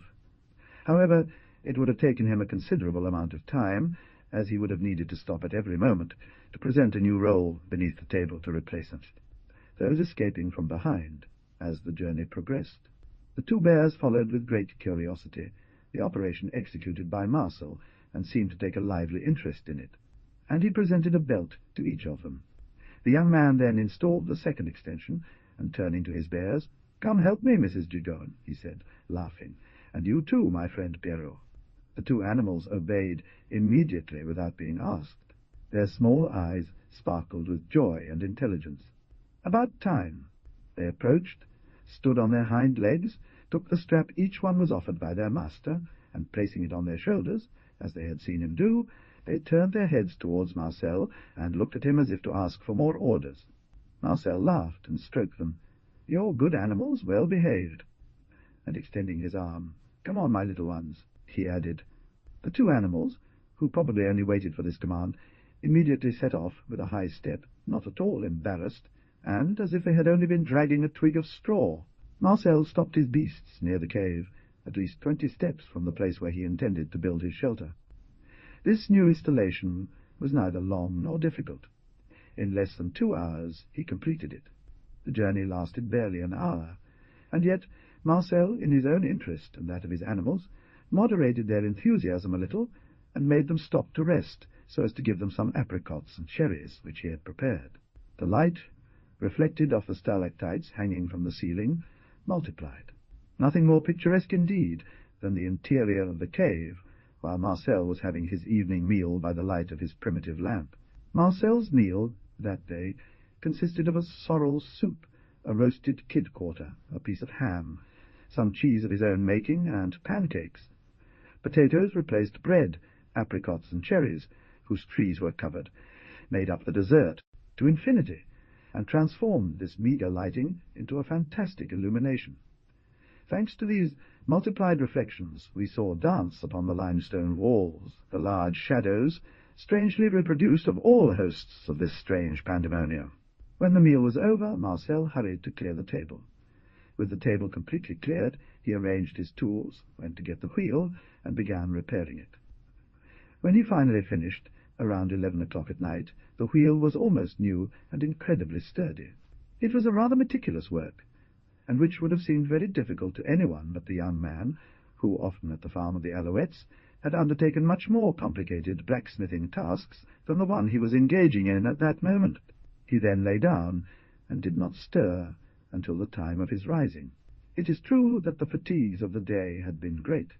The next day, having finished his toilette and milked his goats, he attended to his garden, as was his habit, until the hour of his lunch.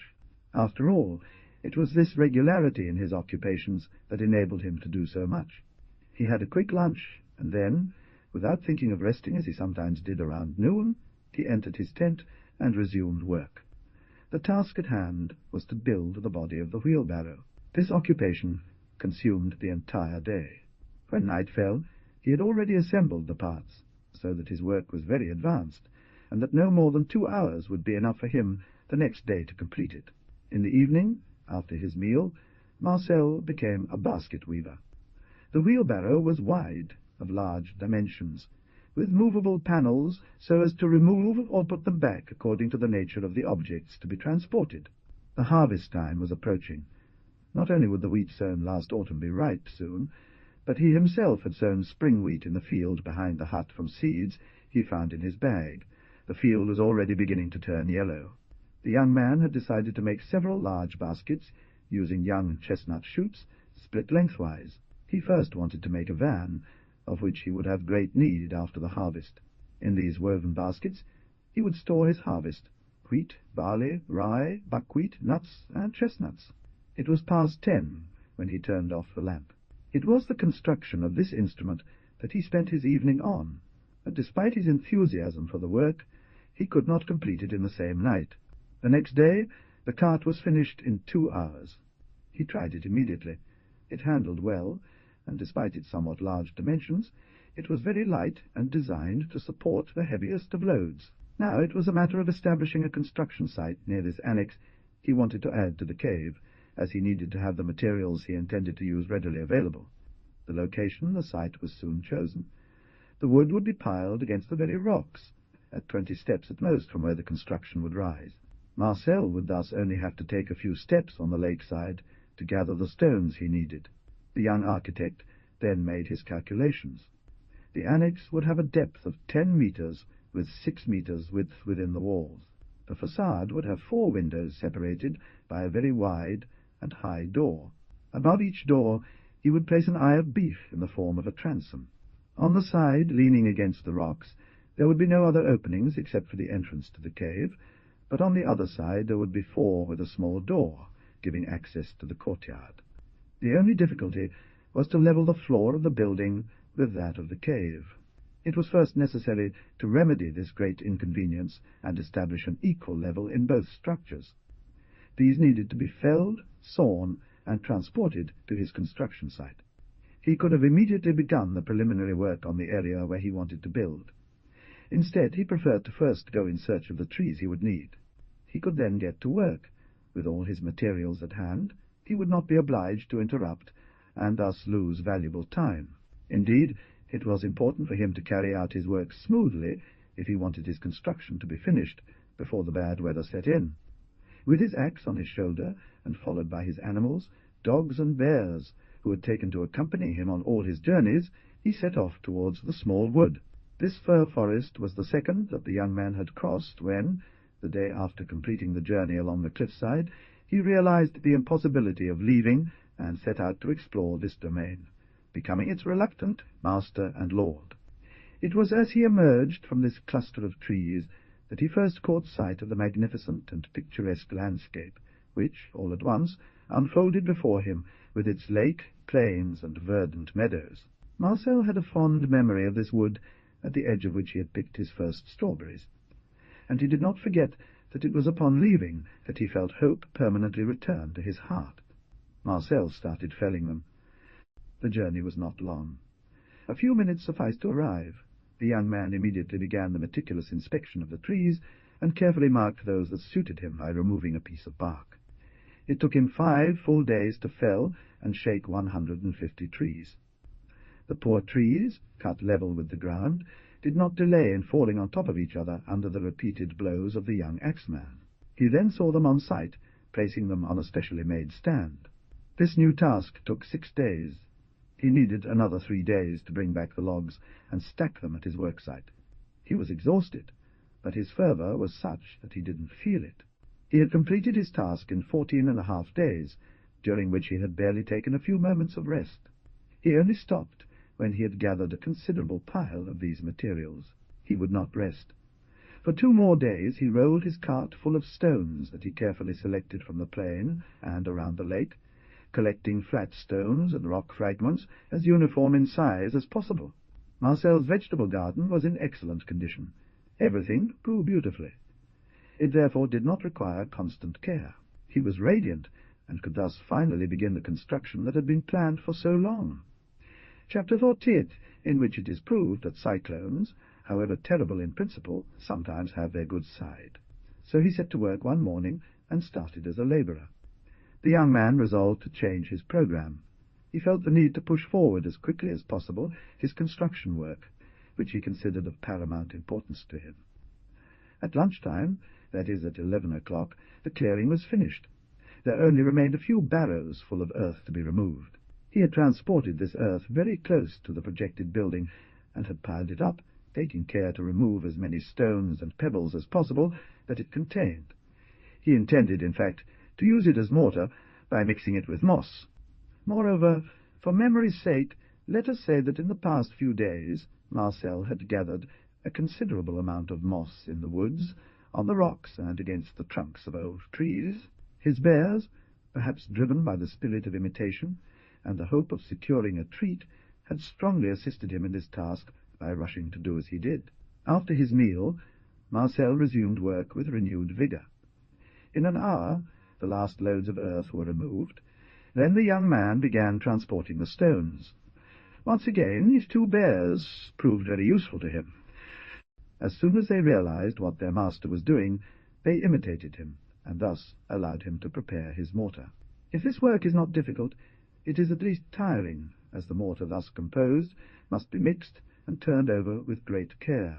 In the evening, as the sun set, the foundations began to take shape. After dinner, Marcel set about making a wooden mass, intended to beat the ground vigorously when it had reached the desired height. This mass consisted of a large oak ball, to which a branch of 5 feet long from a birch tree was firmly attached. The building's floor, well compacted and solidly reinforced, as one would say today, had taken on a quite cheerful yellow hue. Completing the foundations took an entire week, but as they had been made under excellent conditions, the young architect was very satisfied. He had not expected such complete success. The preliminary work had been completed on a Saturday night. His 2 gardens were in excellent condition. The wheat field was almost ripe.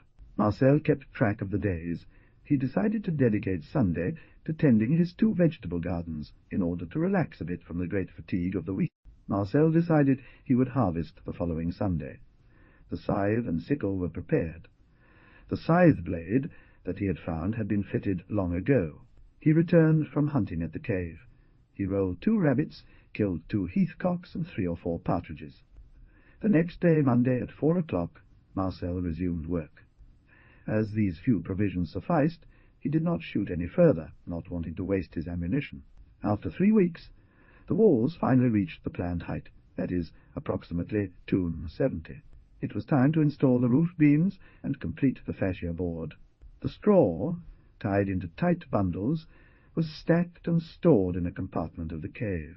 It was mid-August.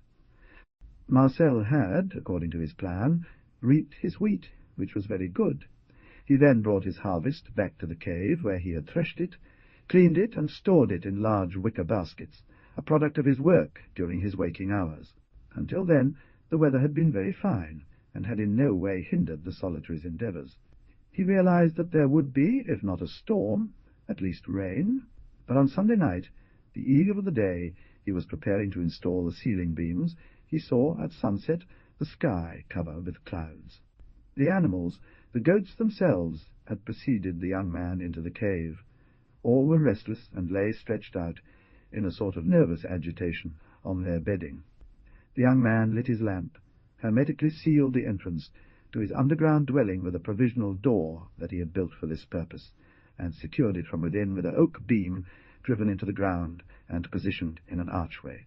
After taking precautions against the storm, he heated his dinner, set the table, sat down at his table, and began his meal. But this time the bears, curled up in their bedding, did not move. Even the dogs only touched their food with the tip of their teeth, although it was very tempting. Soon he heard the whistling of the wind and the sound of rain pouring down in torrents. "The storm doesn't knock down my constructions," he said with a smile he was trying to make cheerful, yet still sad. "I will be assured of their strength this time." He lay down on his bed, turned off the lamp, wrapped himself in his blankets, and closed his eyes.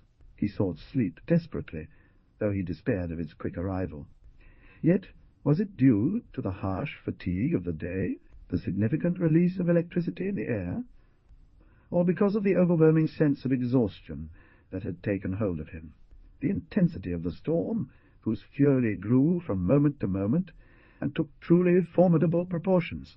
For how long had he been in this feverish torpor?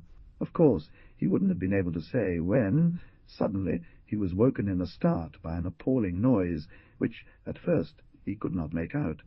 In any case, barely lying down, Marcel, who vainly struggled against the irresistible effects of these abnormal atmospheric conditions, sank almost immediately into a complete obliteration, and fell asleep in a heavy and profound sleep. He leapt to his feet. The dogs were barking, the bears growling furiously, the goats bleating in terror, while the buck moaned lugubriously. It was a horrible night. The animals, seized with terror, mingled their lamentable moans with the continuous noise of the rain lashing the ground, the wind whistling in rage, and the thunderclaps. Sinister flashes illuminated the cave with their phosphorescent glow. Then suddenly all fell into a deep darkness. We could hear in the distance the cracking of trees broken by the hurricane, the sinister rumble of rocks torn from their foundations and hurled into insondable chasms, the sound of almost constant landslides and the moaning of the lake waters, lifted by the wind and rushing with fury against the rocks on the shore. Marcel leaped outside, but barely had he taken a few steps when he was roughly thrown down to the ground. In vain he tried to fight against the unleashed elements. After enormous efforts, he was forced to admit defeat and crawl back into the half-flooded cave. The door, so solidly fastened by Marcel before he got into bed, had been ripped out and flung 10 steps inside the cave, which had been invaded by a huge torrent of water.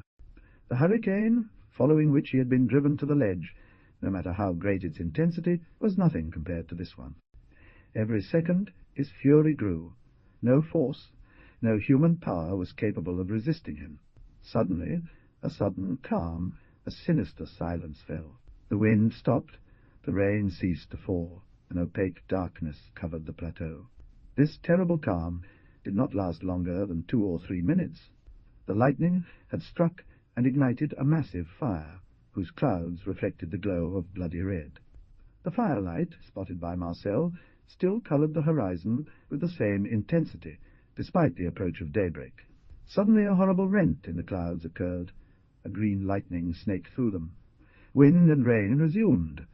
Thunder burst with the staggering noise of 100 cannons firing simultaneously. At that very moment a glow grew with unparalleled speed, illuminating the entire horizon. Soon the rain stopped falling. All became calm. The storm had passed, leaving as always irreparable misfortunes in its wake.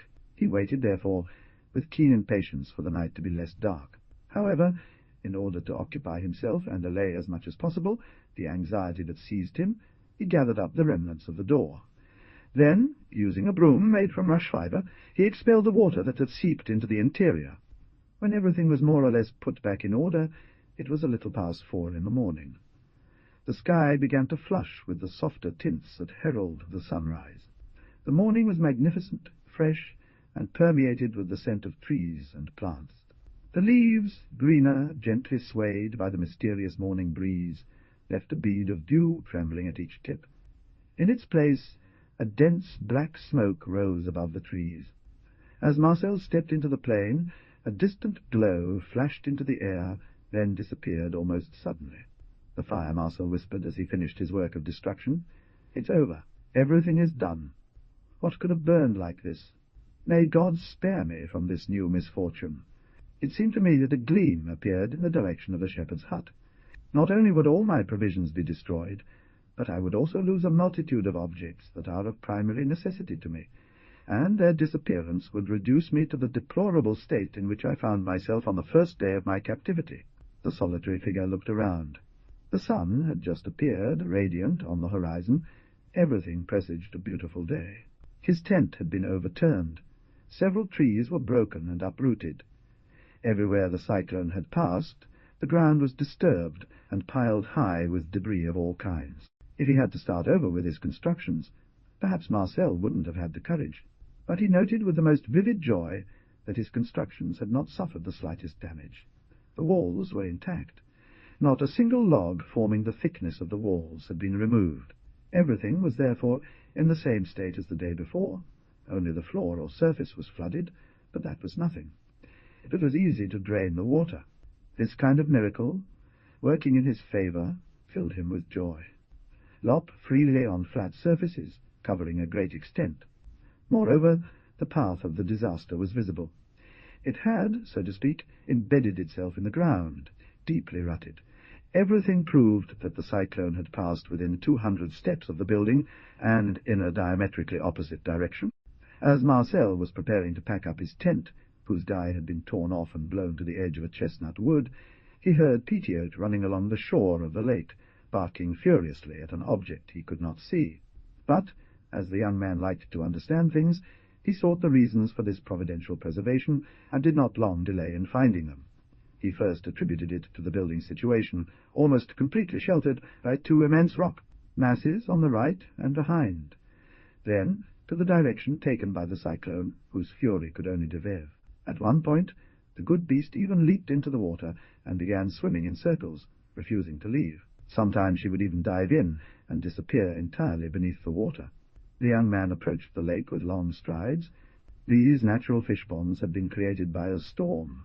The lake water, in flooding its banks, carried away fish, and then, when calm was restored, the waves receded into their beds, leaving those fish that had been carried too far still trapped. As he approached the shore, he noticed with a joyful surprise not only several fish of quite good size, including trout and pike, lying dead on the sand, but also a certain quantity of others, halted and trapped in rock crevices that were usually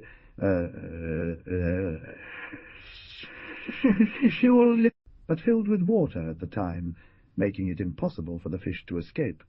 This delightful view immediately inspired Marcel with the thought of setting up fish ponds right on the edge of the lake, where he could catch fresh fish whenever he felt like eating it. Among these rock holes, so well stocked with fish at the moment, there was one long, about 4 meters in length and 2 meters wide, shaped like a bowl, and deep at least 1.5 meters. He drew closer to where Petiot continued to circle. "To whom does she belong?" he murmured. The elevation of this magnificent reservoir above the lake waters demonstrated the strength and intensity to which the hurricane had risen to carry the deeply agitated waters of the lake so far. "Bring it, miss," he cried. "Bring it right away."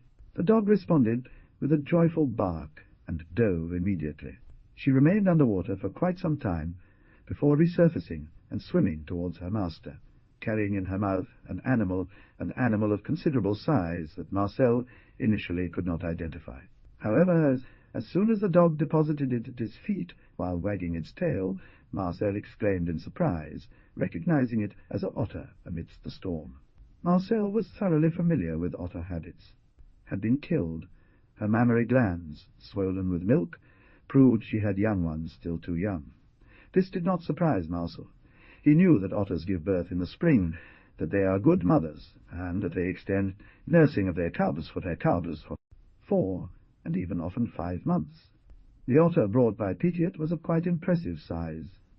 The poor creature, perhaps fishing at the time, had been caught in the hurricane, tossed about by it. Exhausted and half-drowned, she still had the strength to die in her day, in a final surge of maternal love and protection for her young. Very desirous to possess one whose services would be so valuable to him, he marked with care the spot where his dog had dived. He rightly supposed that the young of the dead beast must not be far from that point. It is known that he was an able and intrepid swimmer. He undressed in an instant and dived in. He judged accordingly that the time had come to acquire a fishing dog, and that he should not waste a moment in securing possession of such a valuable animal. It was about finding the entrance to the burrow where the little ones had to sleep at that moment. Once the entrance was discovered, Marcel would seal it tightly to prevent them from escaping when they woke up. The young man's search took quite a long time. He had to dive several times, but he was persistent and didn't easily give up. He finally managed to find the entrance he had been searching for so long. He verified the direction of the corridor.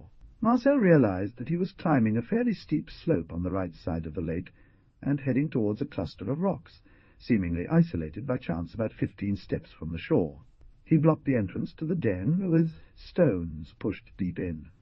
Quite certain that the young ones couldn't escape, he finished this exhausting task that had cost him several hours.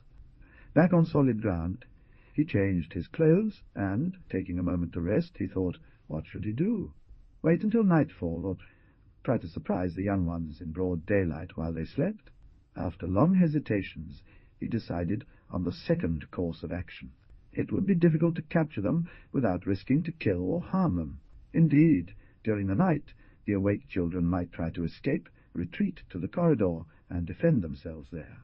He therefore resolved to act without delay. He picked up some of the beautiful fish that remained on the shore and took them away to enjoy at his dinner.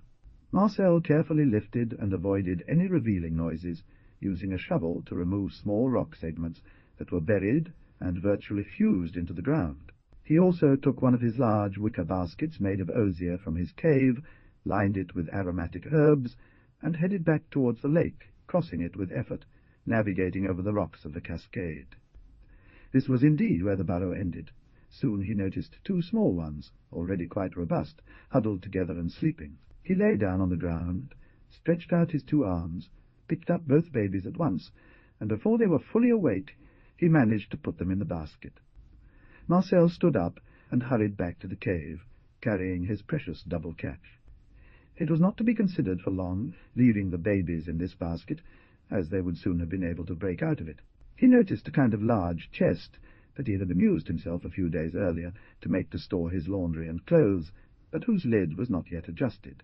He deposited a warm litter in a corner of this box, deep enough to prevent the two young otters from attempting an escape. Then he filled a shallow plate with hot milk, took one of the pups out of the basket, and presented it with the plate. Perhaps the poor creature had been hungry for some time, for as soon as it caught the scent of the milk, it drank greedily. When he was sated, Marcel caressed him and deposited him in the trunk. He then took the other small one, who imitated without hesitation the example of his brother. Scarcely deposited on the litter, the young otters resumed their interrupted sleep. The young man noticed that the teeth of the two small ones were beginning to grow long, and that they would not have taken long to hunt with their mother. As soon as they had tasted the fish, it would have been difficult to tame them, so the hunter was glad to have caught them without delay. The way they had drunk reassured him that he would succeed in raising them. Marcel placed a bowl of milk near them and covered the box to ensure they had air. Where Marcel, driven by necessity, becomes an all-purpose worker against his will. Finally, he emerged from his cave to reassemble his overturned tent, which had been knocked over by the gusty wind. Marcel rose at dawn, as he did every morning. Bears and dogs, undoubtedly seeking to make up for the lost time of the previous night, were still sleeping. The goats had not returned. As they often did when the weather was fine, they preferred to sleep outdoors. Marcel, knowing their habits, called them, and they hastened to come so that he could milk them. The young solitary then tended to his otters. He noted with joy that during the night they had drunk up every last drop of the milk he had placed at their disposal in the box that served as their prison. He took them one by one into his arms, talked to them, caressed them, then presented them with a bowl of hot milk, which they accepted with visible pleasure and drank without hesitation. He then returned them to their crate, not forgetting to refill their empty bowl once again in anticipation of their thirst. With all these household chores completed, Marcel, as he had decided the previous evening, left the cave and headed towards the hut. Pichot, suddenly awakening and not seeing his master, set out to find him, and did not take long to catch up. As he walked, Marcel noticed, with every step, not without a secret clenching of the heart, the turmoil and disasters caused by the cyclone. Yet the evil seemed less severe than he had feared, although the scourge, in carving out its path, had twisted, broken uprooting trees and hurled them together in disarray. When he reached the entrance to the forest, the young man caught sight of the hangar's roof, torn to pieces, and carried away by the storm up until that point. He sighed and went on. Finally, he came into view of the hut, which was nothing more than a heap of half-burnt ashes and wood, piled high like a giant bonfire. Behind the hut was a dense forest of pines. The flames had reached these resinous branches, and did not take long to destroy the entire wood. Marcel stood stunned before such complete devastation, his eyes filled with tears. Nothing had escaped the fury of this terrible element. Everything was destroyed, devastated. He trembled as he thought that if it had not been for the inspiration to make his home in the cave during the duration of his work, he would have been caught sleeping by the unleashed hurricane. By ill luck, the hangar, hut, and woods had been situated precisely in the center of the area traversed by the cyclone. Wind, lightning, and fire combined to mow down everything to the ground and completely disappear this wretched shack, which had been unable to resist such concerted efforts. He then resumed the direction of the cave. En route, he cast a glance at the vegetable garden, and recognized with joy that the fire had caused no damage there. The crops were magnificent, the trees laden with fruit, and their branches bending beneath their precious burden. Since that incident, which he had completely forgotten, the small barrels remained buried in their hiding-place. Pichot stopped short, barking a few steps further along at the edge of a ditch. Marcel approached quickly. At the bottom of this bend in the land, he spotted the three barrel-like objects that, during the transport of the workshop equipment, he had rolled there. Marcel jumped into the ditch and carefully examined the three containers. Two, which had held vinegar, were empty. During their fall, the bung had popped off and all the liquid had spilled out. The barrel of oil, with a cork plugged in it, had also suffered. Much of the oil had spilled out, but the young man noticed that there was still a good third of the precious liquid left. "That's not much," he said, "but it will let me wait until I've made some oil from hazelnuts. I am not as unhappy as I feared. These 3 barrels, though empty, are in excellent condition. They will be precious to me. As important matters should never be postponed, I will come and pick them up today itself with my wheelbarrow. One never knows what may happen. It's better to put them in safety right away." 2 hours later, the project was put into action, and the 3 barrels were stored in the cave. A few days sufficed him to complete the placement of the ceiling beams. After his lunch, as his entire morning had been taken up with his double journey to the scene of the disaster, Marcel resumed work with enthusiasm.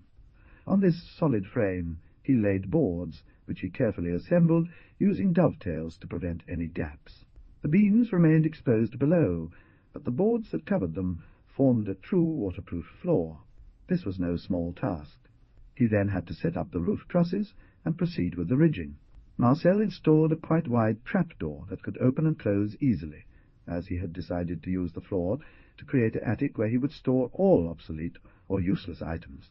He then made a valuable discovery by chance, far from what he had expected, which removed one of his greatest fears. He wanted to establish another in better conditions. But where would he put it?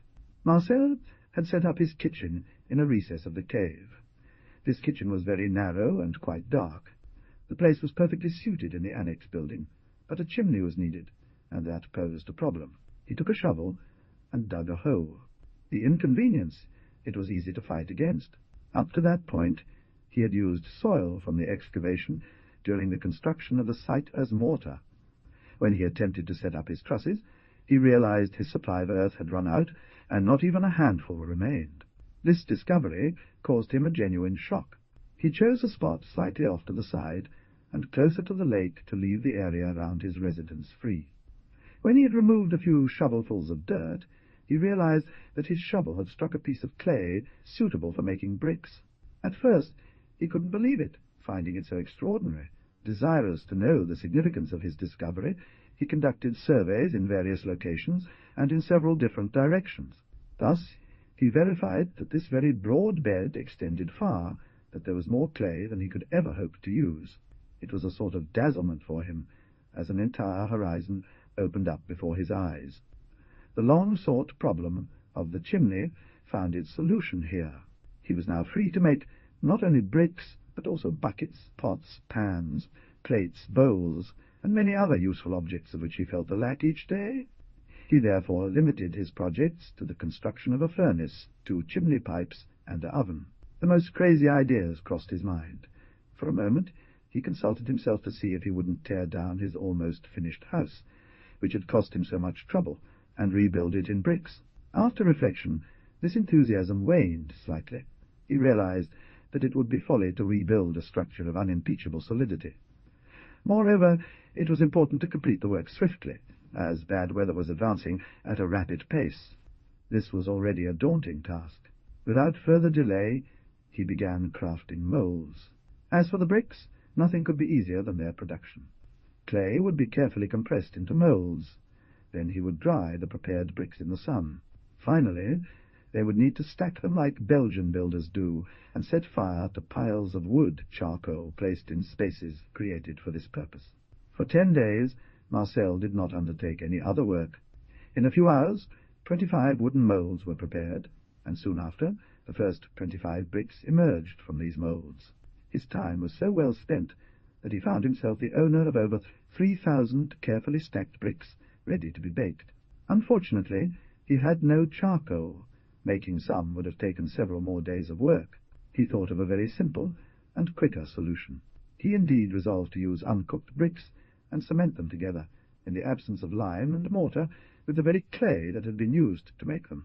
He remembered that one day Pierre Morin, his teacher, had shown him various methods employed to make bricks, teaching him that ancient Egyptians built their houses and even some monuments in this way.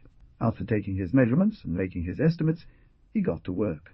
Due to the warmth of the climate, these bricks and the clay that bound them eventually formed a unique mass. Everything solidified and hardened so well that some of these constructions still exist. Once again, his bears proved to be of great help to him. Sometimes they passed him the bricks, sometimes they carried the clay used as mortar. Despite this support, the construction of this drain-pipe did not extend any less for an entire week. Finally, it emerged to his honor. Without pausing, he moved on to building the two chimneys, that of the kitchen and that of the workshop. To avoid any fire hazards, a brick partition separated the two rooms. The kitchen was thus positioned between the cave, the lake's rocks, and the partition. It was therefore completely isolated from the wooden walls of the structure. The chimneys, instead of having a roof, were straight with a flat edge. They extended no further than the thickness of the pipe, which was just over 40 centimeters inside the room. Marcel immediately filled both chimneys with fuel and made a large fire. He had the satisfaction of noting that he had taken his measurements correctly, and that his chimneys were drawing very well. He had, using 2 flat stones, formed a kind of hat crowning the top of the pipe, and as everything was very inclined, this peak exceeded it by barely 50 centimeters. Marcel took great care to keep a blazing fire in both hearths day and night for nearly a week. He soon gained the certainty that bricks and clay were firmly bonded together. The roof, completely formed of planks, was then covered with well-compacted earth, on which Marcel sowed grass and planted moss. The roof was designed to protrude far in front of the walls, and slightly tilted to the left for water drainage. All these works were completed around September 10th. The only remaining tasks were to install the windows and doors. Thanks to this precaution, he could move and handle at will this heavy instrument. For a long time already, the young man had been working in his workshop. He had there transported his workbench, to which he had adapted well-shaped legs connected by a bar and securely fastened to the table. Even while engaging in these gigantic tasks, he maintained his habits and did not neglect any of his regular occupations. Every morning, outside the time spent making the fire, he worked in his garden, cared for his goats, and especially focused on the education of his young otters. In less than a month he had tamed them so well that they followed him everywhere in the cave, and even outside like a dog. They rested in a large basket, from which they could go and come as they pleased. Marcel had named them Jeannette and Mariette. They responded to this call, and rushed, crying out in joy, their master's voice. The young man then took care of their education. He had taught them to dive, and bring him the fish they caught. They fished for company with a rarity of perfection, never attempting to bite into the prey brought from the depths of the lake. They preferred the meat their master presented to them in exchange for their catches. All his work progressed apace. Marcel, who no longer risked running out of fish thanks to these 2 valuable assistants, built a wall nearly a meter high around the natural pond that the hurricane had created, and thus protected it from any disaster. This is how, for several days, he had been busy harvesting chestnuts, which he intended to turn into oil later. At the same time, he gathered autumn fruits, pears, chestnuts, nuts, hazelnuts, and stacked these precious provisions in enormous wicker baskets or young chestnut shoots. Thanks to a small table placed near his bed, he could lie down, once the vigil was over, and read comfortably in his bed until sleep closed his eyes. He then closed his book, blew out his lamp, and fell asleep. It was during these evenings, which he extended until 11 o'clock at night, that Marcel had built the 2 doors, the 4 windows, and the 2 imposts. The hinges alone were missing. In the absence of glass, he had given his windows the shape of shutters with a hole in their centres. One thing greatly annoyed our solitary man. Nails were beginning to run short. The shutters, like the windows and doors, were to be mounted on mobile frames, and could be opened and closed at will. When he had moved the hut, he had forgotten to take a quite heavy box filled with old iron fittings, the loss of which he now bitterly regretted, as all that iron would probably have come in very handy for him. He remembered that the box had remained under the hanger, close to the tarps, which he, too, had neglected to take with him. The hut was supposed to have been consumed quickly, almost in an instant, as it had been built in the most lightweight manner. One morning, after attending to his usual tasks, he took his wheelbarrow, into which he placed a shovel and a pickaxe, and decided to head for the ruins of the hut. The construction of the hangar was no more solid. It was therefore not until reaching the fir forest that the fire had reached its full intensity. Everything led Marcel to hope that he would find in the ashes of the hut and the barn a multitude of fittings of all kinds that the fire had not damaged sufficiently to render them unusable. Of poor quality, with thick walls and wooden planks, nothing could resist for long against the fire in this building. Similar to all these temporary huts designed to serve only during the summer season and protect their owners from the frequent storms on the alpine plateaus. He had not been mistaken. He worked slowly, methodically, searching through the ashes with the most meticulous attention and casting the thus examined ashes outside in a pile. He first discovered a fork, then a pair of pliers, a digging iron, a pickaxe, hammers, and subsequently most of the tools he had left behind. Though all had lost their handles, they were in no way damaged, and a little vigorous cleaning with sand ore, powdered quartz, would restore them to as good as new condition. Farther on, he encountered a huge cauldron which he had hitherto scorned, but which this time he hastened to place on his wheelbarrow, along with an iron pot, the tongs, and the shovel from the fireplace. Encouraged by the results of his search, Marcel increased his care. Soon he found nails, and all kinds of iron fittings, hinges, locks, gate latches, then a shovel, then a crowbar, and another iron fork. Nothing seemed more useless to Marcel. All objects began to pile up in the wheelbarrow. It soon became full, and Marcel found himself obliged to return to the cave. The day was still young. The young man, not wanting to abandon his researches, hurried back and resumed his work. When he had finished his research on the site of the Hute, he went to the hangar. The ashes of the Hute provided him with almost a bucketful of scraps and tools of all kinds that he took away. The hangar had not completely disappeared. The wind, in penetrating, had caused the roof to fly off and carry it away a great distance. The fodder had been scattered far and wide in all directions. The ruin of this building had been, in essence, much more the work of the cyclone than the result of the fire. Everything was twisted, broken, dislocated, but the fire had only played a minor role in this destruction. The discovery that gave him the most pleasure, and which the young man was far from expecting, was a large and deep stone mortar with its pestle of the same material. The peasant had clearly used it to crush his grain. Marcel quickly placed these two precious objects on his cart, but he did so without ease, as the mortar was very heavy. He finally decided to leave these ruins forever. Marcel conducted a final inspection of all these shattered remains to be absolutely certain he hadn't forgotten anything, and added one more pan, a few other items, to his baggage, which he quickly claimed as his own. It was nearly 5 in the evening, and 4 times already he had made the round trip to transport his finds to the cave.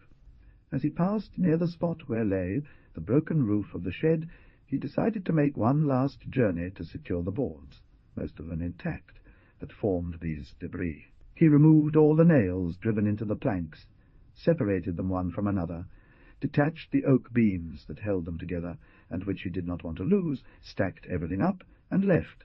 That same evening, thanks to several successive trips, the planks and beams were all brought back to the new home. Chapter 16, where Marcel continues to find, to his great satisfaction, what he is not looking for. A few days were enough for Marcel to complete the fencing of his new construction and install the doors, windows, and imposts. The major work, undertaken with such vigor, was completely finished, at least in terms of the external arrangements. He had reserved the interior arrangements for the long winter days. The outdoor work was more or less finished. There remained to establish a yard. Thanks to enormous fatigue and the efforts of his intelligence, the young recluse had managed to create a spacious, warm, solid, well-ventilated, and sufficiently lit habitation.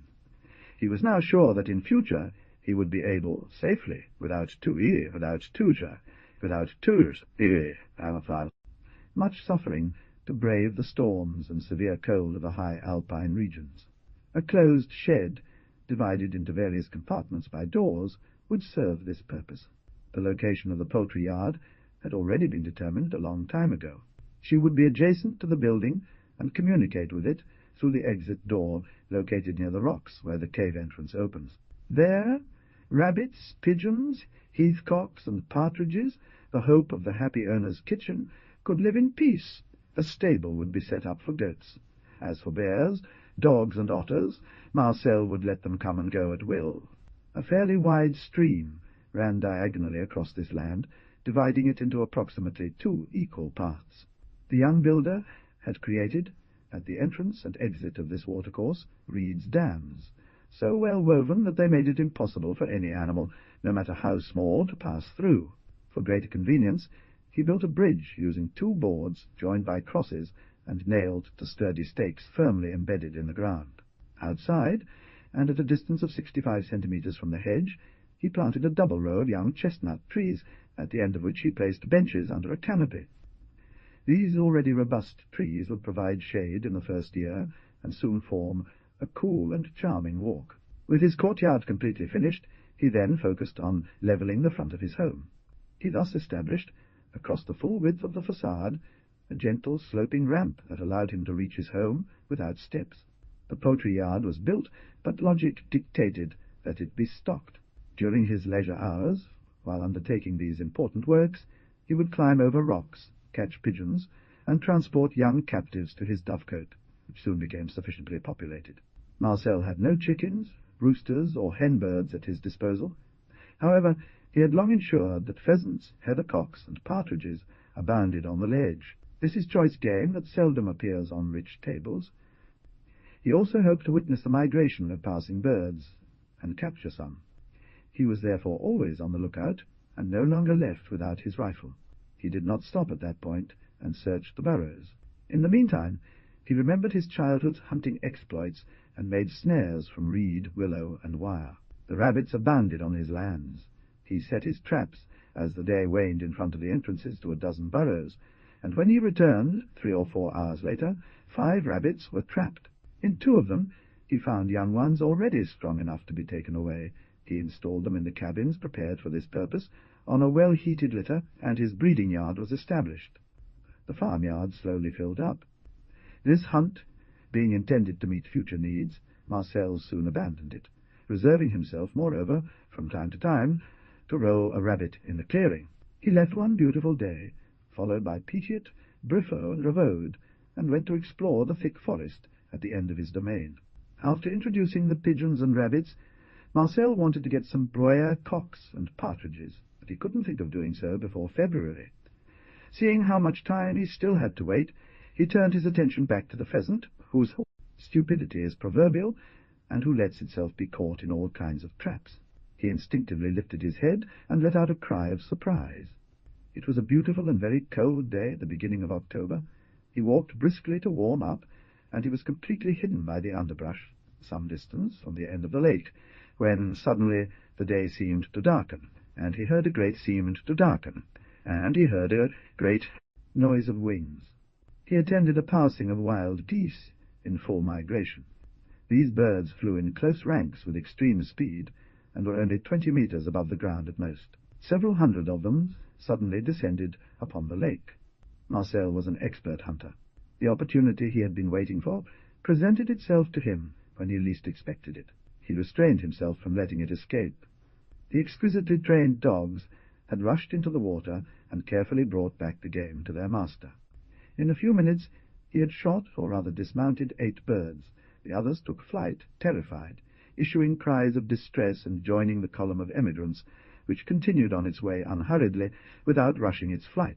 Most of the birds had only minor wing injuries, but if their flight was rendered impossible, the wounds would heal easily. Marcel quickly went to fetch his wheelbarrow, and, after giving a first-aid treatment to the unfortunate ones, he transported them to his chicken coop, taking care, for greater safety, to cut off the feathers of their wings. Soon they were tamed, and became very familiar. Except for one goose that was more severely wounded, and which the hunter feasted on, the others recovered within a few days. 7 geese, including a male, joined the farmyard. A few weeks later, a flock of wild ducks allowed the skilled hunter to increase his number of boarders by 12 birds. Marcel was then forced to suspend his outings. The weather had become awful, the cold terrible. Large fires, lit both day and night in both chimneys, maintained a fairly high temperature in his home. For a long time already, to not lose the winter habits of their kin, my friend Pierrot and Mrs. Gigon were sleeping, tucked away in a corner of the cave.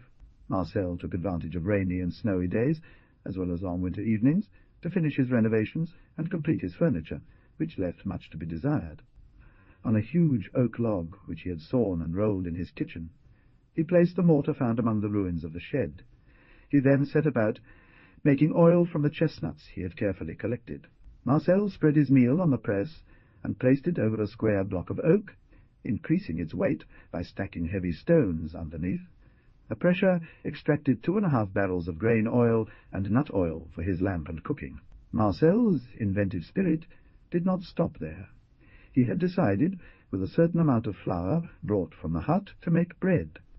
This was not, after all, a trial for him, as he had learned the art of baking at the farm of the Alouettes amidst his other studies. Only one thing was missing, but it was essential. It was yeast. Grinding the wheat in his mortar to increase the flour supply, separating the bran with a sieve, making a kneading trough was an easy task for him. He already had the oven. He filled the cauldron with water and put it on the fire. Then he added, in equal amounts, wheat, malt, and hops, of which, in his lost moments, he had made a plentiful harvest. He boiled the whole mixture. He dried them at a gentle heat, and packed them in a very dry place. His sun's starter was perfect, and could thus be preserved for an entire year. This brew did not take long to ferment. He added a fairly large amount of malt to make very thick balls. We must correct an oversight here. To use it, all one had to do was break off a few of these balls, infuse them in boiling water, decant the water, and use it by mixing it with the dough. Every time he skinned a rabbit, he kept the skin. Sure, here is the translation. Certain of having bread when it suited him, he took care to make warm clothes for himself, which allowed him to withstand the excessive cold of this period. Still warm, he spread it on the floor, nailed it with wooden pegs, hooked. He washed them afterward, wiped them dry, and left them to air. It, as the term goes, then with ash and salt rock, of which his goats had revealed considerable quantities in the rocks, he scrubbed the skins relentlessly.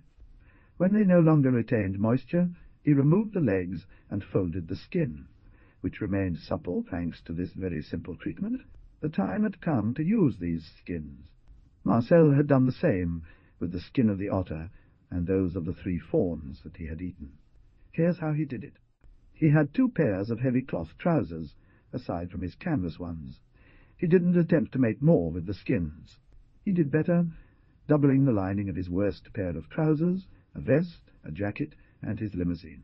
Despite all his efforts, he would have only succeeded in creating something grotesque, of doubtful strength, and it would have taken him a considerable amount of time. He put on 2 pairs of woolen socks, 2 woolen vests, donned his large horse boots, and dressed in such warmly padded clothing. Of course! Let's add that he had made himself a cap with the skin of an otter, which covered his ears and face, leaving only his eyes visible. The outfit was only moderately elegant. However, it was extremely warm, and allowed Marcel, even in the coldest temperatures, to venture outside and take long walks. He completed this eccentric costume with rabbit-skin gloves, lined both inside and out. These gloves reached up to his elbows. Thus attired, Marcel bore a striking resemblance to my friend Pierrot and Mrs. Gigon. He laughed about it himself, until tears filled his eyes. He used up his supply of thread, but there was an absolute need. Winter prolonged itself. It was of exceptional rigour.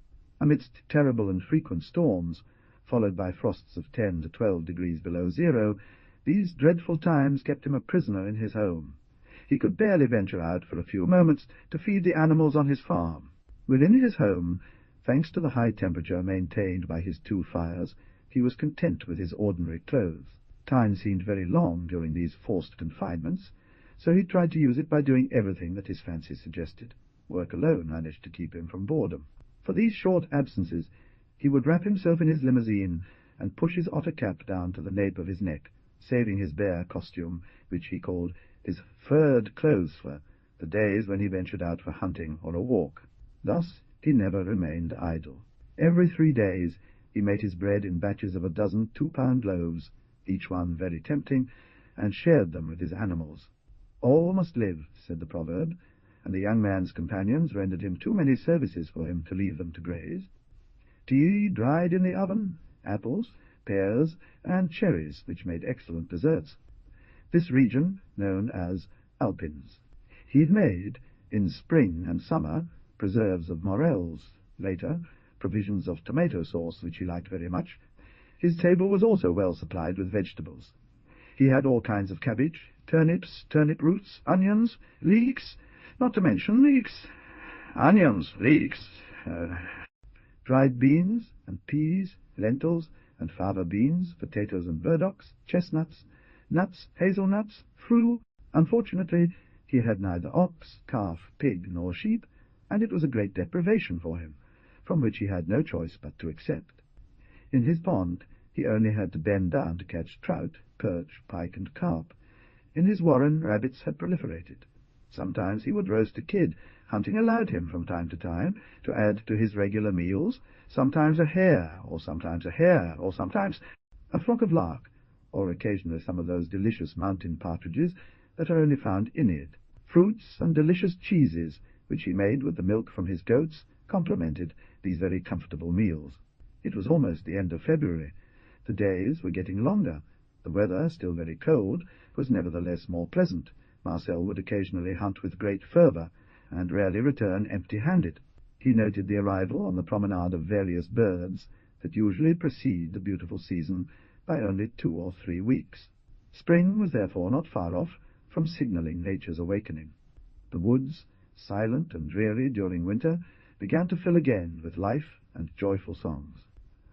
The land was covered with snow, and the lake frozen to a great thickness. One morning in the last days of February, Marcel, enchanted by a beautiful sun, put on his bear costume, took his rifle, and left his home with the intention of going hunting for pheasants and heath-cocks. To shorten his way, Marcel crossed the lake on his hardened bark. Followed by his 3 dogs, who would not have left him in such a beautiful occasion, he joyfully entered the forest of ancient oaks that stretched to the extreme limit of his domain. His experience was too great for him to be fooled. Hey! While walking, he watched carefully, and sought to catch a glimpse of some of the birds he desired, when, all of a sudden, by casting his eyes upon the ground, he noticed on the snow the deep marks of the paws of a quadruped. He stopped, surprised. He stopped, surprised, bent down, and closely examined these tracks. Oh, does it fit? After a few seconds' examination, it is a sow of wild boar. Her jaws are apart. She moves fatly. The snow is scratched between her tracks. She has little ones that she suckles. I will find her again, even if I have to go to her lair. Her tracks give her away. Even if she gores me, it will be impossible for her to outwit me on the way. He slipped 2 rounds of ammunition into his weapon's barrel and followed the animal's tracks. The dogs had also picked up the scent and were on his trail. The tracks sunk into the most wild and inaccessible parts of the forest. Marcel did not give up for so little. He would have followed the animal for 24 hours rather than abandon such a beautiful prey. They moved slowly and wisely, restrained by their master's repeated orders, who did not want to scare the pursued beast. He feared that it might attempt to mislead them by taking a wide route and lead them away from the den, where undoubtedly the young ones, too weak to follow their mother, had remained waiting. Evidently, the pursued beast was getting tired. It appeared to be heading straight for its den to join its young. It was time that this hunt came to an end in some way or another, for the trees and bushes formed denser and denser thickets. The young man was very perplexed, unsure of what decision to make. If this continued, the hunter would soon find his path completely blocked. A second growl echoed, harsher and more provocative. Marcel looked. What he saw struck him forcefully. He shivered, but quickly mastering his emotion, he cast a calm and daring glance around him. Perhaps even, at the end of his patience, he was finally going to give up his precious catch and return to his home, when, all of a sudden, at the very moment he least expected it, after having barely made a sharp turn on the trail, a menacing growl, a menacing growl, echoed from a short distance from where the hunter was. At 30 or 35 steps in front of him, a narrow glade opened up, as often found in forests. On the edge of the forest, a truly monstrous sow, proudly standing before the trunk of a dead tree, fixed its burning eyes full of lightning onto the hunter. Almost all of this expanse was covered by a murky pool, in which several already quite strong young boars wallowed delightedly, digging into the muddy ground, with their snouts, and emitting joyful renun. Marcel understood that he was at the decisive moment. A supreme struggle would not be long in coming between him and the terrible animal. He stood ready, the rifle raised, and his dogs standing near him. The boar let out a deep, muffled growl with a singular expression. There was the den of the formidable creature. The poor mother had run there in a straight line to defend her young against the hunter, whose pursuit she had long since discovered. At this signal, for it was evidently one, the marsh cows suddenly abandoned the mud in which they were struggling. Then, launching themselves tumultuously towards their mother, they disappeared almost immediately into a massive cavity in the dead tree.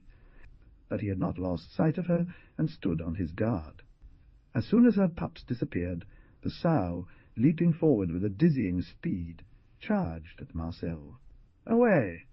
My hounds!" he cried in a resonating voice. There was a chaotic mix for nearly 2 minutes. The 3 enormous molosses let out a piercing bark and rushed at the sow. The wild animal had disappeared under the 3 dogs, who were barking at full volume as they jostled each other. Marcel followed their movements intently, rifle shoulder-mounted, unable to find a target for his weapon through the indistinguishable jumble of bodies and limbs entwined in a fantastic rotational motion. Suddenly, the barking ceased all at once. The sow appeared, with Petiot grooming her on the right and Ravaud on the left, and Briffaut tied to her sides by the powerful grip of her transformed jaw into a vise. Despite her massive efforts, she was held fast by the 3 huge pigs that shook her without success, while the furious and vanquished beast panted and growled in rage. Marcel fired, his small eyes, gleaming with a tawny glow, fixed on the armed man facing him with an odd expression. The boar collapsed, to all intents and purposes struck down without uttering a cry. The bullet had penetrated the right eye and lodged itself in the brain. The hunter then advanced, and ordered the dogs to release their grip. They obeyed immediately. The first concern of the winner was to secure possession of his game. He had Petiot enter the bait, and gave him orders to corner the moccasins. As they emerged from their hiding-places, Marcel seized them and garroted them firmly. The catch exceeded the hunter's expectations. The moccasins, all of very fine quality, numbered 9.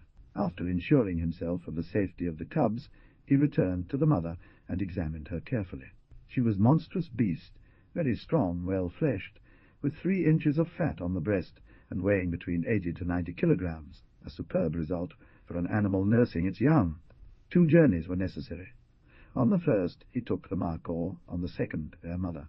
It took him part of the night, but the results he obtained fully repaid his efforts. He temporarily locked the grumbling and panting markhors in an isolated compartment of his courtyard. Then, without losing time, he set about scalding and skinning the body of the sow. Chapter 17. Where Marcel begins to sacrifice to comfort after providing for his needs. He turned this chest into a salt container. A few days earlier, Marcel had made a second chest, quite deep, resting on 4 legs, which he intended to store flour in, desiring to make some provision in advance. He set aside the furs of the beast, collected enough lard to fill a large clay pot. Then he skinned the boar with the skill of a butcher, and salted the meat of the wild boar. As soon as he had finished, he turned his attention to the suckling pigs. He could keep them for a few days without any trouble in the cage where he had temporarily placed them. But before a month they would be large, and would need air and space. He immediately set to work. The task was to build a habitat for the moccasins. Leaving the courtyard, the stream that crossed it made a sharp bend, and gave rise to a kind of marsh, obstructed with plants of all kinds. The temperature, which was growing milder by the moment, allowed Marcel, warmly clad, to work outdoors. Moreover, the task he wanted to accomplish was urgent. He decided to get started right away, and did so all the more gladly as he had grand plans for cultivation, and soon would have to dig and plough the lands he intended to clear. This marsh was about a dozen meters high. The stream resumed its normal bed, and eventually disappeared into the lake. This location, 100 steps away from the habitation, seemed suitable to Marcel for what he wanted to do. He marked off a fairly large area with stakes. It was about surrounding the 4 facades of this land with a 6-foot-high wall.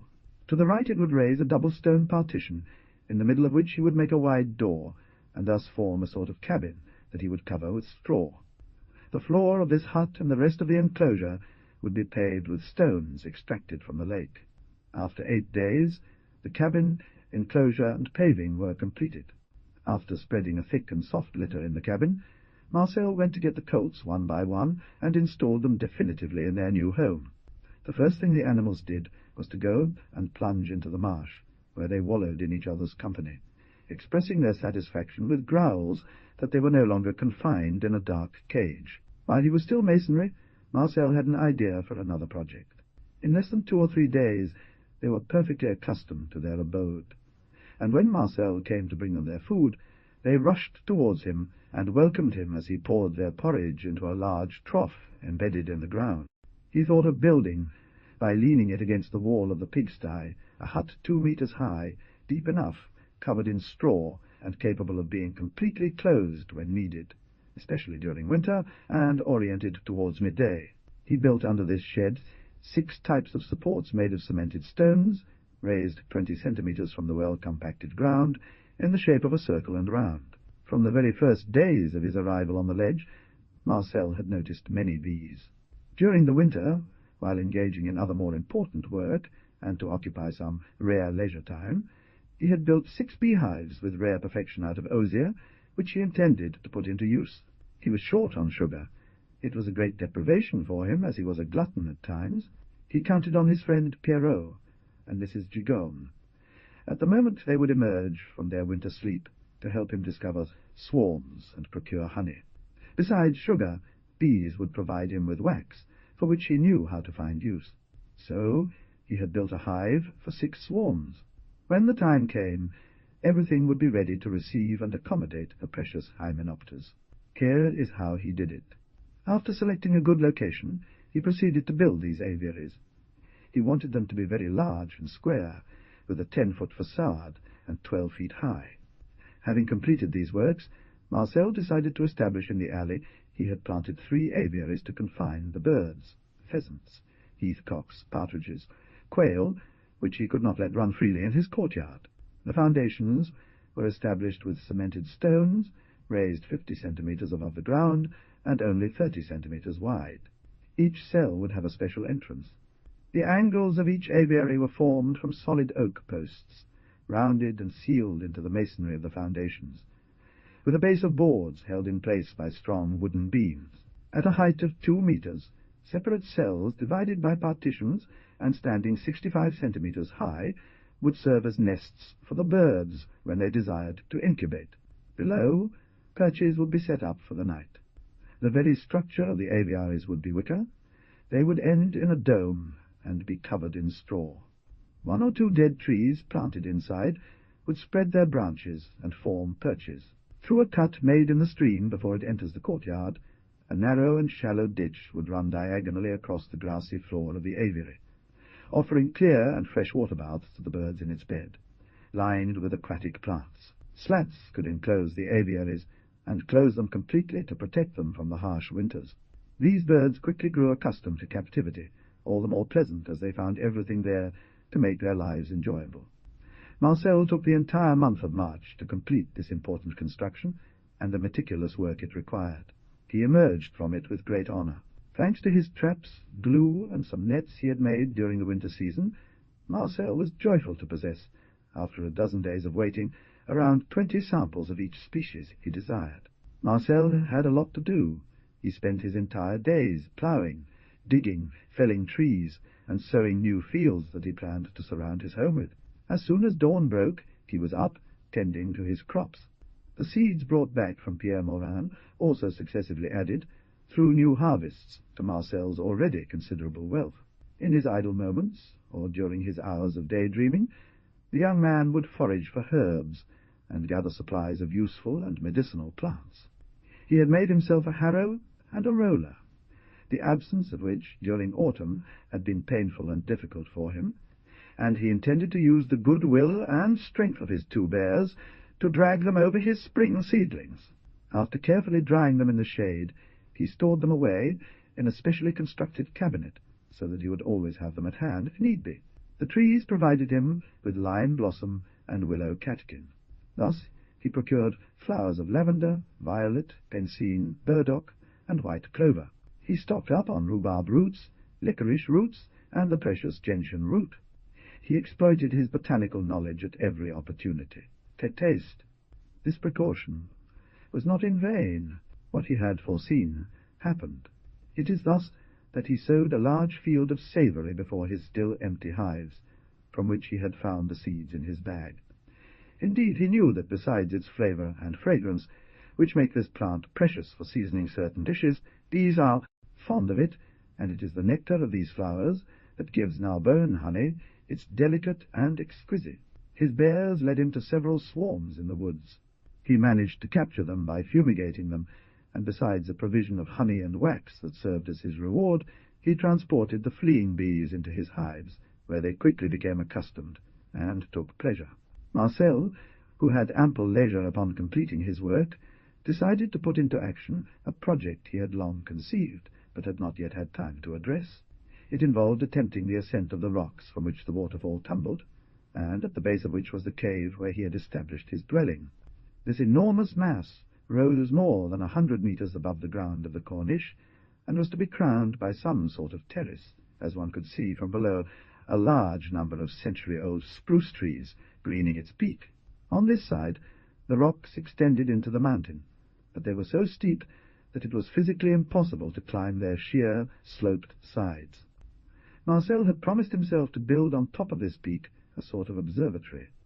On the side of the lake it seemed that one might attempt to climb and reach the forest of spruces that formed the summit point. So he undertook one morning the painful and difficult ascent. From the elevated position he had reached, he saw before him a magnificent and vast panorama. In the distant horizon, white houses of many villages gleamed here and there. The beginnings were rough, but little by little, to his great surprise, and thanks to his surprising agility, he saw the difficulties level out, and when he had reached the goal of his desires, he noticed that a little work would allow him to carve out a convenient path on the rocky slopes and reach the summit without too much effort. Closer, yet still far away, he caught sight, through his field glass, of black and moving patches that could only be herds of animals. Marcel remained in awe for a long time before this splendid and magical spectacle. In fact, for a few days the season had arrived when the vast herds from the arid plains of Crau came to the Alps to spend all the beautiful season. He could not satiate his eyes. Finally, with a supreme effort, he tore himself away from this captivating contemplation and set resolutely to work. He felled without mercy all these veteran trees of the soil, leaving only a thick bunch, nearly impenetrable to the rays of the sun. He garnished the grove and the cabin with benches and roughly built stools, as he sought convenience over luxury. In the centre of this sort of shed, which did not measure less than 30 meters square, he built a hut to protect himself from the rain. At the entrance to the shed was a natural grove, where he only kept the shrubs, and through which he could only kept the shrubs, and contemplate the horizon. Having done so, Marcel, thanks to the string system he had set up, which ended on the plaza, hoisted as a pavilion the tattered cloth from a sack that had once held wheat, and which he found in the shepherd's hut. From then on, this signal was hoisted every morning with the sunrise, and brought down every evening as night fell. After a few minutes of effort, he had the satisfaction of seeing this singular flag float at an awe-inspiring height in the air, which he hoped would reveal to his friends his existence and the location of his confinement. This installation was not done in a day. Marcel spent nearly 2 weeks completing it, and building the convenient path that was to lead to what he affectionately called his belvedere. On certain days he even brought his lunch there. Often since then, when his work left him a few hours of leisure, he would come here with his dogs, sometimes even his bears, to spend a few hours reading and dreaming under his grove. He decided to transport, not without effort, some comfortable chairs to replace the rather primitive ones initially placed there. After his meal, with his eyes gazing into space, he would indulge in sweet or melancholic daydreams, depending on the mood of his mind. One day, when he had come to dine at his belvedere, after finishing his meal, He opened a volume of Montaigne's essays and prepared to savour a few pages. All of a sudden he startled, leaned forward, and lent attentively his ear. It seemed to him that he had heard the howl of mountaineers talking from peak to peak. Indeed, almost immediately, a second howl. The closer he got, the more he could hear. A nervous tremor seized Marcel. The flood of thoughts and memories that assailed his heart left him pale. He could not see those who called to him across the space, nor be seen by them. Yet he felt an irresistible urge for emotion. Almost immediately, the response echoed from several sides. He rose, approached the edges of the esplanade, leaned into the void, and in turn let out a piercing howl that soared through the air and rebounded off the echoes of the cliffs. There was a brief silence. Then suddenly several strong and well-modulated voices chimed in together in a mountain song, the words of which reached the ear of the solitary one clearly. The invisible singers were undoubtedly below Marcel. The voices rose to him, distinct and vibrant. For a few minutes the mysterious voices had fallen silent. Nothing could render the poignant emotion that Marcel felt upon hearing this popular tune sung so close to him. Marcel still listened, feverish with this strange scene. Perhaps the singers had left. The response arrived after an instant, but weak and already quite distant. Suddenly, yielding to the desire to hear once more the sound of a human voice resonating in his ear, he let out a striking "How!" The young man returned, lost in thought, and sat down under his bough. He dreamed longingly about this scene, both so moving and so painful for him. Was it merely chance that had brought these people, unaware, close enough to him for him to hear them and respond? Could it not rather be his friends, having seen his signal, who came to ensure his existence, and, by showing him, they had not forgotten him, assure him that he could count on them? A minor detail, in itself unimportant, led him to lean towards this last hypothesis. The singers had added the howl to the refrain of the song, which was not part of it. This repeated howlement must clearly have a meaning. Marcel supposed it was addressed to him. Soon this belief took root so firmly in his heart that he expected to see his friends appear at every moment, or at least receive news from them. But it was in vain that he settled almost permanently in his observatory. He saw and heard nothing more. A majestic calm continued to reign everywhere. Slowly the impression that this scene had given him faded, and eventually disappeared. His mind, preoccupied with 1,000 things related to his work, attached itself to new thoughts. This event therefore ended, if not completely from his memory, at least in no longer appearing to him as some peculiar caprice of chance. A month later he noticed that it was the anniversary of his arrival on the Corniche. A year, day for day, had passed since the disaster that threw him into this desert, bruised, desperate, and almost devoid of everything. Thinking of the remarkable changes his work and courage had brought about, he raised his grateful soul towards the Creator of all things, who had so consistently lifted him. He then felt his energy and strength double to fight against the calamities that might still assail him and impose new trials. He felt like a man because misfortune had taught him patience and resignation, giving him experience and unwavering firmness. The child had completely disappeared, and had given way to man, in the sincerest and truest sense of the word. Marcel had accomplished a true miracle that reminded the mythological labours of the giants. Chapter 88, in which Marcel makes an unexpected strange discovery, and proves to him that not all legends are fairy tales. He had done the work of 10 men. Where there's a will, there's a way, goes the saying. He had willed it, and he had achieved miracles. Not far from his home, 2 quite broad streams fell from the rocks, forming considerable falls. He resolved to use them and build 2 watermills. The first one was meant to saw boards. We know that Marcel had a saw. This work was therefore comparatively easy for a worker and a skilled mechanic like the young man.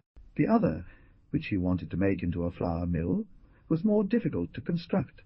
He did not, however, despair of succeeding. The main machine, the millstone, was lacking. He resolved to make one. Marcel took care of the second problem. The sawmill was entirely built in less than 3 months, and worked marvellously. Thanks to the agricultural books he had bought in Grenoble, he was able to supplement the knowledge he already had on such types of work. He studied with the most serious attention the plans and cut of the 2 mills he had designed. Soon he no longer doubted success. Only the millstone troubled him.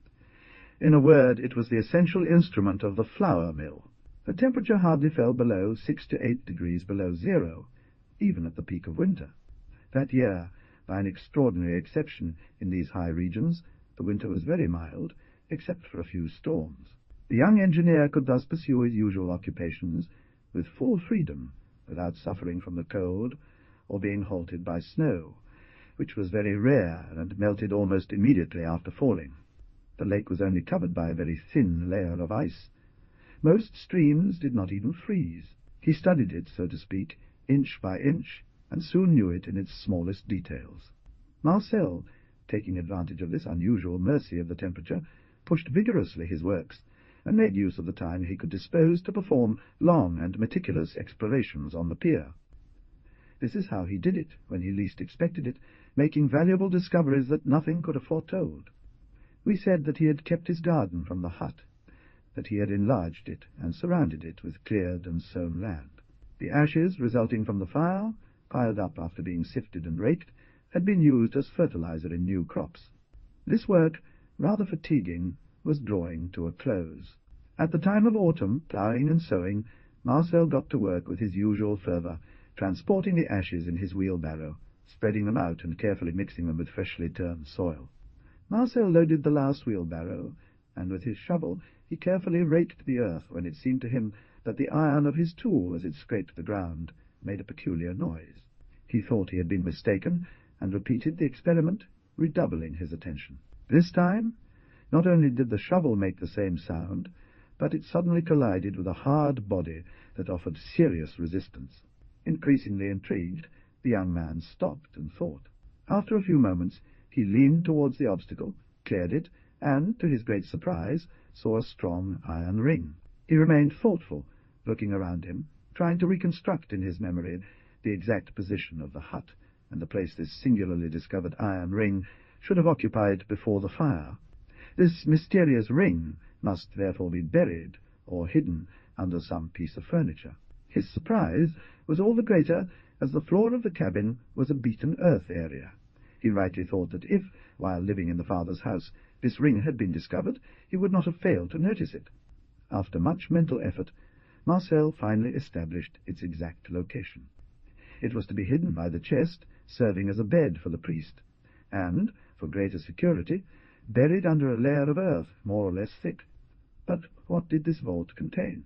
In fact, if it had been otherwise, either while he was turning over the straw of this meagre bed, or when he had removed it, Marcel would have undoubtedly discovered the ring placed at the level of the ground. There was, therefore, a trap carefully hidden and covering, according to all likelihood, the entrance to a cellar, a subterranean passage of some kind, or at least a safe. The southern peasants, especially the Provençals, are thrifty, suspicious, and secretive. These are their smallest faults and adorable sins. Marcel had known them for a long time, and knew what to make of them. "There may be an entire very curious shop here," murmured Marcel, as he knelt on the floor and began carefully removing the dirt all around the ring. Soon, as he had foreseen, at a depth of a few centimeters, he saw the wood appear. This trap was made of oak wood. He redoubled his efforts, and in less than an hour the entire plate was exposed on a square of Onnen, 25-side. The ring formed the centre. Covered with large iron plates, it rested on 4 cement grooves. Marcel cleaned the joints with the greatest care, and stood up, thoughtful. "This is not the work of a shepherd," he murmured. "The work is too well done. There's a mystery here. For what purpose could one have built such a hideaway in these isolated mountains? Of course, it's a hiding place. By whom was it constructed? What has been locked away inside?" He then grabbed an iron lever, inserted its end into the ring, and applied heavy pressure. The trap did not budge. He increased his force, and it swayed slightly. "I'll manage," said Marcel. "Only I didn't do it right. We have to start over, but under different conditions." He went to fetch stones of varying sizes, placed them within reach, and then took up his lever again. The trap rose slightly, by no more than half an inch. But instead of passing it through the ring, he inserted the clamp into one of the joints of the trap, and made a slow, increasingly vigorous way. Marcel prodded with his foot a small stone that he inserted into the gap that had formed. He began to lift the plate again, and as it rose, he pushed larger stones to keep it from falling back down. This work was heavy and extremely arduous. Marcel would stop, catch his breath, and then resume with renewed vigour. After an hour of effort, the plate had been lifted about 50 centimetres. Marcel gave a new shake, smoothly ran the rope, and the trap lay down on the pile of stones arranged to receive it. Thanks to this method, nothing could be easier for him than to close the opening when he deemed it appropriate. Moreover, he ran no risk of seeing it close suddenly by itself. The young man passed a rope through the ring, arranged a bed of stones forming a 45-degree slope, took hold of the rope, and ran it over the main branch of a pine tree placed behind the trap, and, gathering all his strength, he gave a vigorous shake. The plate, yielding, rose straight up. He hurried to lean over the opening that had just been revealed. Complete darkness reigned at the bottom of the gaping hole. He caught a glimpse of the first steps of a staircase, but that was all. This only mildly concerned him, as he knew how to obtain light. In less than a quarter of an hour he had crafted half a dozen pine torches. He tied them together in a bundle behind his back, lit one that he held in his hand, and resolutely entered the crypt, followed faithfully by his dogs. The staircase had 20 steps. Marcel counted them. When he reached the ground, he inspected the place where he found himself. It was a vaulted room, quite large, of circular shape, and high as 3 meters. 100 bags of cement were stacked in a corner. Near them, masonry tools, rules, shovels, and so on. A mill for sharpening tools, fully assembled, including terraforming instruments designed not only to transport soil, but also to drill into rock. These were precious discoveries for the lone worker, and a true bonanza. Thus he did not regret the harsh labour it had cost him. One thing seriously worried the young man. This room was entirely constructed from cemented rock quarters. The floor and staircase were made the same way. This room, so solidly and carefully built, had, at least in appearance, no other exit than the trapdoor. "It's not possible," he muttered.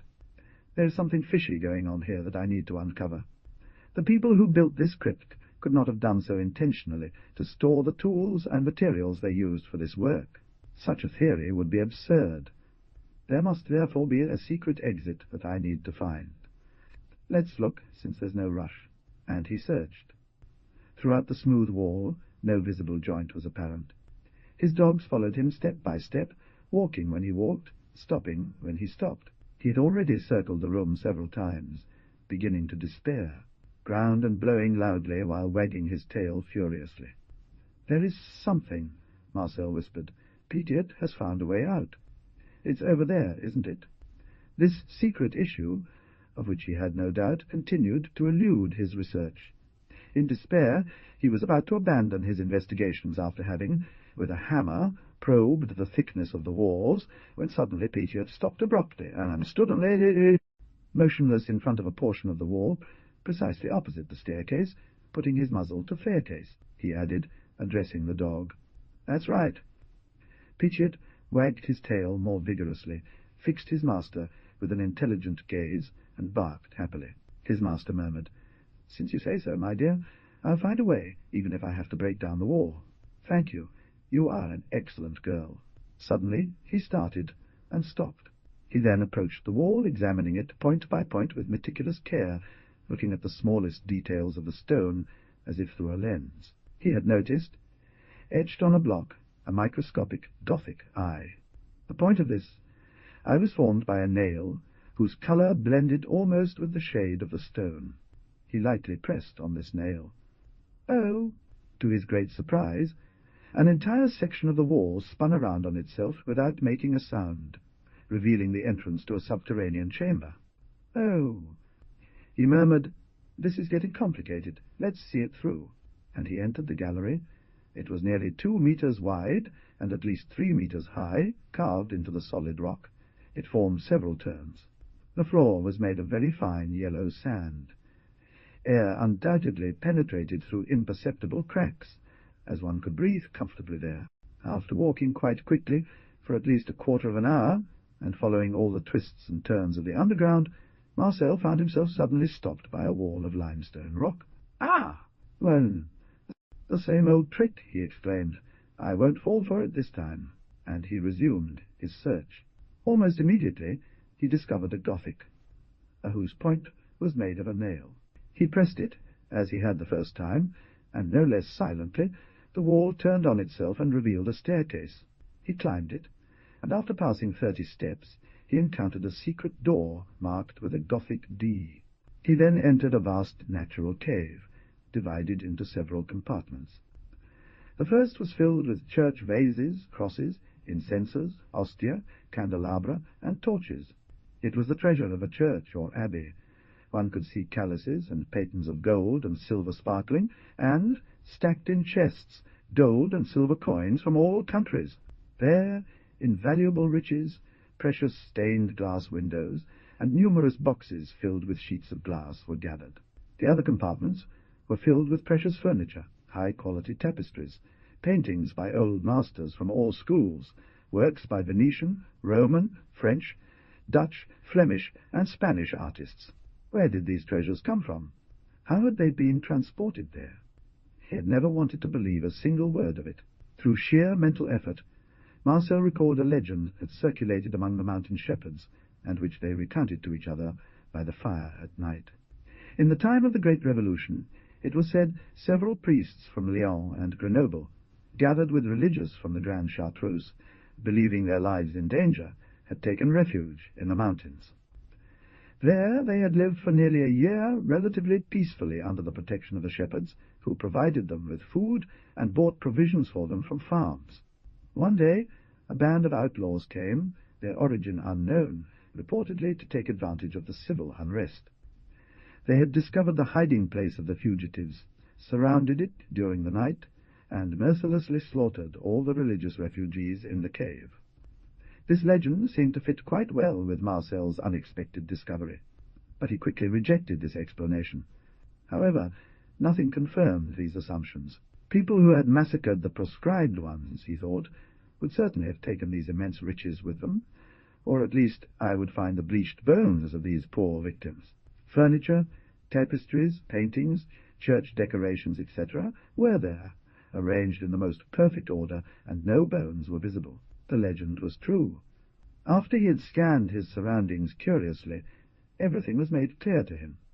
While making these reflections, Marcel discovered a new secret passage leading to a spacious, high and deep natural cave, but opening through a vast entrance on a relatively large platform of the mountain. The bones of priests and monks, bleached by the years, lay there without burial, forming small clusters of a dull white, mixed with some tattered pieces of yellowed black serge. The bodies were where they had fallen at the hands of their assassins. Some brave souls, as those threatened with death are, their first movement and duty is to try and escape their assassins. Marcel reconstructed in an instant, in his mind, this gloomy event as it must have unfolded, and, repeating the legend word for word, he thought, the priests and monks, refuged in the cave, warned, as they say, of the danger that threatened them had they tried to flee. Would these riches entrusted to their care not become the prey of bandits? So, the first thought of the fugitives was undoubtedly to leave their refuge in search of a safer one.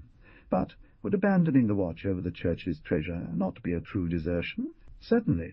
In this perplexity, they turned to prayer and placed themselves under God's guardianship, waiting for events. But who could dictate to them this imperious duty and this sublime sacrifice? We will briefly explain how Marcel understood the events that had taken place. Since the convocation of the Estates General, the French clergy had understood the abbot Sieyes' words, "We fight to place above what is below and below what is above." This short phrase contained the program for the future. It was no longer about more or less serious reforms, but about a complete revolution, after which the defeated, whatever they were, would be banished and declared outlaws by the strongest. The Cardinal of Lyon, primate of Gaul, one of the most powerful lords of the kingdom at that time, foreseeing a storm, resolved to take precautions. He reached an agreement with several bishops and his suffragans. At a secret meeting, it was decided to place without delay, safe from the storm, the most precious treasures of the church, and to wait for events. 4 years were needed to complete this difficult work. This hiding-place was indeed built under the admirable conditions of security that we have mentioned. The secret was rigorously kept. The general of the Charterhouse, aided by the fathers and brothers of the monastery, located in the depths of the desert, readily took on the task of constructing a safe haven on an unknown plateau in the Alps, where precious treasures could be found, buried for the triple purpose of religion, fine arts, and wealth. Then efforts were made to secure these riches accumulated over centuries in churches and monasteries. Time was pressing. One had reached the most difficult days of 1793.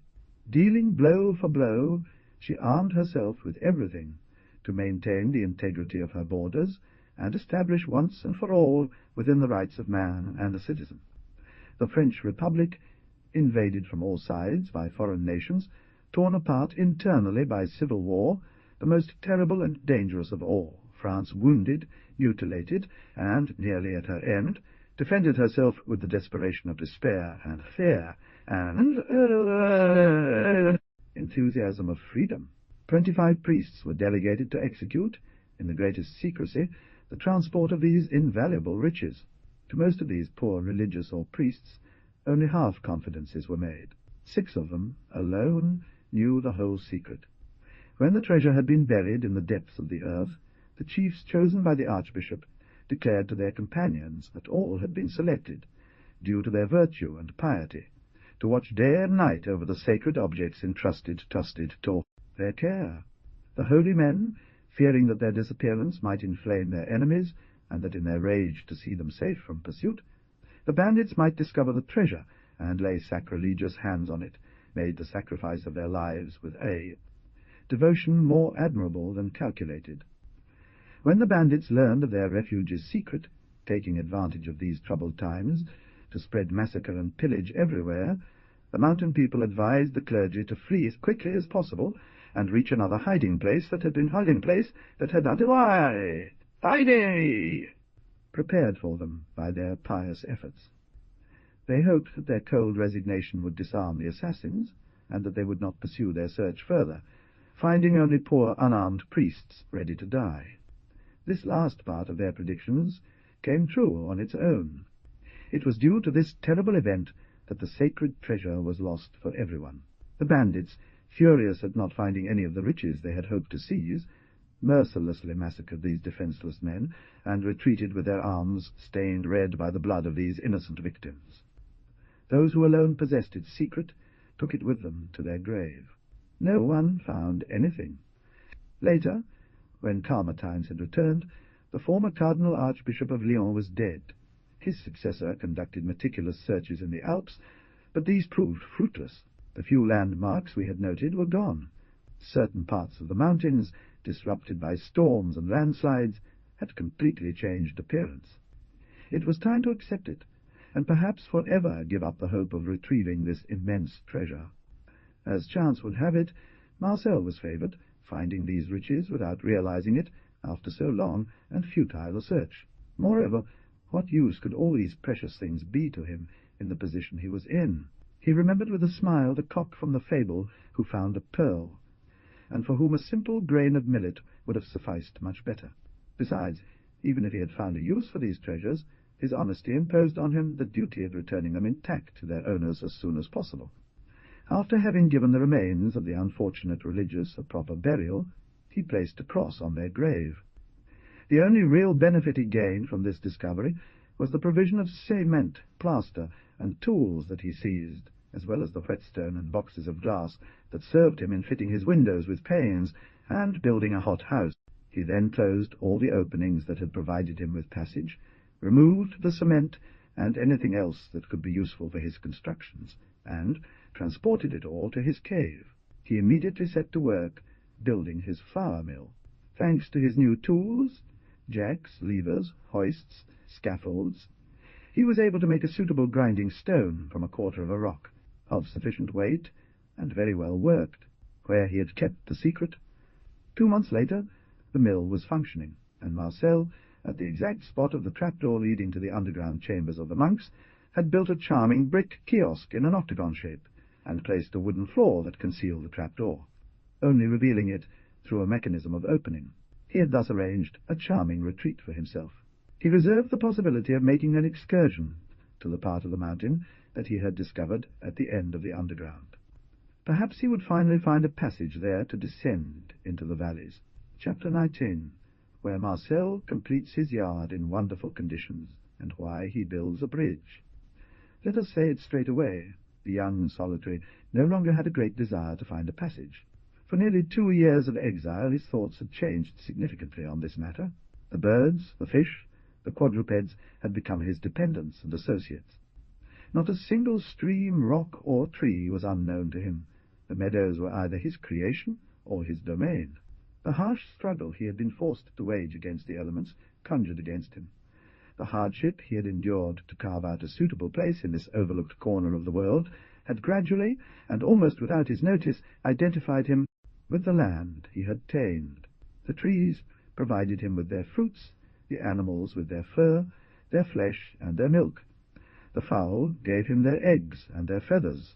Fertile land, skilfully tilled, produced magnificent harvests. Everything that lived and grew on the promenade had been forced to acknowledge man's superiority and bow to his will. With the wax from his hives he had moulded candles. He had become a wicker-maker, barrel-maker, and glass-blower.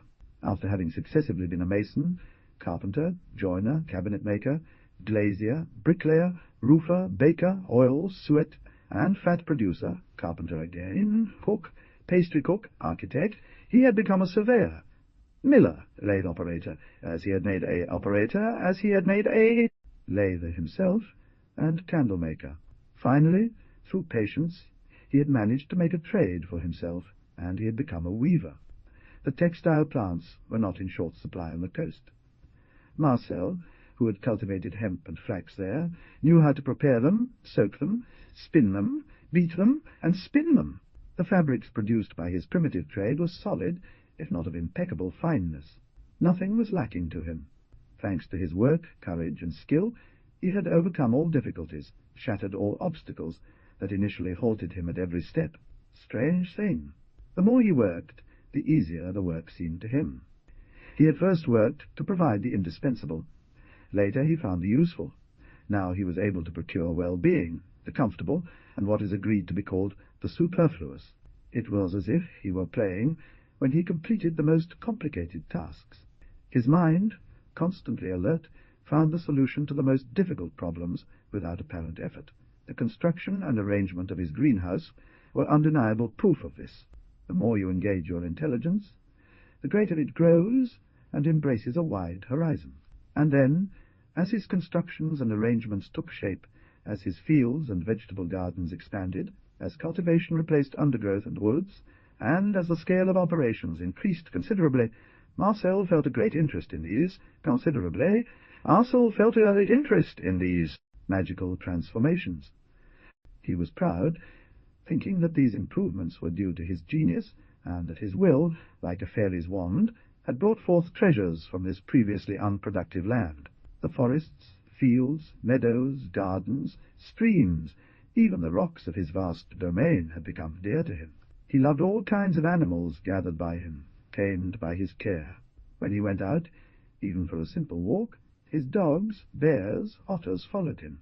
It was with deep joy that he saw them running towards him, greeting him in their own language, and expressing their gratitude for the well-being he had brought them through their innocent caresses.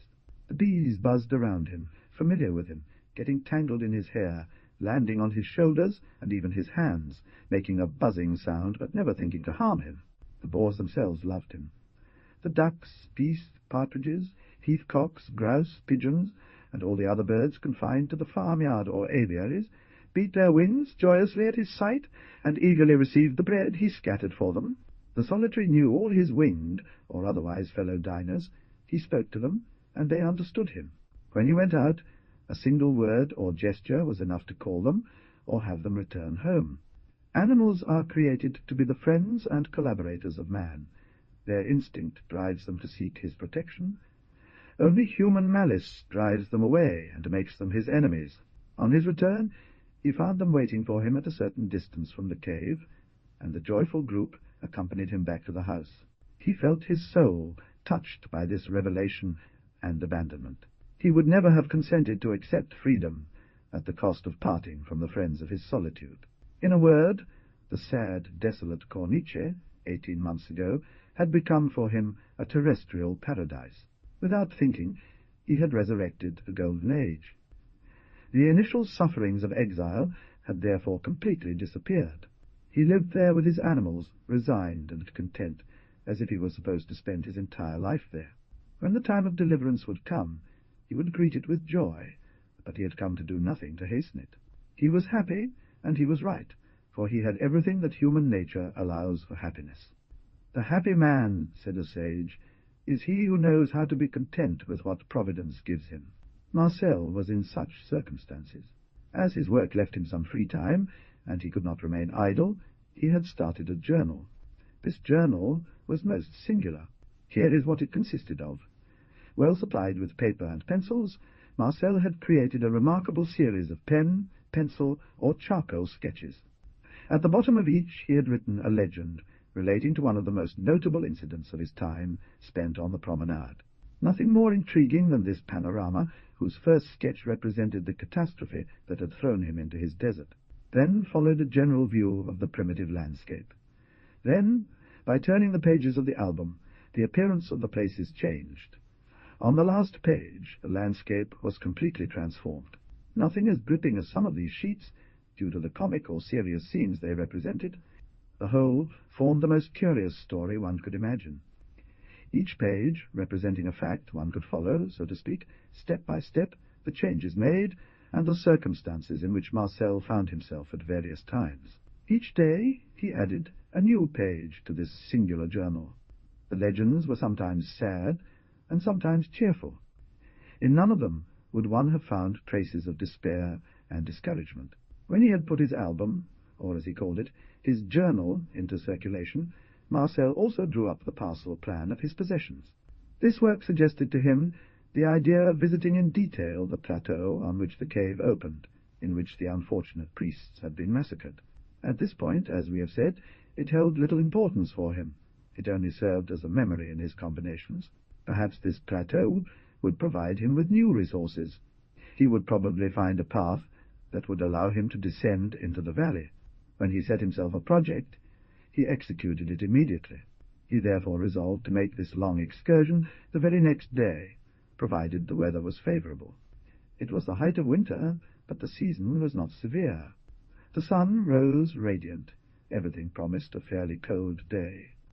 Marcel, who saw nothing frightening there, distributed to all his animals the food for the whole day, and found a way to prevent them from suffering from his absence, if it were to prolong until tomorrow. The weather was cold, but the traveller was well prepared. As he walked at a steady pace, he quickly warmed up.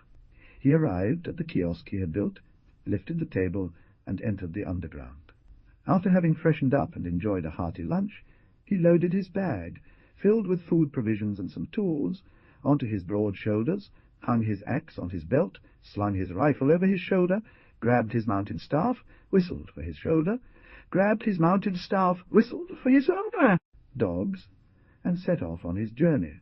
Among the objects he saw there, many would have been very useful to him.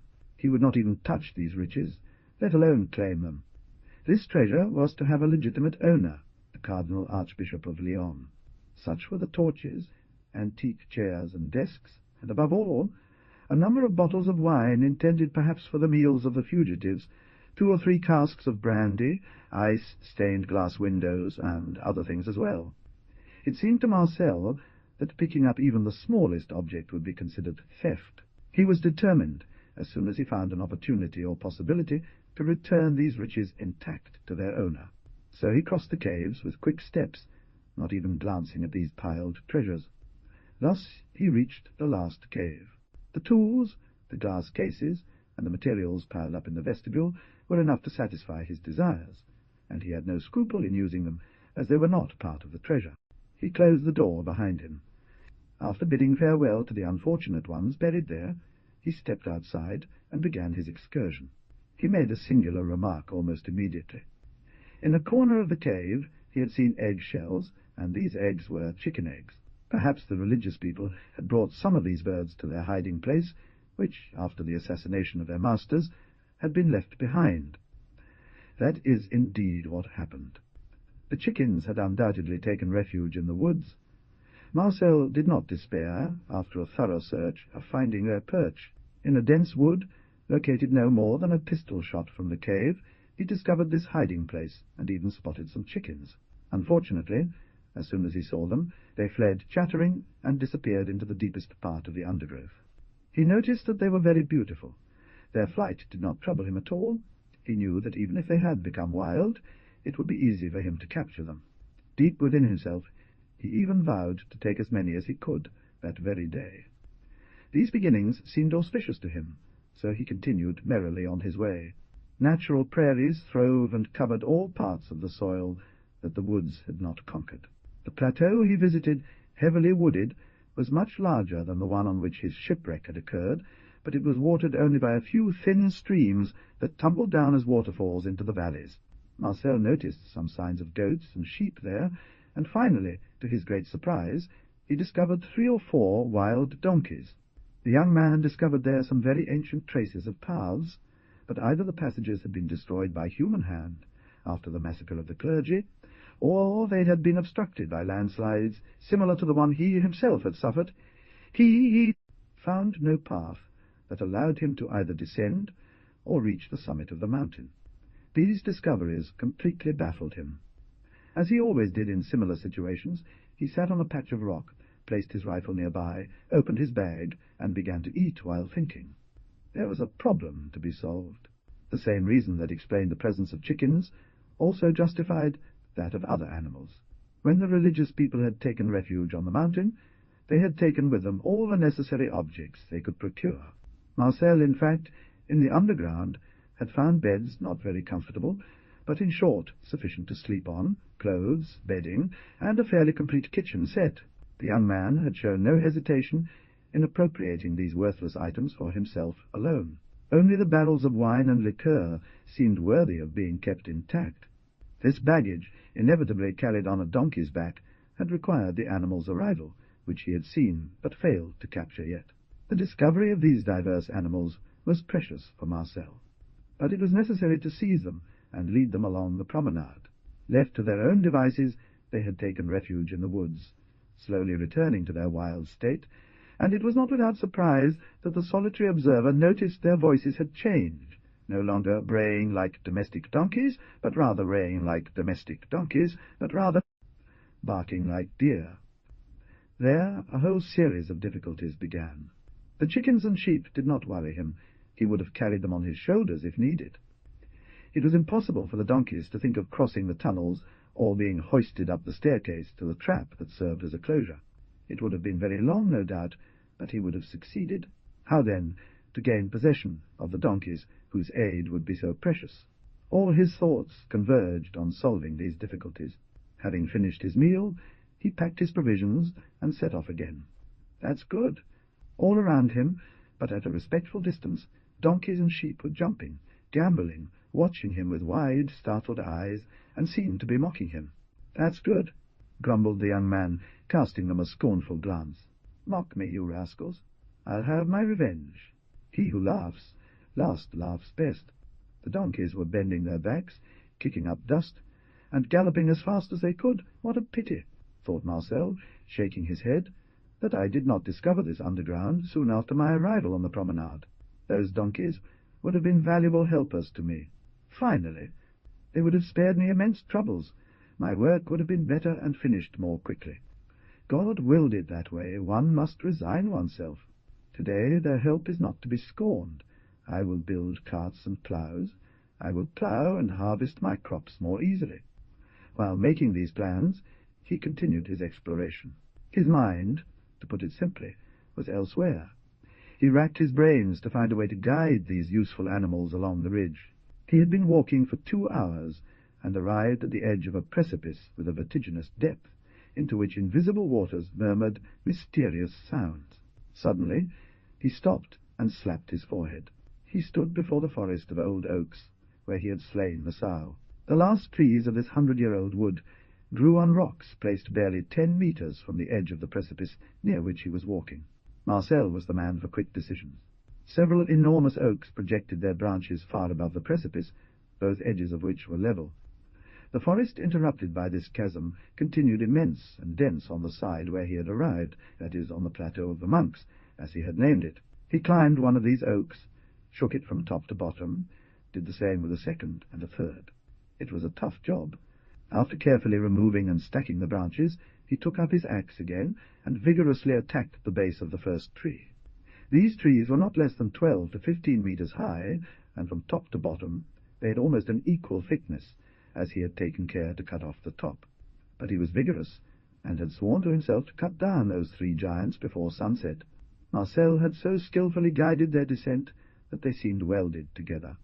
The 3 trees, indeed, one after the other, bent under the repeated blows of the terrible axe, and lay across the precipice. It was still only a bridge framework, to be sure, but it was solid, and offered a width of nearly 4 meters. There was still much to be done to make it convenient and accessible for animals. His dogs followed him, not without a certain hesitation. Marcel was exhausted. He put off until the next day, completing this work, and, crossing the unfinished bridge, he hurried back to his lodging. It took him, contrary to his calculations and the impatience of his desires, nearly a month to complete his bridge and bring it to the point of perfection he desired to reach. He interrupted, it is true, from time to time, this work, whether to prepare a sheepfold and a park, or to build a chicken coop, or finally to establish in good conditions a stable large enough to hold 12 donkeys, with haylofts above. He also had to create, through the forest, a road wide enough, leading to the bridge on one side, and after many twists and turns, ending at his home and the courtyard. With his work complete, he surprised, on a dark night, the chickens perched, trapped them in a bag, and using his wheelbarrow, transported them to their new home, after having carefully cut off their wings. This road was traced a little wider than the bridge. Marcel gave 5 meters to his path, garnished it with ditches on both sides, compacted the earth firmly, and made a great thoroughfare that crossed his domain from one end to the other, serving the other, serving meadows and crops. 2 days were enough for the poor animals to get used to their coop and begin to become familiar with their master. For the sheep, Marcel followed a similar approach. He surprised them while they were sleeping, tied their legs, and transported them to the prepared shepherd's hut. On the terrace of the monks there were also wild goats. This is how he became the owner of a very nice flock of sheep and goats, whose wool, milk, and meat proved to be excellent for him. Marcel, having already a fairly large flock, left them free, and reserved only for hunting them from time to time, for culinary needs, and to prevent them from multiplying too much. Here is how he proceeded with this construction. With the donkeys, it was necessary to proceed with more precautions and subtlety, but he finished the bridge before worrying about them. The trees forming the framework of the bridge were very thick. Their length was double the width of the precipice. It was a matter of making them extend beyond the edges by an equal length on both sides, that is to say, about 5 meters. So he came with his dogs and bears, whom he made drag his cart loaded with the extensions. Thanks to his combined efforts with his animals, and with the help of these extensions, he achieved, not without difficulty, the desired result. The oak trunks, or more precisely, the deck of the bridge, were thus maintained without any fear of possible shift. The trees, overflowing on both sides of the abyss and carefully aligned along their length, offered an unyielding strength. To keep them in this position, Marcel drove deep stakes into the earth, 6 on the right, 6 on the left, on each side of the precipice. With the help of a saw, Marcel planed the trees on the upper surface, eliminated the bumps in the wood, and thus avoided missteps. This important work took place along the entire length of the deck. He then submerged the trees in a concrete bed, and across the entire length of the bridge it protruded by approximately 50 centimeters above the bridge level. One can understand that these meticulous works must have taken a long time, and above all been very arduous. But that was not all.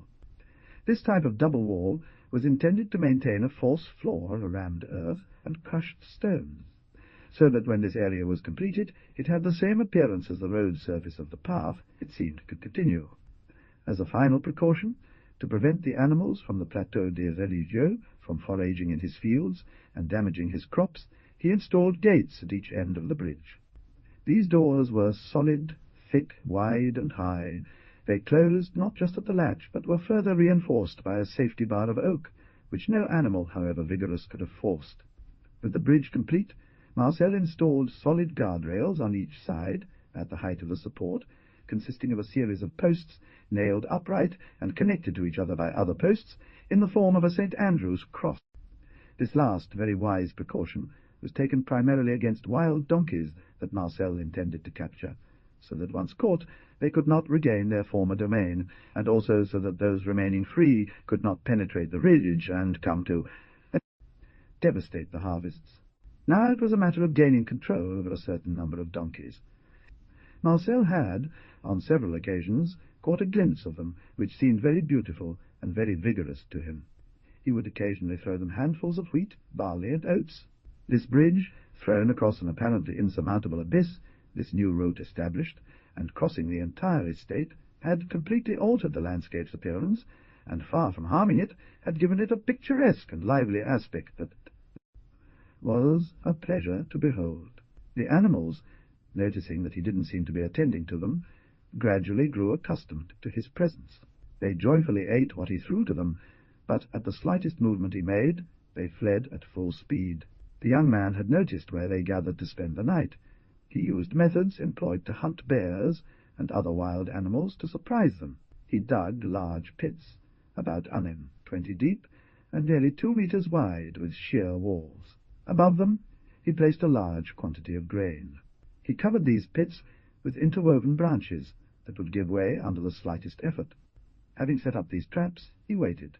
He made a dozen pits at various distances from each other, in the areas preferred by the animals he wanted to capture. Let's note, by the way, that it is completely unfair to give donkeys a reputation for stupidity. Donkeys possess many great qualities. They are highly intelligent, very modest, very docile, and very courageous. He loves his master, and serves him with an unwavering devotion, even when unfairly mistreated. He is sober, patient, and of extreme caution. In France, unfortunately, it seems to be taken as a task to beat animals without rhyme or reason. Coachmen, carters, etc., take pleasure in torturing the poor animals entrusted to them. They thus stupefy them, and do not extract, for the most part, the amount of work that one would be entitled to expect from treating them with more humanity.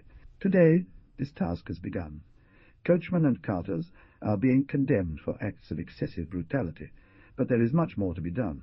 Unfortunately, it will remain this way for a long time, unless we finally decide to severely punish acts of cruelty committed against these useful and excellent assistants. Thanks to the kindness encouraged by the Protective Society of Animals, we hope that the desired goal will finally be achieved in a definitive way. Donkeys are intelligent, above all very suspicious, regardless of what has been said. They happily turned and bounded around the pits, but they kept well clear of taking any risks on them. These delicate treats they saw being left here and there meant nothing to them. They sniffed the ground, stretched their necks, but suddenly they fled as if they had foreseen a trap. A struggle had taken place between their gluttony, though very sober. Donkeys are gluttonous, and their suspicion. Why not taste it? Indulgence seemed to say to them, "This wheat is tempting, this oats must be delicious, this barley smells good." But suspicion answered immediately, "Why does this man give us these gifts? They certainly come from him. He is the sworn enemy of our race. His gifts hide a trap. Let us beware of touching them, for he would skewer us."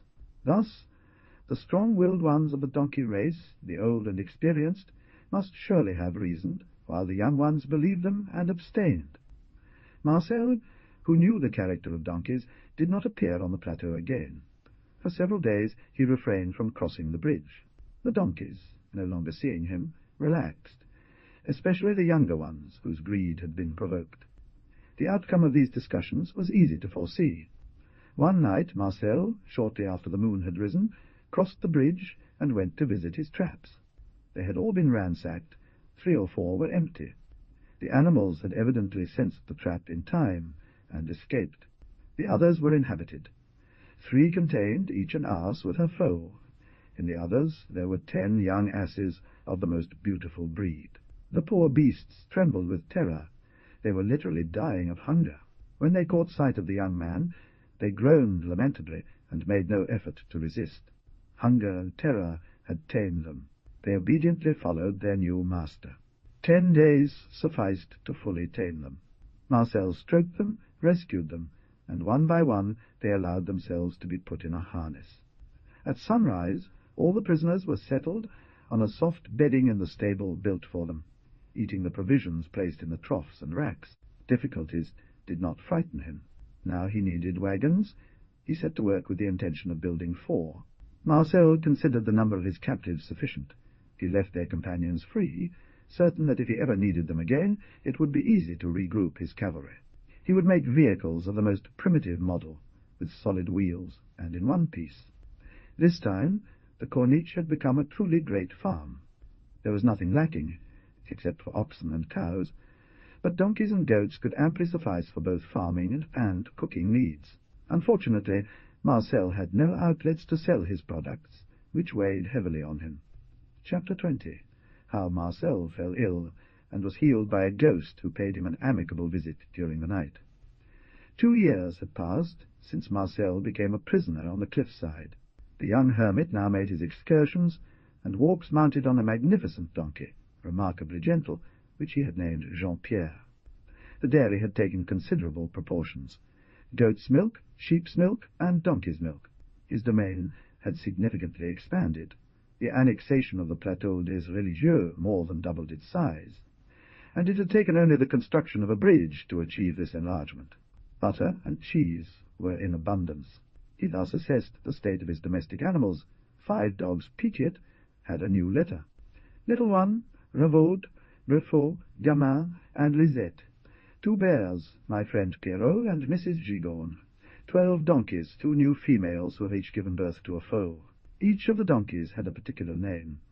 We will only remember for now Jean-Pierre.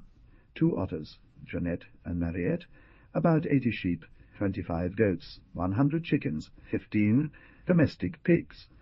Marcel salted 2 for winter, and ate 2 more fresh, about 50 geese and ducks. Then came pigeons, rabbits, pheasants, cock of the Bruyere, guillemots, white, red and grey partridges, and a host of other birds, thrushes, ortolans, blackbirds, quail, snipes, wading birds, etc., etc. As we can see, nothing was missing from Marcel's farm. His pond filled with fish, and 6 swarms of bees added to his wealth, but he had to tend and feed the animals, and it was hard work. He already had a harrow and a roller that he yoked donkeys to, which saved him time. Since then, up until now, lacking a plough and draught animals, he had had to clear all his land with a hoe. His 4 carts allowed him to bring in his harvest in a few days. Ploughing was advancing only slowly. Soon he would have a plough, which he would make the share out of a type of wood, lacking iron to manufacture it. As soon as his grain was put in the barn, he would establish his sheep in fields. His donkeys still served him to thresh the wheat by galloping on the threshing floor. The threshed grain was locked away in sacks, and when those were full, in large baskets. He also collected chestnuts, nuts, hazelnuts, sorb apples, pears, bilberries, hawthorns, rapeseed, potatoes, topinamburs, tomatoes, carrots, cabbage, turnips, and more. Therefore, the life of the hermit was most active. All this amounted to such a large amount of work that the young man, without any help, had not a single free moment. She had to grind her wheat, make oil, cider, candles, wax tapers, spin hemp, flax, or wool, weave fabrics, build barrels for the oil, canvas bags, linen clothing, collect honey, prepare preserves for winter, make cider, and many other things as well. I had to go any further. He had built, on the Plateau des Religieux, a small brick cottage. He was passionate about construction, very cosy and very solid, and he called it his country house. He had furnished it, and sometimes spent the night there when bad weather caught him. Off guard away from the farm, which he also referred to as his usual dwelling, or if he felt too tea, he knew the flora of his 2 domains intimately. He had collected a large amount of medicinal plants, which he had carefully dried and stored in a separate compartment of the cave, which he called the pharmacy. 2 or 3 times, at long intervals, while he was sitting in the kiosk of the belfry, he had heard the choruses of invisible singers repeat themselves. Always he had listened to them with emotion and responded. This weak link that bound him to the society of other men was for him a kind of encouragement. To patience and a hope, however fleeting, of a possible deliverance in a more distant or less distant future. He immediately put this idea into action. One day he had an idea to correspond with his invisible friends. He wrote a brief account of what had happened to him, the life he led, and the resources he had managed to create.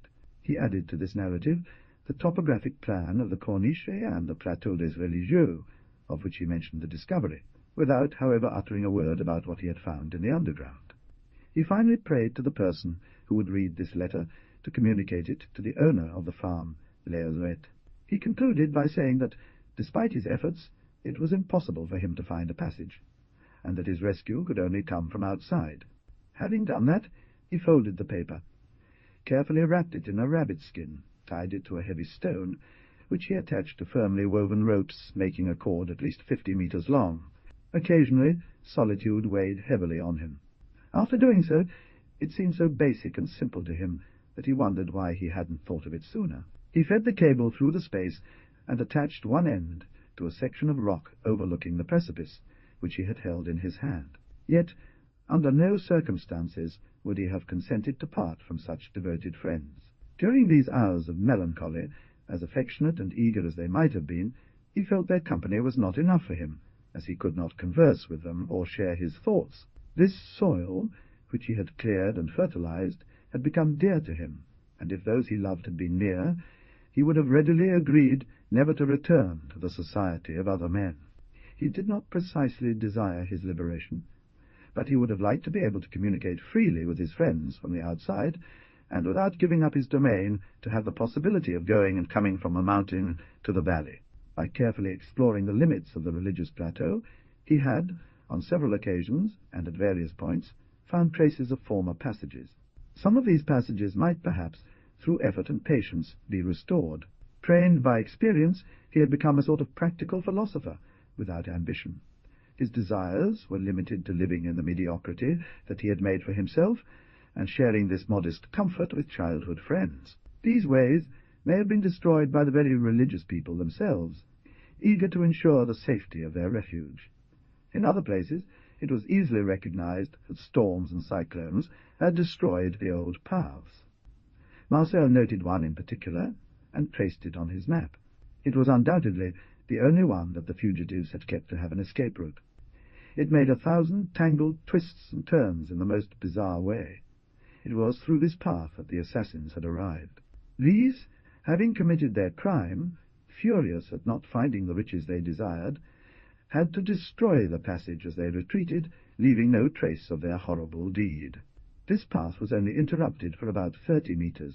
It was therefore necessary to dig into the rock again at this point and restore the destroyed section of the ramp. This work, owing to the dangers it involved, could not in any case be accomplished by a single man, but clearly 20 skilled workers, well directed, would have easily succeeded in completing it in less than 15 days. All these hypotheses and hopes rested on the written documents by Marcel and suspended in space. It was a very random chance. Would the rock to which they were attached be recovered, or lost forever at the bottom of an inaccessible precipice? Even if it were collected, would it fall into the hands of a man who knows how to read? Admitting this, would such an unlikely written document be believed by that man? Would he take it to its destination instead of tearing it apart or burning it with disdain? All these very logical hypotheses kept his mind in a state of perpetual tension.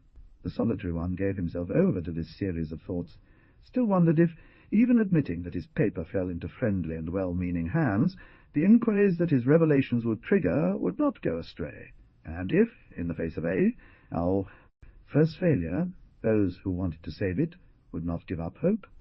By throwing his paper into space, he uttered these words, an echo of his anxieties. "To God's grace. Only God, indeed, could save him and place this fragile testament of his existence in friendly hands. However, Time passed. Day followed day. As soon as Marcel had a moment, he would go to his belvedere and inspect his rope. It was always taut, and the stone continued to swing at its end. This constant preoccupation had taken its toll on the solitary man's health. His nights were filled with restlessness, and during the day he often felt a shiver and an indescribable unease. Nevertheless, at each of his visits he added a few meters of rope. It did not take long to reach a length of 100 meters. He shuddered and ran to the edge of the abyss. One day, around 3 in the afternoon, Marcel laboriously climbed the relatively gentle slopes that would lead him to his observation post, which he had not visited for nearly 2 weeks. He thought he heard a distant detonation that sounded like a gunshot. He grabbed the vine rope with a feverish anxiety and pulled it towards him. The rope floated in space. He hurried to bring it back to the terrace. It was cut at 1/3 of its length by a clean section, as if it had been done with a razor. Of course, the stone and the writing had disappeared. As the last coil of the rope reached the rock, a piercing howl rose from the depths of the abyss and seemed to whisper to the solitary figure, "Be at peace. Your letter has fallen into good hands." Marcel lay on the floor, bent his head over the precipice, and responded with a powerful howl whose piercing vibrations echoed infinitely. Exhausted by this desperate effort, he felt his vision blur. He recoiled sharply backwards and lost consciousness. His fainting spell was long. When finally he emerged from it, thanks to the affectionate caresses of his dogs, he thought he had been dreaming. He lay on his bed in his room, suffering from a burning fever. It was almost nightfall. He wondered in vain how he had come to be there. Lacking any other possible explanation, he supposed that Mrs. Gigot, who accompanied him, having seen him fall as if struck by lightning, had picked him up, placed him on her powerful shoulders, and carried him to her bed in her home. His pet dogs and cat licked his hands and face. Dogs, bears, and otters surrounded the bed where the sick man lay extended, and they cast anxious glances upon him. It was these caresses that had brought him round. He thanked heartily these kind and intelligent creatures. Then he sat up and tried to stand. He succeeded, but with great difficulty. His legs were trembling and giving way under him. After feeding his animals, he lay down again. His aviaries and poultry yard were stocked with grain for several days. However, by leaning on my friend Pierrot and supporting himself against all the furniture, he managed to light a lantern he had made 6. Then he reached his pharmacy with great effort, prepared some refreshing drinks, and placed them on his night table. Soon after lying down, and under the pressure of a burning fever, he fell into a deep sleep. When he awoke, he was drenched in sweat. His weakness was extreme. He tried in vain to stand up, but could not. 5 days passed thus. He was in constant delirium. Around midnight, the storm suddenly calmed down, as often happens in high regions. He had hallucinations, and spoke in a metallic voice to beings created by his delirious imagination, and whom only he saw. The wind dropped, the rain ceased, and the rollings of thunder, growing ever farther away, soon fell silent entirely. On the 6th day, a terrible storm unleashed itself. The wind raged, sighing with almost human lamentations. The rain lashed the earth. The continuous rumbling of thunder, the successive green flashes of lightning, fanned still further the fever of the sick man.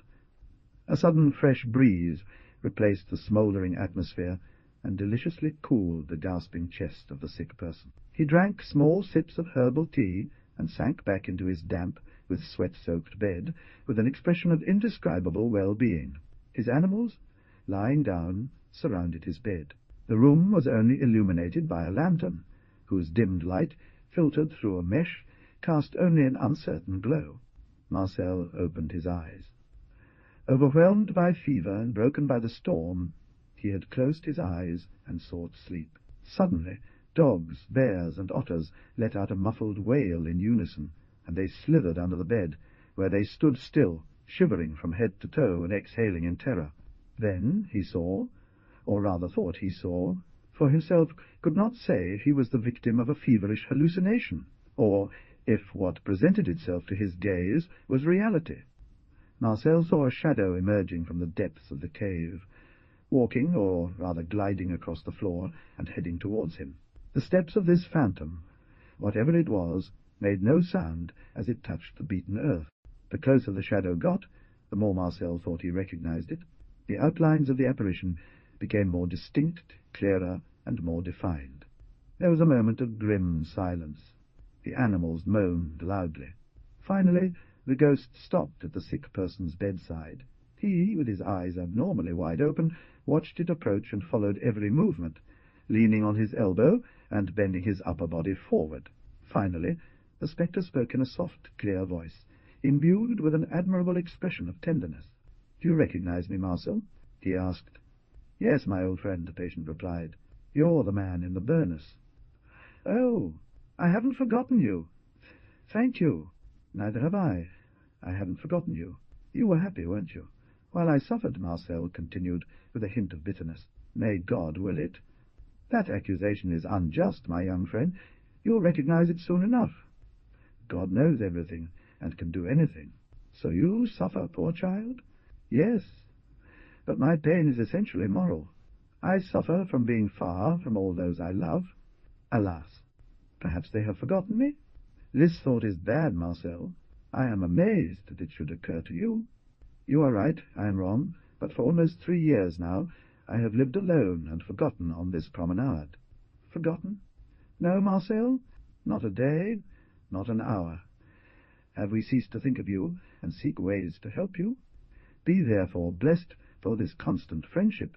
But admit that, up until today, the results have been negative," he added with a sad irony. "Aishan, soon you will be free." "Free? Marcel," the ghost repeated with emotion, "how can you, who have a strong heart and an elite soul, speak like that? Because I am suffering, because fever is distracting me, and I cannot even tell at this moment if it's a dream or reality." "Poor child," the other replied with moved kindness, "gain your courage. You have endured the peak of your peak of your peak," murmured Marcel. "Free? After so long? No, it's impossible." "Beware, child. Doubt is the beginning of despair." "No," cried the sick man. "Which one?"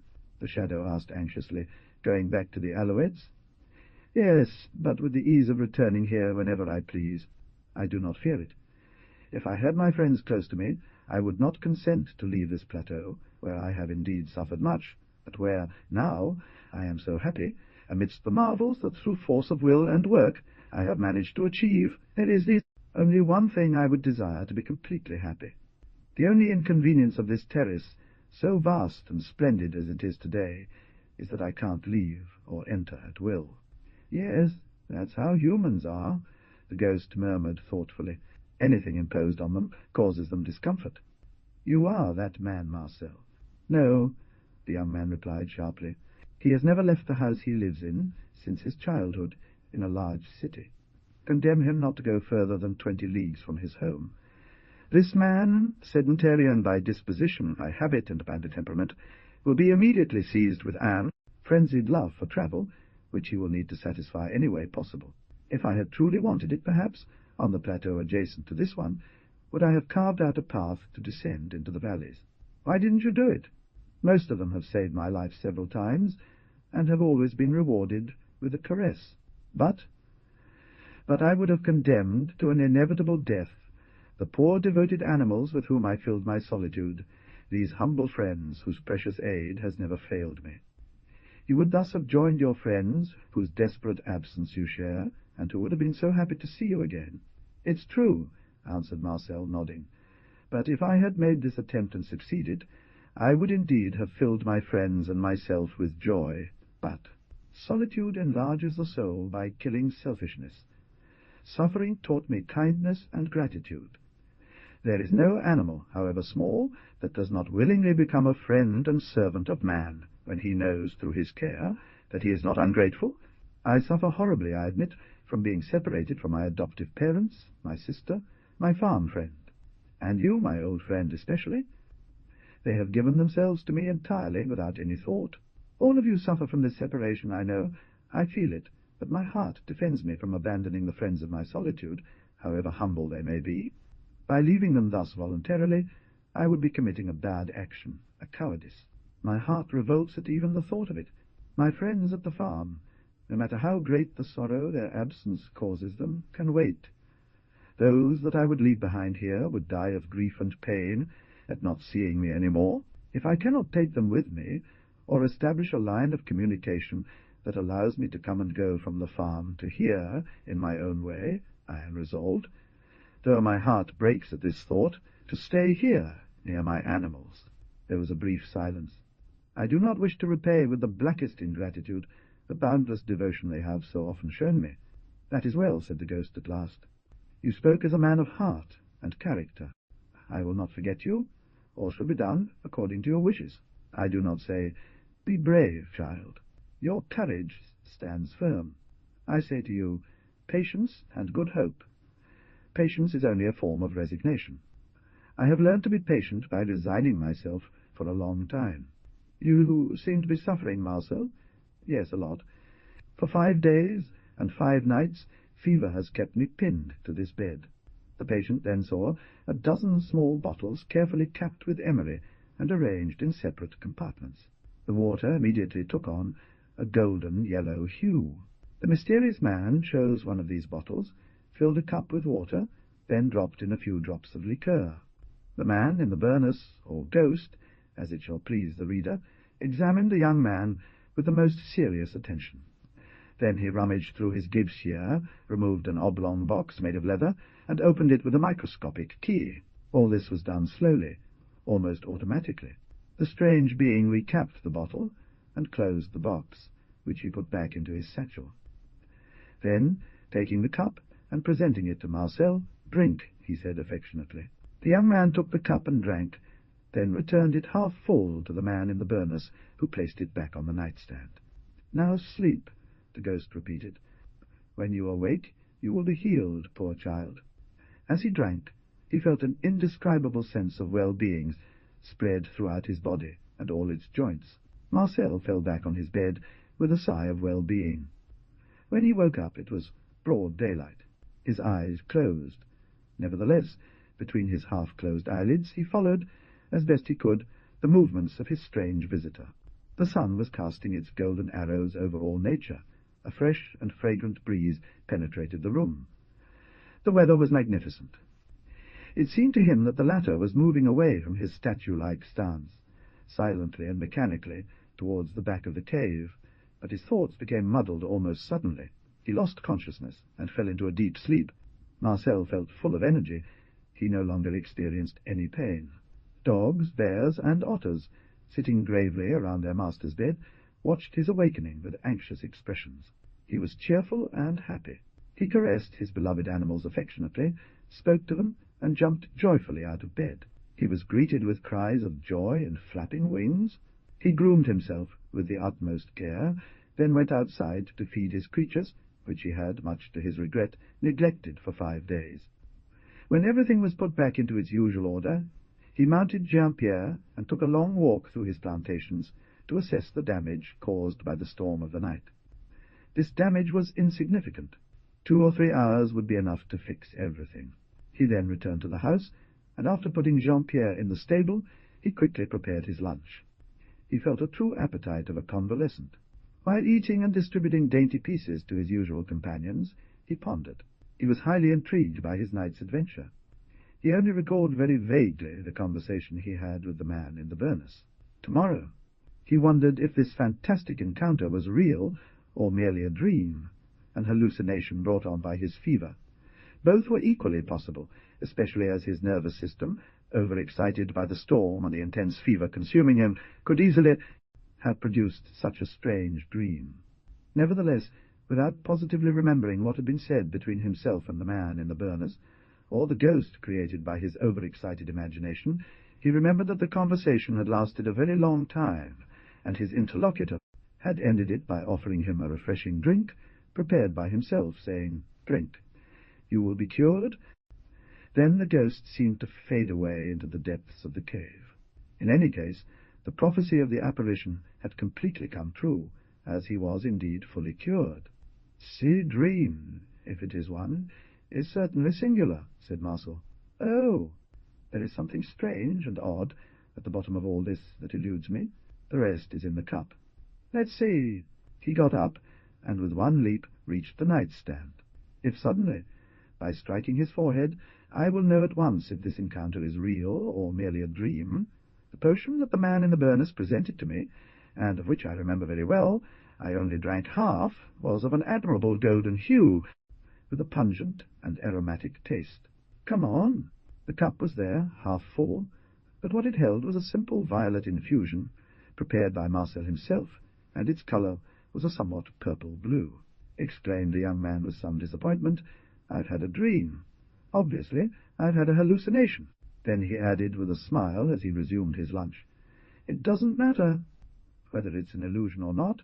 What is certain is that she so deeply struck my imagination that, faith, I was suddenly cured. Let's forget about it and get back to our routines. I have a lot to do right now, and this illness hasn't helped me at all." Chapter 21. How Marcel finally discovered a passage and preferred to remain on the terrace. Marcel remained for some time preoccupied by this strange illusion, all the details of which slowly returned to his memory. But he had so many occupations, his mind was filled with so many important things, that he eventually gave up trying to solve this insoluble problem. Moreover, he was not the kind of man to waste time in empty daydreams. Lately, a rather serious event had been troubling him. He ultimately completely forgot about this strange incident. We said that he had built a cosy pavilion on the Plateau des Religieux, which he called his country house, and in which, though rarely truly, he would spend the night once or twice a month. Marcel always placed the useful beside the pleasant as a matter of principle. Consequently, he had cleared a fairly large area around his home and turned it into a pleasure garden first, then a vegetable garden. He added a potato field and surrounded the whole with a thick, lively hedge of holly. Everything was going according to plan. The vegetable garden was thriving. The cherry, pear, and apricot trees, which he had grafted, were growing beautifully. The potatoes promised to be magnificent. One morning Marcel discovered, with an unpleasant surprise, that his hedge had been damaged and his potatoes disturbed. He immediately thought that the male boar he had made a widow 2 years ago had suddenly taken revenge. We remember that 2 years earlier Marcel had killed in the oak forest a sow, whose piglets had become the starting point for the beautiful herd of boars that he now kept in his courtyard, and which was very useful to him in many ways. He, in this justice, did nothing to remind the young man of him. Things had been like this for 2 years. He had promised himself to kill the wild boar as soon as possible, which he had left a widow. Perhaps it was. Suspicious of the young man's murderous intentions towards him, whether the hunter mistook his measures or not, it is certain he failed to track down the wild boar, and eventually stopped caring. On his part, the wild boar let us give out. Then, all of a sudden, unexpectedly, the male wild boar had revealed its presence on the Plateau des Religieux. The glades did not lack for him. Food was abundant. The solitary could have lived and died peacefully without the hunter thinking to torment him. His gluttony lost him. He suddenly had it into his head to taste Marcel's potatoes, and paid dearly for them.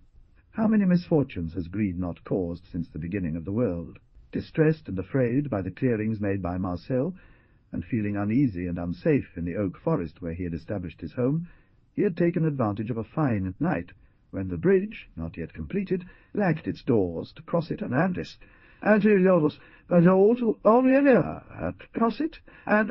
emigrate to the Plateau of the Monks, where he presumably hoped to live more peacefully.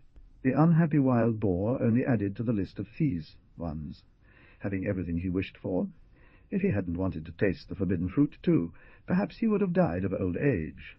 Marcel hid in the cottage with his 5 dogs, formidable animals, almost as large as donkeys, exquisitely trained and capable of taking down a wild boar in one go if their master allowed it. He was not an enemy to be trifled with. He stood tall, armed with formidable defences, and at a time when animals of his species, having reached maturity, were at the peak of their strength. In addition to his rifle, with a bayonet fixed to the end, Marcel had a sturdy knife with a straight, wide blade. For 4 nights he lay in wait for the beast, but it never appeared. Marcel decided to go in search of the animal, as it continued to elude him. As he was eager to finish as quickly as possible, Marcel, who knew the subtlety, intuition, and caution of these animals, realized that the wild boar had sensed him and changed its territory to evade his pursuit. By 4 in the morning he left his ambush and set off resolutely on a quest to track down the wild boar. He took care to block its escape route towards the cliffside, just in case it tried to flee that way. The 2 gates of the bridge were shut. An hour later, the dogs had picked up the scent. With that, the hunt began, conducted with great efficiency. An hour had barely passed since setting off, when the dogs recognized the boar's tracks and set after it. They followed it all the way to the fort of the lone hunter. But he, warned by the fierce barking of the pack, had guessed the danger. He immediately fled, cutting straight through the forest. The animal was very robust. For 5 hours it was barely noticeable. He was beaten for a long time in the open field. Then, with a sudden turn, he dove into the woods, where the hunt resumed with renewed fervor. But finally his strength gave out. He became heavy and started to lag. Finally, feeling lost, the poor animal returned to its stronghold, where it desperately resisted the dogs. These are the ones who beat him so roughly that Marcel, unable to use his rifle, plunged his knife all the way up the handle into his heart. He fed the dogs, then thought about taking his prey to the cave. It wasn't an easy task, as the animal was enormous and weighed close to 300 kilograms. It had to be carried away in a cart that Marcel went to fetch. The salt box, when full, was placed in the kitchen. As soon as he arrived, he skewered the wild boar and prepared it for salting.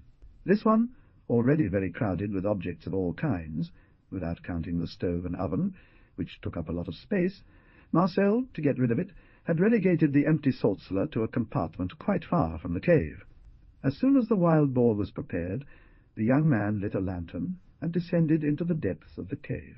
He walked with caution, his body nearly doubled over, and his eyes stubbornly fixed on the earth. Suddenly he stifled a cry of surprise, and leaned sharply towards the ground, examining it with the most meticulous attention. "Strange," he murmured repeatedly. "Let's finish our business first. Upon my word, I don't understand it," he exclaimed. "Could this be true? Let's start with the most pressing matter. This night I will have all the time to indulge in the investigations that I consider necessary." He loaded the salt shaker onto his cart and transported it into the kitchen, where he set it in its usual spot. He washed it, cleaned it carefully, then proceeded to salting, which took him a considerable amount of time. It was a little past 7 in the evening when he finished this task. He put everything in order, prepared his dinner, and sat down to eat. Finally he raised his head. As he ate with a good appetite, he was seized by a nervous excitement that grew deeper as the night advanced. "I'm tired," he murmured. "This exploration may be lengthy, for I never thought to ensure the extent of this cave. This time, come what may, I will explore it entirely. I want to have a clear understanding of this matter. I am going to sleep until 1 in the morning. This few-hour rest will give me the necessary strength. Nearly 4 hours of sleep is more than I usually need." Above, he spread himself out fully dressed on his bed and fell asleep almost immediately. At a precise hour he awoke. He leapt out of bed in a single bound and made hurried preparations to leave. He packed food in his knapsack, attached his American axe to his belt, slung his rifle across his shoulder, and took up his mountain staff. Instead of leaving the lodge, he headed towards the back of the cave, holding a lit lantern. "That's strange," Marcel murmured. He whistled for his dogs and called his bears. They all rushed over, but when the bears saw the direction their master was taking, they hesitated at first, refused to go any further, and ultimately turned back to sleep. Everything, however, proves that it is by this route that these animals came here. What does the repugnance they feel at retracing a path they must know mean? Bears have long memories. These ones may have been hunted and escaped only by miracle from those who wounded them. That must be it. Let them sleep soundly. I don't need them to guide me. Forward!" And he set off again. Where was he going, and how did this thought, which he had never had before, come to him so suddenly, to explore the cave in all its extent?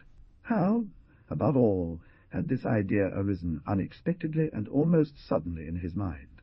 That is what we will, in a few words, make known to the reader. More than 2 months had passed since the storm, during which he had experienced, or thought to have had, hallucination. Some were heading towards the exit, while others, on the contrary, were delving into the depths of the cave. He no longer thought of it, when, on going to take the salt in the distant compartment where he was relegated, he suddenly noticed, on the fine sand of the cave, the human footprint. Marcel had narrow feet, a bit long and strongly curved. He was wearing boots without nails. The tracks he had seen were slightly wide, quite small, and showed the imprint of shoes or boots with many nails on the heels and soles. He had not dreamed, he had not had an hallucination. These tracks were therefore not his. Moreover, upon spotting them near the compartment, doubt was no longer possible, for he had never ventured so deep into the cave since discovering it. The man in the burnous had succeeded. Marcel still did not know how in reaching him, and the long conversation he had had with his old friend was quite real. The man in the burnous had given him the potion he had drunk. He then emptied the cup himself, so as to leave the patient in doubt, and make him believe that he had been the victim of a fever. But why had he acted thus? Why, for 2 months had he not returned? Had the path he had taken crumbled, or had he himself become lost in this cave, which seemed immense to Marcel then? Had he died miserably on his way back? The young man's worry was great. Whatever the circumstances, the tracks left in the sand were deep and clearly marked. The tip of the old mountain man's iron staff formed a series of holes, placed at equal distances. In this vast underground chamber, where air barely circulated, and in a quantity just sufficient to breathe without suffering, these tracks would last for a century without fading. Marcel had only one thing to do to uncover the truth: follow them blindly, neither turning to the right nor to the left. He did. After about an hour's walk, he reached a kind of crossroads, where several galleries opened in different directions. The old man was clearly looking for his way. He felt around, taking as many reference points as possible to avoid getting lost. There, the man in the burnous had stopped. He sat on a fairly large stone, on which, with charcoal, he had marked certain lines corresponding to others, similar ones traced on the walls of a gallery. Moreover, during his exploration, Marcel found several similar indications drawn in charcoal on the walls of the galleries. He even discovered, at regular intervals, several half-burned torches. However, there were fewer galleries, and the vaults were low. He continued to follow these traces, and arrived at a second junction, almost identical to the first. He stopped for half an hour to change the candle in his lantern, and above all to rest a bit. Moreover, the heavy and stale air made him feel nauseous, and caused buzzing in his ears. He drank a large glass of cider in one go, which completely revived him. He then set off, accompanied by his dogs. He had been walking for over 3 hours under these damp arches, and was starting to tire, if not physically, then at least morally. He felt he would never reach the end of this fantastic race.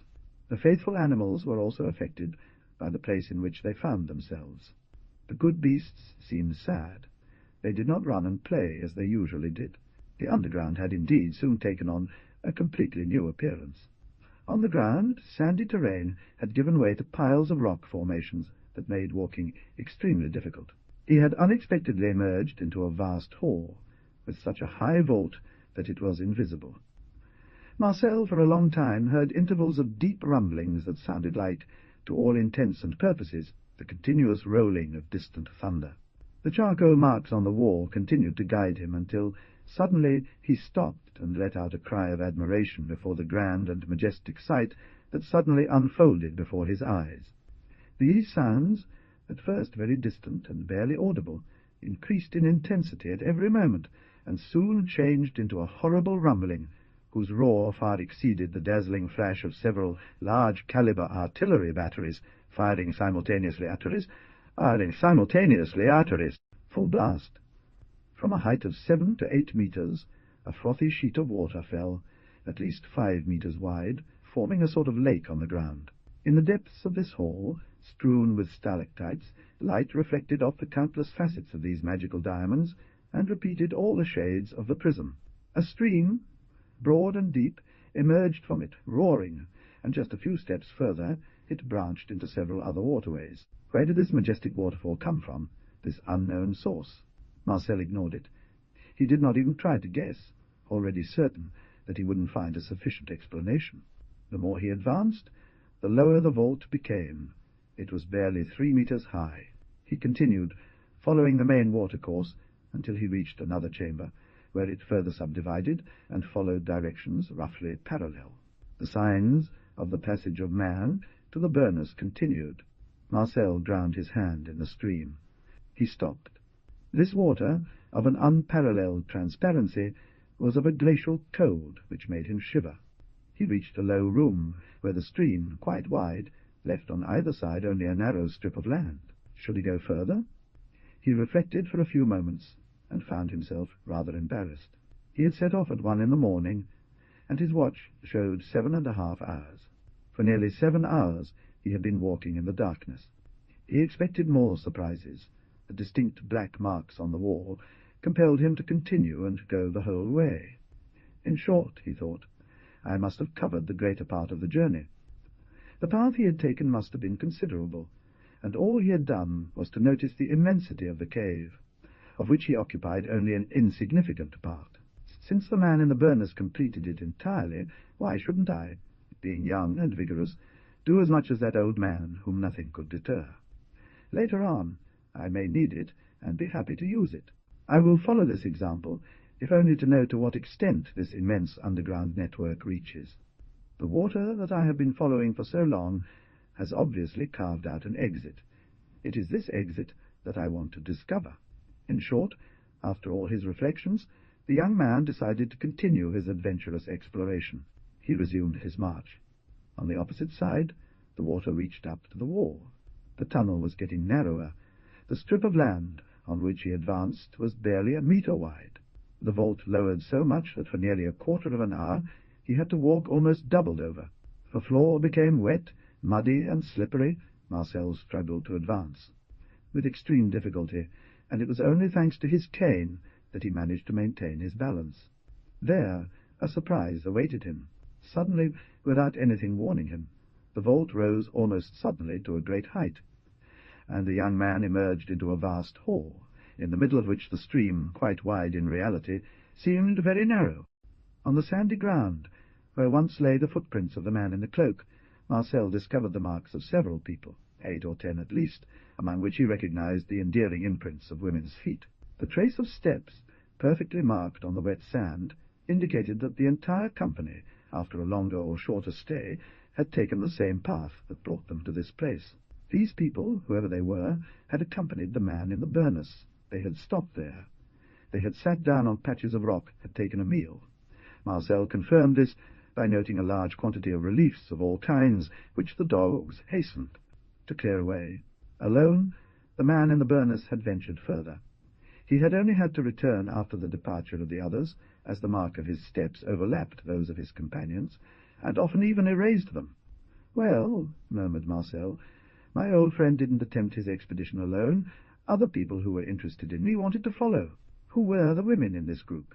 Without a doubt, it is only here, at their insistence, that they gave up on further pursuing an exhausting and dangerous exploration, and decided to turn back. My sister, perhaps, and my adoptive mother, that dear Mom Jeanette and Mariette, my milk sister. They alone love me enough to give me this proof of dispossession. But where am I here? Poor dear loved ones," he added with tears in his eyes.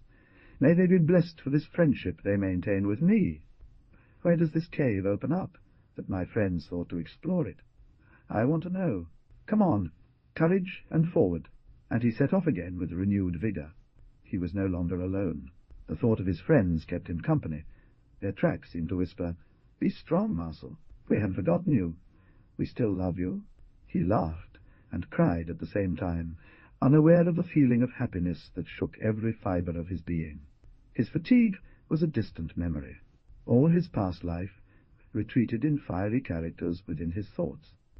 With his eyes fixed on the occasional prints that appeared in the sandy sections separating piles of rock quarters, he lengthened his stride without glancing to the right or left. He saw and lived, so to speak, at that moment with the eyes of his heart. Sometimes he felt like crying, calling his friends, imagining they were there, invisible, and would answer his call. He thus crossed several rooms, almost unaware, and suddenly he saw the light before him, quite close, and at once from several directions. He stopped. Sweat was pouring down his face. His heart was pounding to break his chest. He was short of breath. After 10 minutes he stood up and continued on his way. He let himself fall onto one of the rock chunks that obstructed the gallery and slowed his progress, waiting for the emotion that had taken hold of him to subside a little.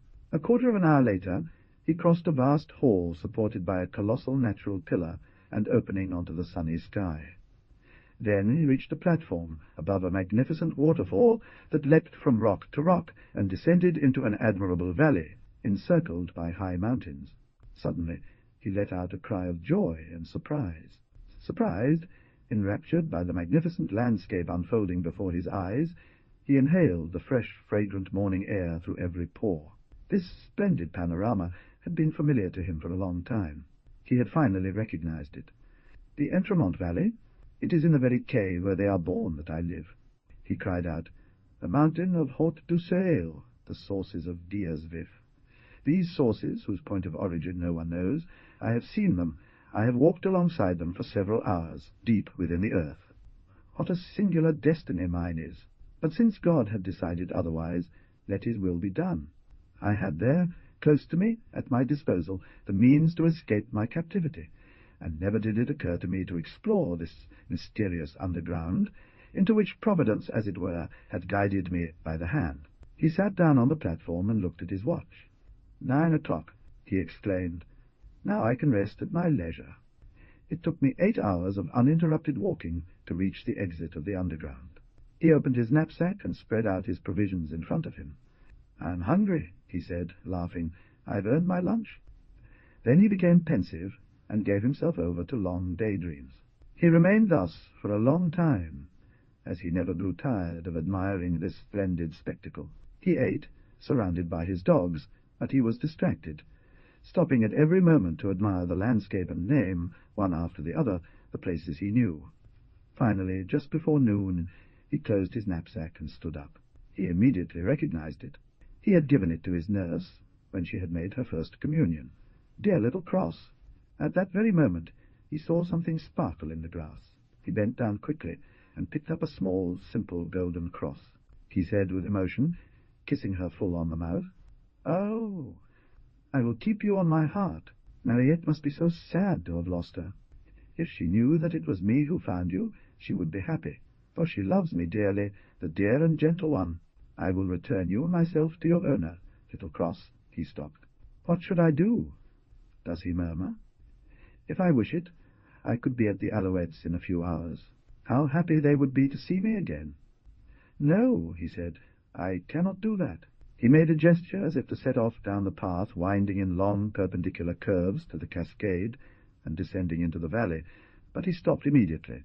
"If I left, who knows when I might return? My animals are starving. It would be, on my part, a bad deed, a crime. I now know the way. It will be easy for me to come back here when I want, but I must not forget those who helped me bear the pain and saved me from despair. Perhaps I will find a way to take them with me. Otherwise, I will wait. It is not without a reason that the man in the burnous came to find me. It is not in vain that instead of promising to follow him, he said to me as he left, 'Be patient.' I will be patient. I do not want to create regrets for the future. We must live or die together. They are only animals, it is true, but they have shown themselves to be brothers and devoted friends to me. Have I not, to keep me patient, the words of my old friend, and above all a little golden cross of my dear Mariette? When I am sad, I only have to kiss this beloved jewel, and my courage will be renewed. Duty first, therefore no weakness. I am a man. I will act as a man of heart should. Goodbye, you all that I love. See you soon." He removed his cap, turned half towards the horizon, where, behind the high mountains, hid the farm of the Alouettes, and cried out in full voice. He then whistled for his dogs, and resolutely entered the cave. He didn't hesitate this time. Marcel had won a great victory over himself, and, as he said, he had just proved that he was indeed a man. There were many landmarks, and his path was clearly marked. On the return journey, The path seemed shorter than on the way there. When he had reached the third of the underground, he encountered his bears and otters, who, anxious about his long absence, had set out to find him. He arrived at his home around 8 in the evening. The sight of these affectionate animals, and the great joy they felt at his return, caused him deep emotion. He prepared his dinner, made a round of the yard, the stable, the sheepfold, and the aviaries. Never since his arrival on the promenade had he slept so well. After attending to pressing duties, ensuring everything was in order, and replenishing each one's food provisions, he finally sat down at the table.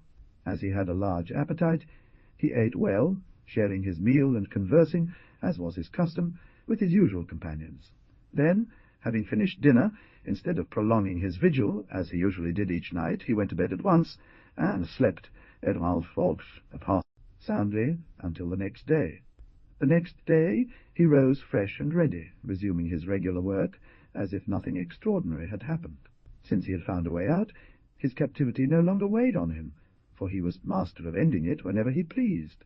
A prison exists only in so far as one cannot leave it, however large it may be. Sometimes it even seems too large. A rocker leagued square in the middle of the sea is not a prison for whoever can leave and return as they please. Chapter 22.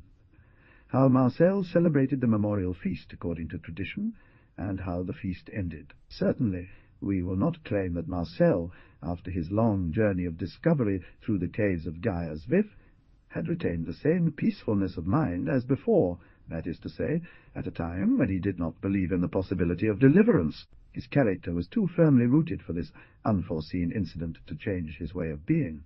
However, if he had remained good, easy, and well-disposed towards those around him, his gaiety would have entirely disappeared.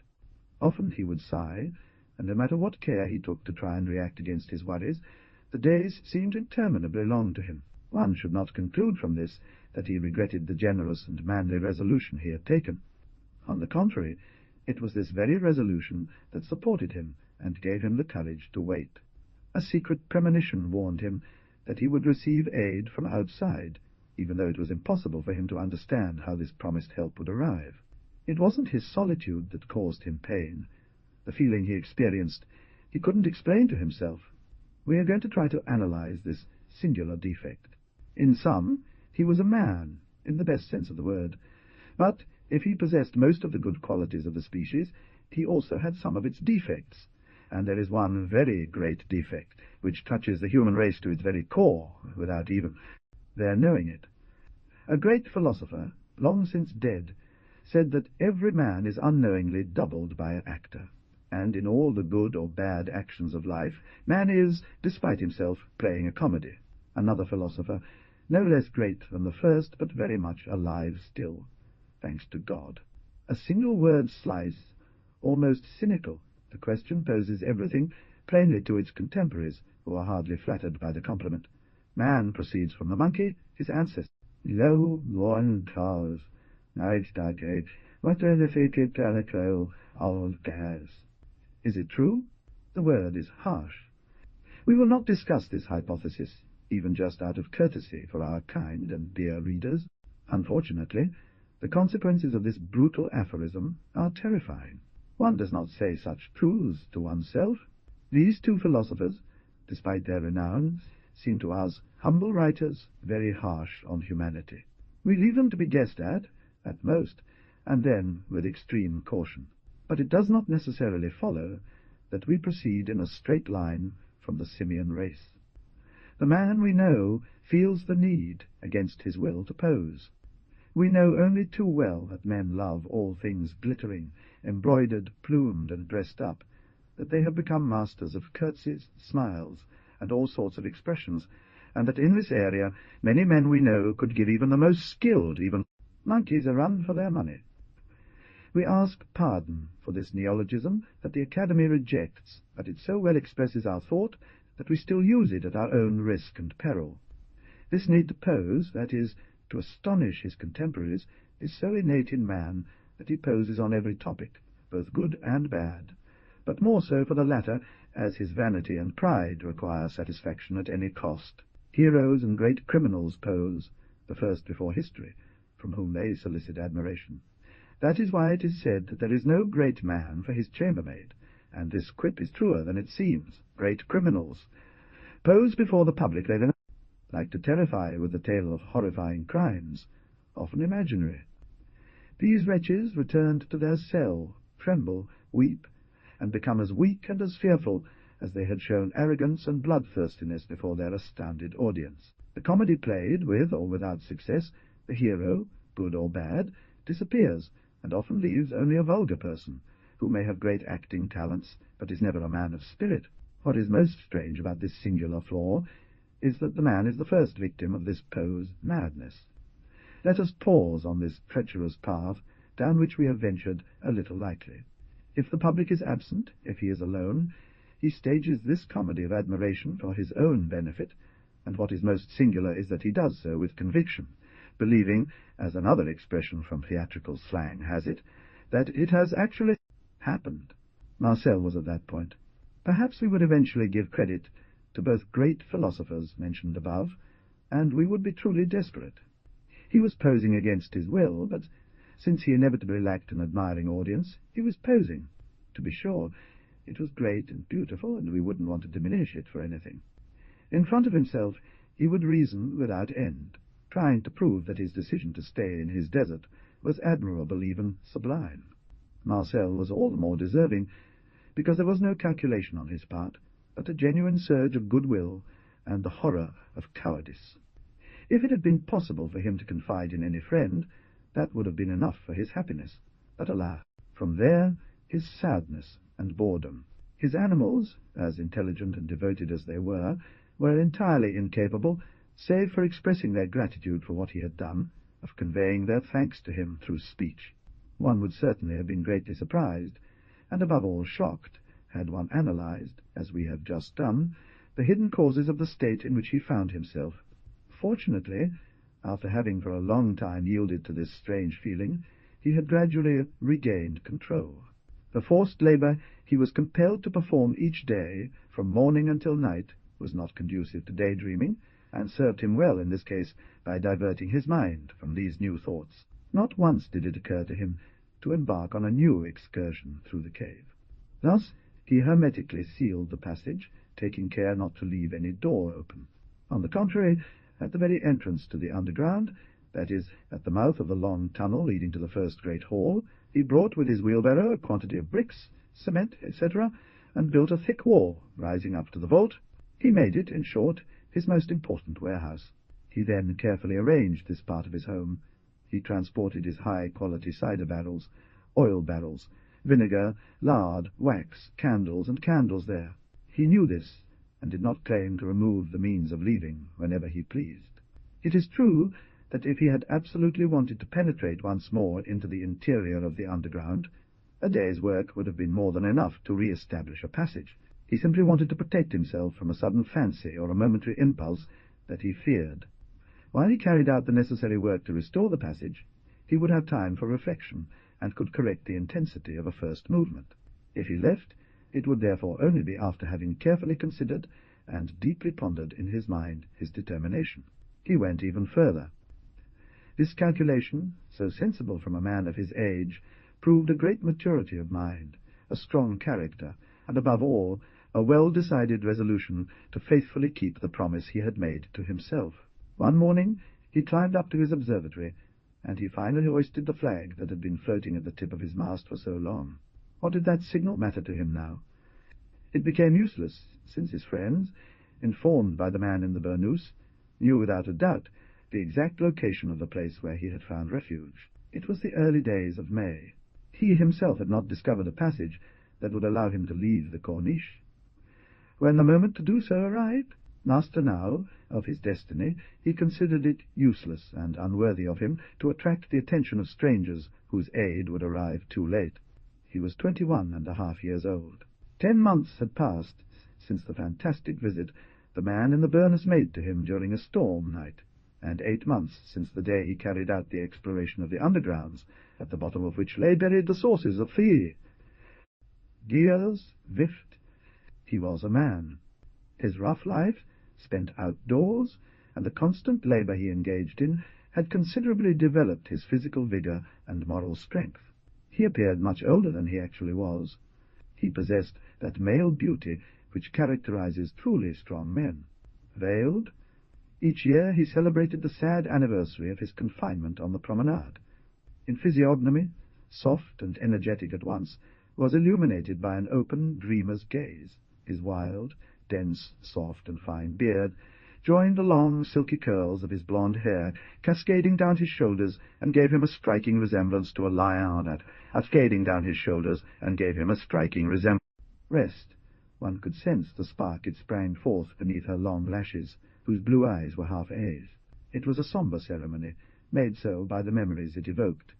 But he had learned to render it pious, and almost joyful by turning it into a celebration of memories. That day, in his thoughts, he invited all his friends to his table, surrounded himself with them, and set the table for each. Unfortunately, the place settings remained empty, but the memory of who was supposed to occupy them took their place. So Marcel's friends were there, close to him. He served them, talked with them, asked them questions, and smiled at their answers. In a word, during the several hours that this fantastic meal lasted, of which he alone not only made the honours, but took his fair share, he lived in a dream in which his heart became accomplice. This pretence, instead of sorrowing him, increased his energy, causing him to take a salutary step back, and reminding him of the past. God may perhaps permit us to be even happier at our next meeting than we have been this time, and that the cloud which separates us will be dispersed forever. After the meal he rose, greeted his invisible hosts with a smile wet with tender tears, and gave them an appointment for the following year. Through this phrase that contained an hope, "Thank you for your advice and your unwavering friendship, all of you who are so dear to me." In the evening he removed the tableware and chairs, and throughout the year he never used either. Wasn't it a simple and moving ceremony? Didn't she prove a deep faith in the future on behalf of this unfortunate one, so sadly abandoned in this desert? For the third time he was going to celebrate the anniversary of his abandonment, or, as he put it, the Festival of Memories. This time, more than the others, he had made great preparations. 5 or 6 days in advance he had prepared the ingredients for a cold and hot meal, one that would have made even a great chef jealous. He had become not only an excellent baker, but also a distinguished cook and pastry chef. He had made 3 pâtés, one of wild boar, one of partridges, and one of pheasants. Vegetables, peas, green beans, potatoes, early peas, mushrooms. Then came cutlets, a leg of lamb, a roasted hare, a quarter of wild boar, quail, partridge, a fat goose, various kinds of fish, trout, pike, etc. The drinks, however, left something to be desired. Divers cheeses, cream, and cakes of all kinds completed the dessert, whose variety and arrangement would have watered the mouths of even the most renowned gastronomic connoisseurs in this indulgent region. Apple cider and milk were all they consumed. For nothing in the world would the hermit consent to touch the wines and liquors he found the church's treasure. These early fruits, as well as the strawberries and cherries for dessert, had come from a greenhouse, since Marcel, as we mentioned earlier, had built a very well-designed warm greenhouse a year ago, thanks to a quite substantial amount of glass had found in the religious order's treasury, and which he believed he could use. It is clear that this was not a mere feast. My friend Pierrot and Mrs. Gigon, perfectly trained for this service, which they performed admirably, were tasked with changing plates, pouring drinks, and arranging dishes on the table one by one. Marcel had decided this year to celebrate the Festival of Memories in the little house on the religious plateau, or, as he put it, in his country home. He had settled there 2 days in advance, with his bears, dogs, and otters, the faithful friends he never parted from, and he had had Jean-Pierre transport everything he deemed necessary for the celebration in a cart. For a year the religious plateau had undergone significant changes. Marcel had cut a wide path through the forest, from the cottage to the monk's cave. He had pushed back the tree line considerably, and had cleared large areas of land, which he had turned into artificial meadows. Unfortunately, he was unable to go further due to insurmountable difficulties that suddenly arose before him. Driven by an unknown presentiment, he had as far as possible restored the slope of the path, destroyed by bandits after the assassination of the fugitives, for about 30 meters outward, had undertaken this work, he could not quite say why, and had abandoned it without regret. He rarely visited that part of the plateau, indeed avoiding it due to the sad and grim memories it invoked, and steering his efforts in another direction. The small cottage now was the focal point of a star formed by 5 roads, all leading to it. These roads ended in vast prairies, some natural, others artificial. Marcel, indeed, needed a large amount of forage to feed his goats, sheep, and donkeys during the winter, so he sowed plenty of alfalfa, vetch, lucerne, and clover. So the day of the memorial feast had arrived. Animals that remained in the wild state were not troubled, to be sure, but the solitary one did not disturb them, knowing well that everyone must live, and that these herds, moreover, constituted reserves for him in future. Marcel had been cooking since the morning. He had, as early as 8 o'clock, carried to the cottage an entire batch of freshly baked, golden, and crisp little loaves, looking most inviting. He was in his element. There was something touching and strange at once in the zeal and care he devoted to preparing this meal, to which he knew only too well he alone of all the guests could do full justice, but he gave no sign of being aware of it. From the moment the sun rose, he had been like a man transfigured. The dream that began when he woke should last until evening, untainted by anything. At 10 o'clock he set about preparing the table. It was no small task. The banquet was scheduled to begin at exactly noon. It was a bit late for lunch. The seating arrangement was fixed each year in the same manner. Marcel took care of it in advance to avoid being late. "But," said the young man with a good smile, "several of my friends come from far away. We must give them time to arrive." And he proceeded to arrange the table, setting with as much care and meticulosity as if he had truly been expecting his fantastic guests. Here is how the guests were to be seated at the table. These, including Marcel, numbered 14.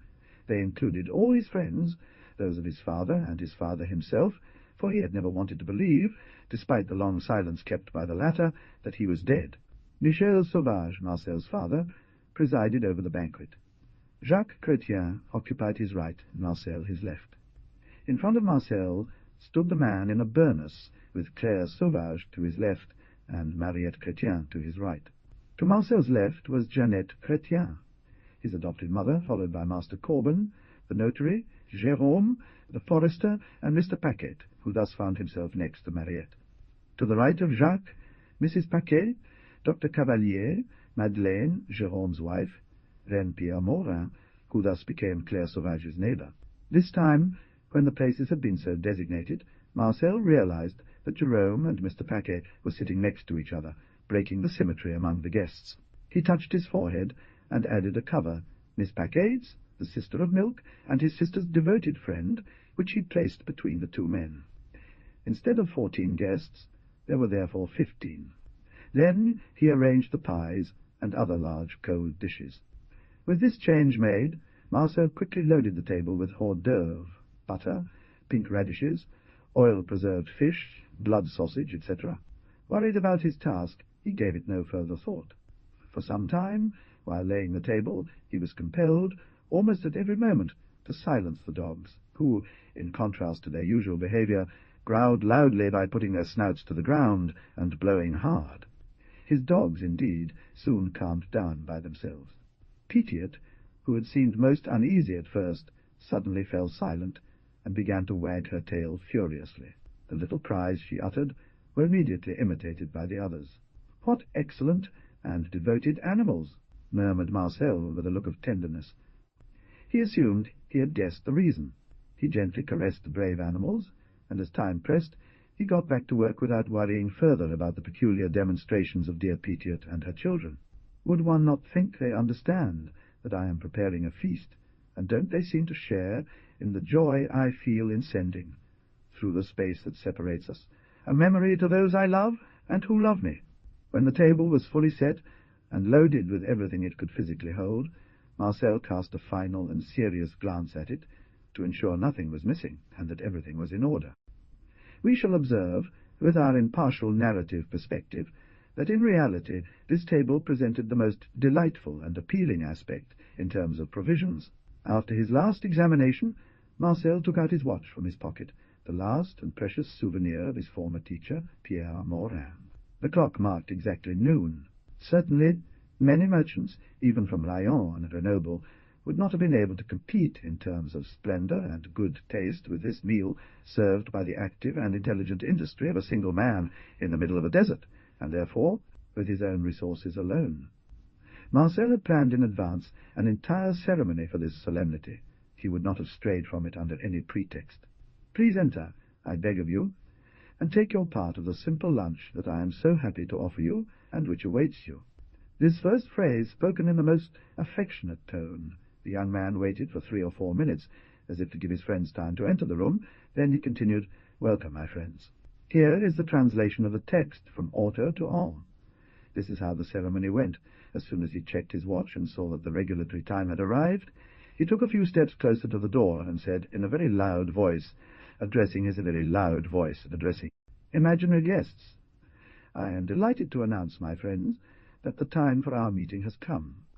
Distances do not exist for those who love each other. We'll never return. You know your places. Please sit down, and as you eat, we will speak from heart to heart about the days gone by that perhaps, alas, but this time things happened differently." Barely had Marcel spoken his first welcoming phrase, when several joyful voices of men and women responded from outside. "Here we are, dear Marcel, here we are." They surrounded the young man with the élans of the most vivid joy. The door then opened, and his friends, Jacques Chrétien, the man in the burnous, Pierre Morin, and all the rest happily burst into the room, greeted joyfully by the crowd. Marcel, at this sudden appearance of his friends, whom he was so far from expecting, turned pale. A nervous tremor agitated all his members. He stumbled and fell into a chair, speechless, almost without breath, casting confused glances around him. This man, so strong and brave against pain, was overcome by joy. Sweat beaded on his brow, sobs rent through his chest, and large tears, that he did not think to wipe away, ran down his pale cheeks. But the reaction came quickly in this noble and generous nature. His friends, terrified by his state, and desperate to see him like this, when they believed they were about to give him such a pleasant surprise, hurried to help him and bring him back to himself. He said in a trembling voice, "It's over now. Forgive me this weakness." By a huge effort of his powerful will, Marcel mastered the emotion that choked him and his heart. He stood up almost immediately, proud and radiant. "Thank you, my friends. Thank you, my friends. I was on the verge of death. Too much joy for me after so much pain. Now I am happy, oh, so happy, I swear to you, to be surrounded by all those I love so much. Finally I see you again. You are here beside me. May God be blessed for the reward he gives me after so many miseries and painful anxieties. We are reunited." "Forever, boy," exclaimed Jacques Chrétien, "because we will never part again." "And you will be happy," added Pierre Morin, exclaimed the man in the burnous with fervour. "Oh, I knew you wouldn't forget me." "Never?" "Thank you," cried Marcel, his eyes filled with tears. They cried out in unison. But these tears were good and healing. The joy of everyone was as vivid as his, and they all wept like him. Marcel threw himself into the arms of his adoptive mother, kissed all his friends, and was in turn embraced by them. They were tears of happiness. "Unfortunately, my friends," said Marcel, "our joy will not be complete." When the first emotion finally subsided, each took their place and sat down to table in the order previously designated. "A place will remain empty among us, that of my beloved and revered father, and—" "Don't blame him for his absence," sharply interrupted Jacques Chrétien. "It was impossible for him to come as he desired, but soon be at peace, you." "What do you mean?" "In the name of heaven, father," exclaimed Marcel with an indescribable emotion. "My father? Would he be back?" "Oh, yes, my boy, rejoice. Your true father has returned, and his greatest joy will be to see you again." "I would have been so happy to see him again, him whom I love above all else." "Immediately, immediately," cried the young man, whose emotion choked his voice. "Does he not know?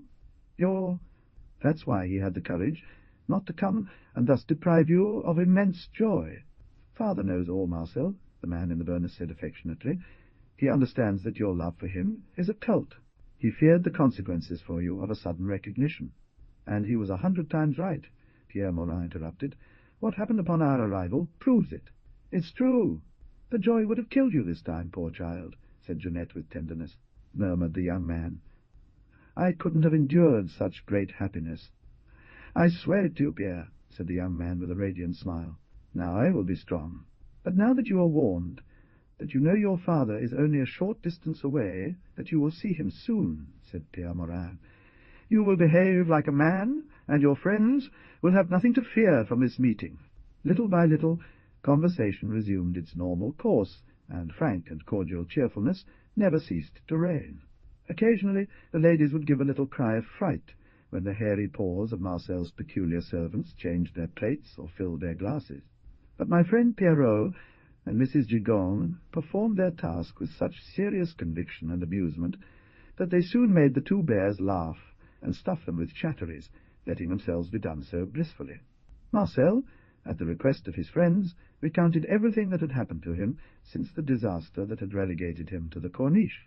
He told everything frankly, without pompousness, the joys and sorrows, his hopes and disappointments, the work he had accomplished, the means he had employed, the results obtained. He finally arrived at the discovery of the religious underground, to the immense treasure he had found, and which he had been careful not to touch.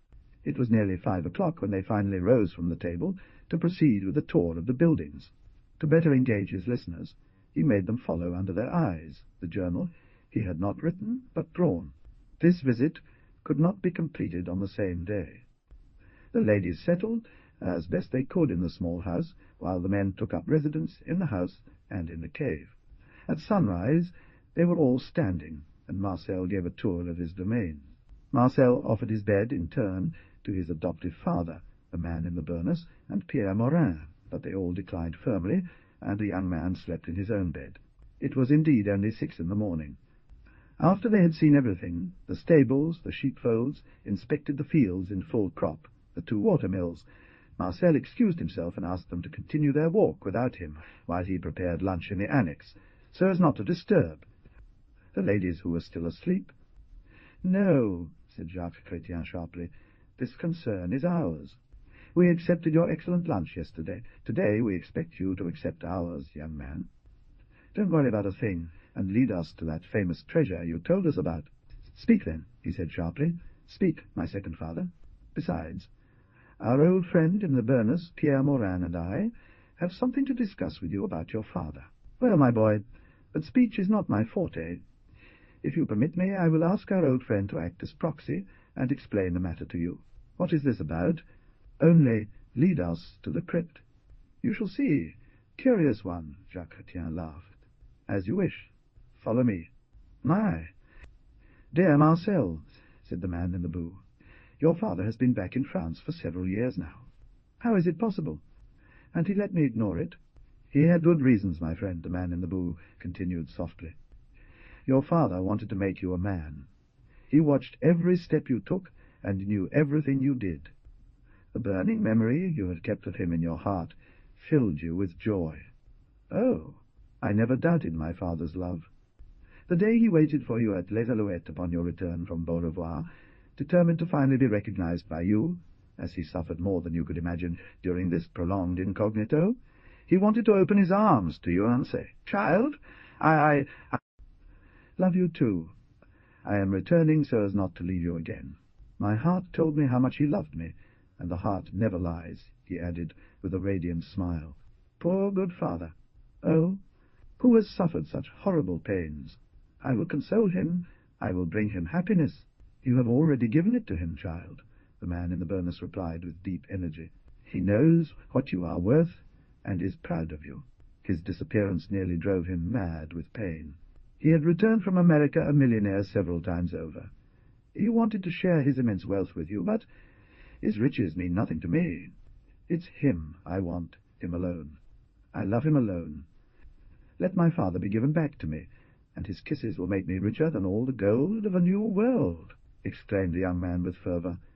The man in the burnous vigorously shook Marcel's hand. "Brave heart," he said, and he continued, "all his plans were suddenly overturned by the catastrophe that left you here. But neither he nor the others despaired.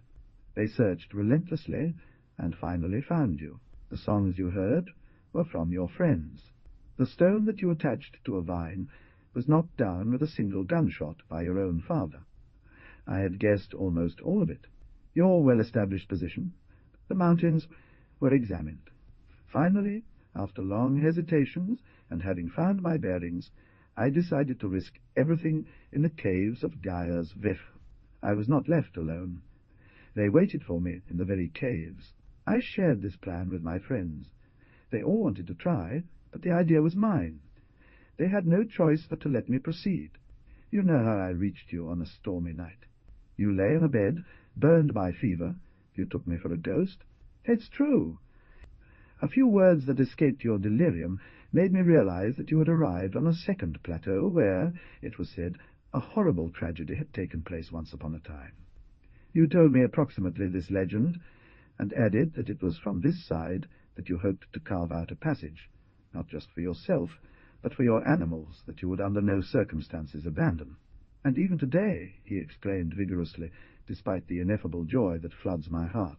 Let me finish, child, the old man said authoritatively. I joined my friends, after having disappeared, I thought at least, all evidence of my passage.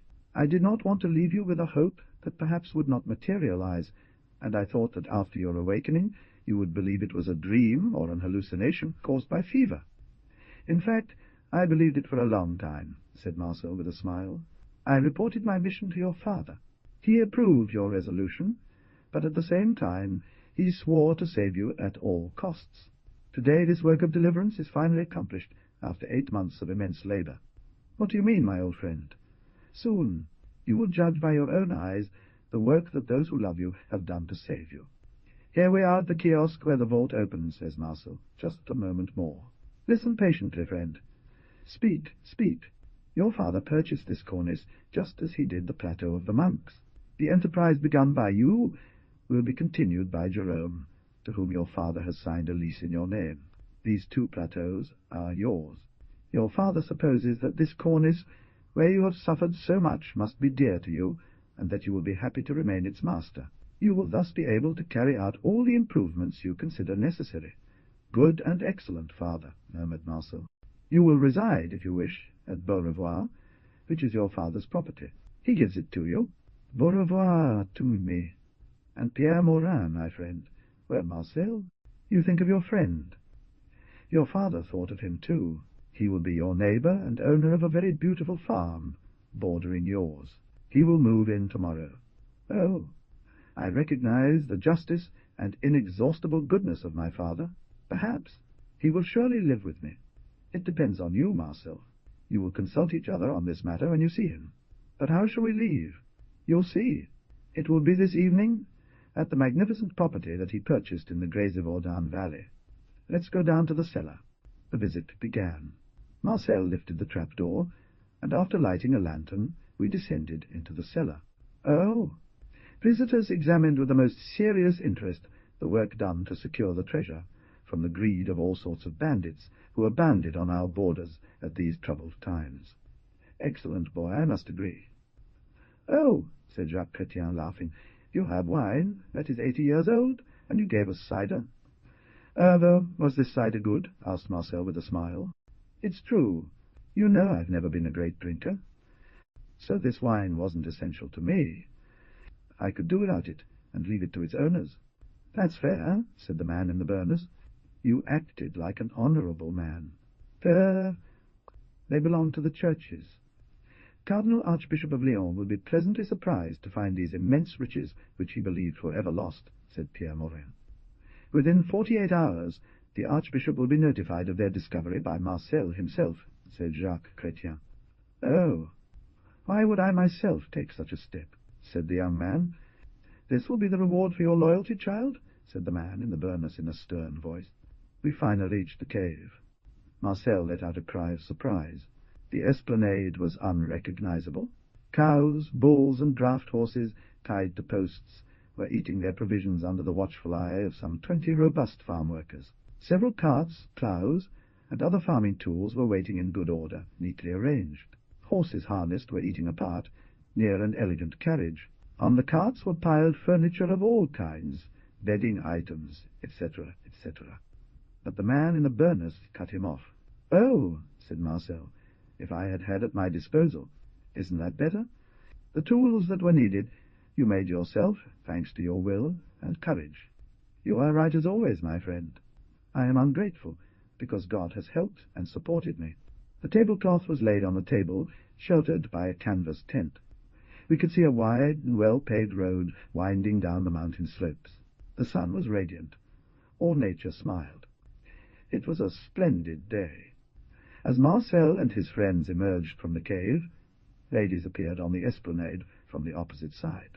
"Dear Marcel," Mariette called his milk-sister, "you've lost the golden cross I gave you at the cascades of Gierswif." "Yes, Marcel," she answered, her eyes filled with tears. "Comfort yourself, my dear. I've found it." "Where is it?" "Right here on my heart." "Really?" she exclaimed, full of joy. "I'll give you a more beautiful one." "Oh, keep it, my good Marcel. I am glad you have found her again." We had lunch, and the two young people kissed each other with all their hearts. My friend Pierrot and Mrs. Gigon were not serving this time, but they were not forgotten, nor the dogs, nor the otters, who had also joined their master. After the brief meal, Marcel conversed for a few moments with Jérôme and Madeleine. He recommended the courtyard and everything else on several occasions to the care of the kind Madeleine and her husband. He put everything he wasn't keeping at their disposal, reserving only certain items that held particular significance to him, and asked Jérôme to take them to his country house, where he intended to continue enjoying them. These brave animals settled onto a soft bedding. Then Jean-Pierre, my friend Pierrot, Mrs. Gigon, the two otters, and all the dogs except Petiot, were placed in a covered cart that hid them from curious looks. Jacques Chrétien gave his horse to Marcel, and took charge of driving the cart. It was 10 in the morning. The men mounted their horses. The ladies settled into the bench cart, and after bidding a warm farewell to Jérôme, his wife, and his tenants, they finally set off. Petite led the way, barking like a mad dog. It was not without a certain emotion that Marcel left this mountain, where he had suffered so much, and where he had also been so happy. He regained his cheerfulness and complete control over himself, but he promised to return often to his perch. For almost an hour he remained pensive, almost sombre, absorbed in the stream of thoughts that rose from his heart to his brain, but the hope of seeing his father again soon dispelled that sadness which his friends respected. Around 5 in the evening the travellers reached the valley of Grésivaudan. The road had taken too long, much to Marcel's impatience, to embrace his father. For half an hour especially, the man in the burnous could only with great difficulty calm him down. Marcel was seized by a deep emotion. The closer he got to his goal, the more impatient he became. Finally, the small caravan stopped in front of the gate of an elegant country house, almost hidden beneath thick foliage. "At last!" exclaimed Marcel, as he leapt from his horse in one bound. "I will therefore embrace my father." "I can't see my father," cried Marcel, in an anxious voice. Everyone got off the coach at the bottom of a double flight of steps. A crowd of servants dressed in severe uniform ran forward to meet the arrivals. "Come," said the old man, drawing him towards the interior of the house. Marcel's friends followed him. They entered a spacious salon, lavishly furnished. He sank with despair onto a seat. With a glance, the young man verified that no one was present. "Oh!" he exclaimed in despair, hiding his head in his hands. "Have you deceived me? This voice! Have you played with my filial affection? I was wrong to push this test so far," the man in the burnous murmured. Exclaimed Marcel, shuddering.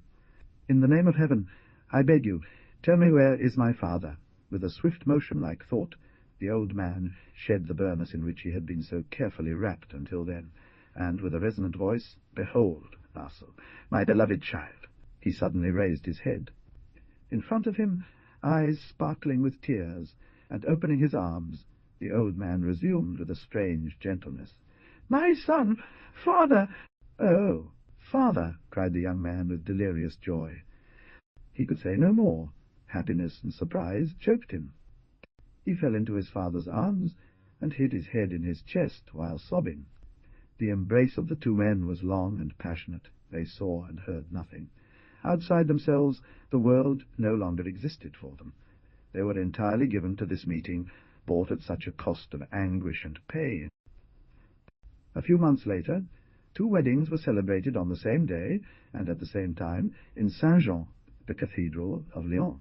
These weddings were that of Marcel Sauvage with Mariette Chrétien, and that of Pierre Morin with Claire Sauvage. His Eminence the Archbishop of Lyons had wished to officiate himself in pontificio and impart his blessing to the newlyweds. The young couples were radiant. Everyone admired their genuine happiness. In the evening, during the wedding feast, they drank wine from the treasury of the religious. On the explicit order of the Archbishop, a few days earlier, the precious barrels had been stored in the cellars of the hotel that Michel Sauvage owned on Place Bellecour, and into which he had moved with his children. Marcel, often under the guise of bringing joy to his animals, moves with his beloved Mariette to their country home on the Plateau des Religieux. Illustration: Corniche Country House, page 271. Mr. Perrault, Mrs. Dudon, the otters, Jean-Pierre, Pétiote, and her children miss the Corniche. The brave animals cannot adjust to the cramped and meagre existence of city life. They suffocate in the grandness for which they were not born. They suffocate in the grandness for which they were not born. They crave fresh air, sunshine, space, and freedom. Only all the buildings constructed and raised by the recluse during his seclusion have been respected. And for 2 or 3 months he lived happily, surrounded by his animals. He resumed his former existence, became a helper and adviser of Jérôme, who, thanks to the funds at his disposal, had transformed this desert into a top-notch farm. It is only there that Marcel, amidst all his memories, finds happiness and forgets the worries of the present by returning to the past. Marcel Sauvage has become one of the most eminent and justly respected men of the departments of Isère and Rhône. We will conclude by reiterating what we said at the beginning. This story is true. Only, for certain reasons of convenience, we have changed names, places, and dates. 6. Chapter 2. End table of contents, Chapter 1, where our hero, Marcel Sauvage, enters the scene without knowing or even suspecting it. How Jacques Chrétien proved to his friend that he had not been wrong in wanting to work on his own account. 12. Chapter 3. How Michel Sauvage set sail for America and entrusted his son Marcel to Jacques Chrétien. 21. Chapter 4. What education did Jacques Chrétien give to his adopted son, and what became of him? Chapter 5. How Marcel and the man in the cloak left the Alouettes to embark on a pleasure trip, and what ensued. 45. Chapter 6. Where Marcel searches for a path, in which it is proved that when travelling, if you know where you want to go, you often do not know where you are arriving. 57. Chapter 7. 72. Chapter 8. What was Marcel's second day on the promenade? Chapter 9. How a fire out and the contents of a pot can reveal many things to a clairvoyant mind. Chapter 10, where Marcel experiences several more pleasant surprises. Chapter 30. Where the man in the burnous begins to take shape squarely. Chapter 30. Plot. Chapter 12. How Marcel Sauvage got to know my friend Pierrot and Madame Gigon, and what followed. Chapter 13. In which Marcel prepares everything for the execution of the plans he had long since conceived. Chapter 15. In which it is proven that cyclones, however terrible in principle, sometimes have their good side, where Marcel, spurred by necessity, becomes against his will a jack-of-all-trades. Chapter 16. Where Marcel continues to find, to his great satisfaction, what he does not seek. Chapter 8. Chapter 17. Where Marcel begins to sacrifice to comfort after having provided for his necessities. Chapter 19. In which Marcel makes an unexpected, strange discovery, and proves to him that not all legends are fairy tales. Chapter 20. Where Marcel completes his yard in marvelous conditions, and why he builds a bridge. Chapter 21. How Marcel fell ill, and was cured by a ghost who paid him a friendly visit during the night. How Marcel finally found a passage, and preferred to stay on the promenade. 230. Chapter 22.